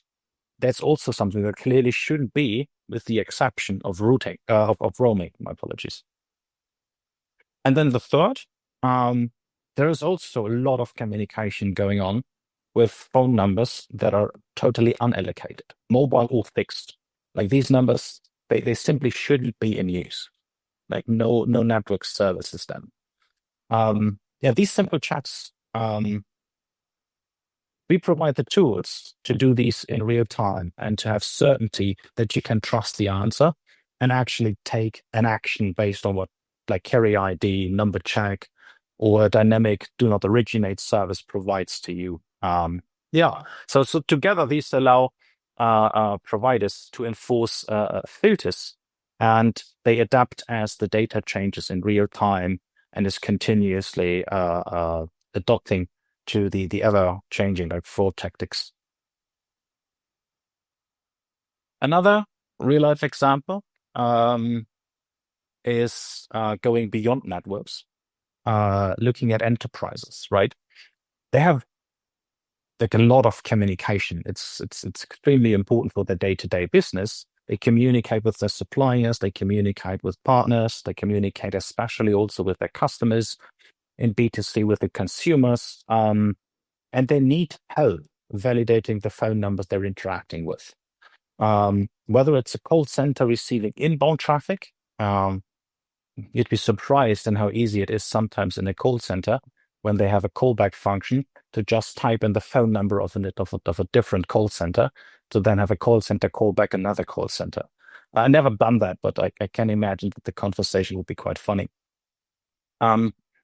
Other examples include like brands sending outbound communications, right? They need to know who's on the other end. Like it's very critical for their employees as well, specifically in like a very sensitive topics when it comes to insurances, when it comes to like health, medical use cases, financial institutions, but also the public sector. So with NEAs, like the brands and contact centers today, they avoid engagement with unreachable or invalid numbers. Like that's just a cost-cutting thing. Don't waste time. But they also cross-check traffic of their like call centers, contact centers, and all of their engagements against live mobile network data, which allows them then to identify like suspicious or fraudulent activities, right? Like good examples here are that you might have heard about the collaboration, for example, in the UK market, where for phone calls with banks, the banks can actually tap into the mobile operator's network and ask, well, is my customer currently in a call? And did he make this call himself or was he called? So in case a banking customer is on a call with the bank or like is online, wanted to make a transaction and is at the same time on a call, the bank can say, well, whilst you're on the phone and you're being called, we currently don't trust that you actually want to do this transaction, so please retry at a different point in time. And what they do here is that they prevent like authorized push payment fraud. Another area where enterprises need help and brands need help is in the detection and responding to spoofing of their own numbers, which is also a tricky topic, especially like for banks, but also for like municipalities and whatnot. And they need to respond to these things, hopefully, before damage is done. But even after that, like, they need to make sure that these things don't reoccur and that the numbers are being protected. And these use cases rely on services like number check, which gives you a confidence whether a phone number is reachable and valid or not. You can implement this service and make a very like strict, more or less black and white decision to filter out clearly fraudulent traffic in your network and avoid communication that should not be. But also services that I mentioned before that are powered by network APIs in the digital identity space are very, very helpful to fight fraud and to restore trust into communications. And last but not least, there are also services, as I mentioned before, you can register call center phone numbers, right? In the asset goes even further. You can even lock a number. So if you own a phone number as a brand and you want it to be protected, you can lock it in, telling the ecosystem, like, this is my phone number, and that's the only origination, my call center, that will do phone calls from this phone number. All other use cases are actually prohibited, and they can really lock down and secure the ownership of their own phone numbers. So that's saying it's not just about reducing fraud, right? It's also about protecting brand, customers, and infrastructure. Last but not least, one of my favorites. Finally, let's talk about like takedowns. So when fraud has already occurred or is still like happening, quick coordinated action is very, very, very vital here. A typical flow can be that a bank detects suspicious activity either through their own monitoring or in many cases also facilitated by complaints. They then investigate, they confirm it's fraud or it's attempted fraud or the extent damage was inflicted. So they then request typically the shutdown of associated domains, which are generally involved. And they also like turn to the telecom sector and ask to like shut down the telecom services behind this. Once they've done this, or at the same time, they also notify law enforcement, who generally continue the investigation. They identify the telecom service providers involved, With their help, they're tracing like the traffic, which hopefully and ultimately brings them to the fraudsters and allows them to dismantle the operations by arresting the actual fraudsters. Now, whilst all of this, and I like this a lot, like these stories, sound amazing, it's not omnipresent that you have these collaborations working very well. The challenge is still that across all of these activities, like fraud intelligence often remains fragmented. It ages, unfortunately, very, very quickly, and it's still not easily accessible to everyone involved. Like the easy accessible is good to an extent, where you need to be authorized to get this information, of course, but then there are technical hurdles to get this in the time you need, with the accuracy you need, and the metadata around it that you need to take further action. And because all of these challenges, like all the good efforts are being slowed down like way too much. And here's the truth, right? Like even with good systems in place and with the good things that I've mentioned before, like blocking and eliminating clearly like traffic that shouldn't be there and that is clearly fraud, and like stopping origination that is clearly not true, fraud will still get through. Like if we're not sharing what we know more effectively, fraud will continue to go through. It will continue to run for like minutes and hours that they need in order to inflict maximum damage. And it's just not enough to reduce it to a level where it's not lucrative anymore for the adversaries. Now, in a perfect world, right?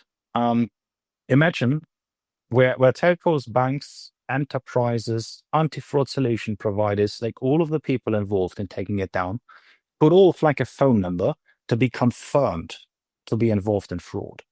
And that intelligence then could be instantly seen and acted on across the ecosystem globally, right?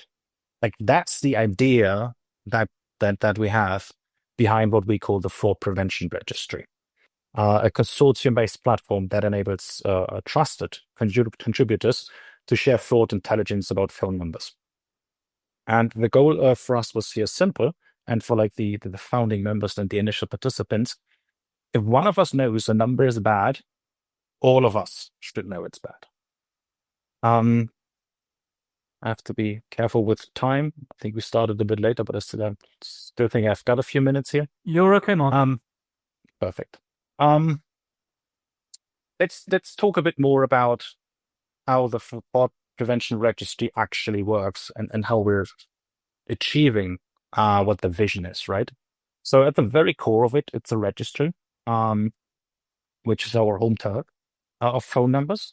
And all of these phone numbers inside the registry have been confirmed to be involved in fraud. So there are no guesses, no raw signals, no numeric scores between 0 and 100, right?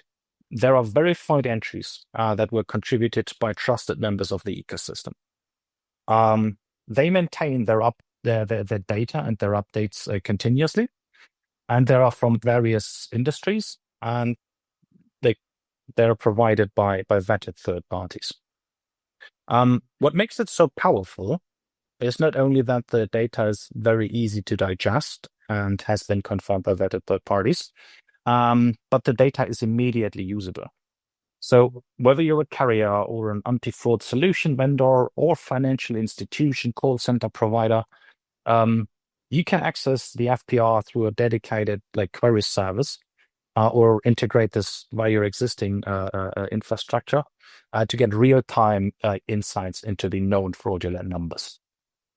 So this idea is really to make intelligence sharing simple, secure, and scalable, like to democratize the access here and the sharing of it, so that everyone involved and everyone that has power to do something about this can detect fraud, respond fast to it, overall reducing the risk for consumers.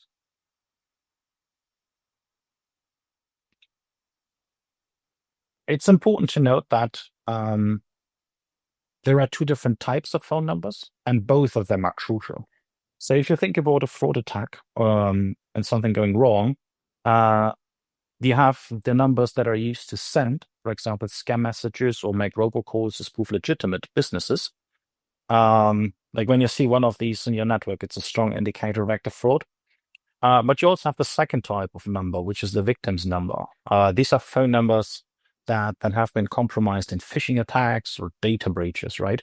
And these consumers, these subscribers, are at a very high risk of things like account takeover or like identity fraud.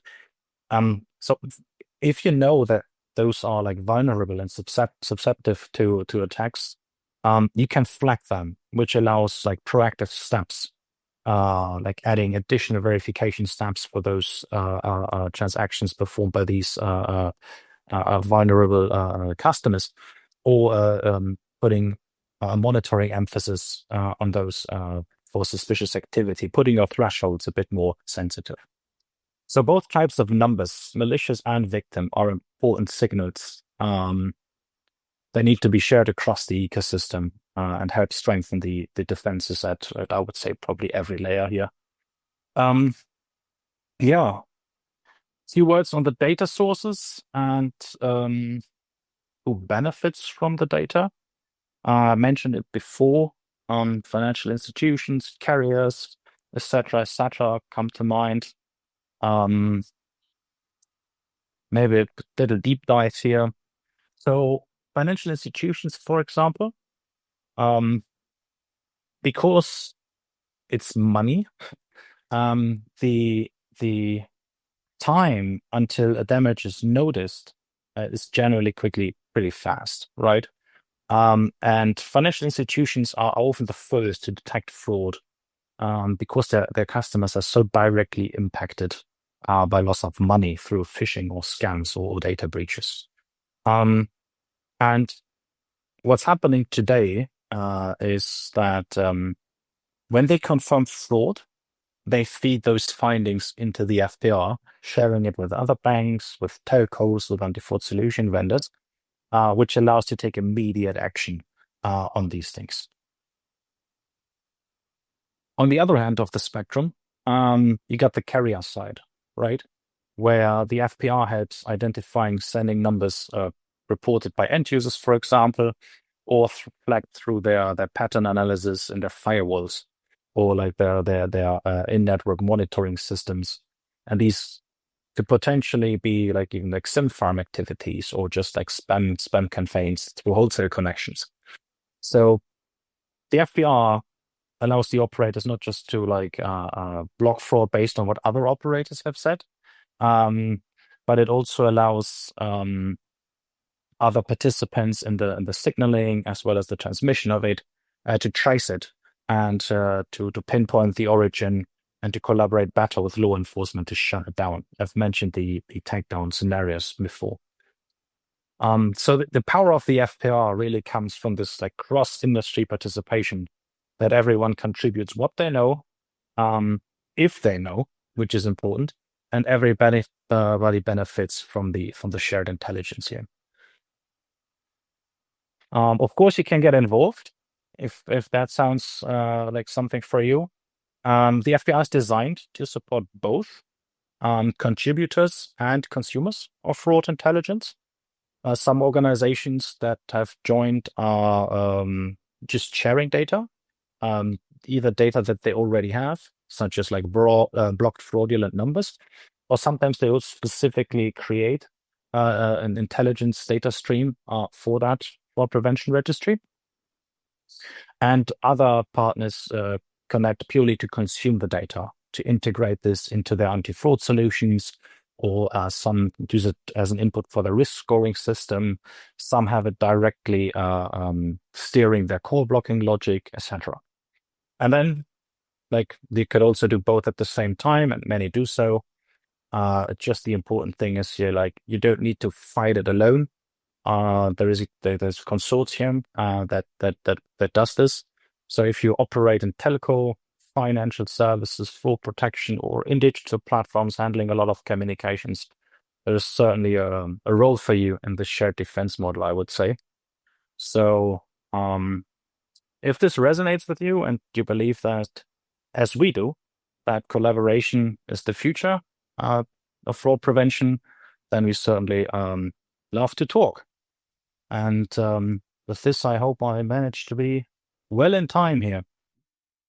Terrific. You've done really well, Marco. Thank you so much. I do have just one question, if I may. Yeah. So, in terms of the FPR contributors, do you have are your direct competitors among the FPR contributors at this point? And if not, would you expect that in the future?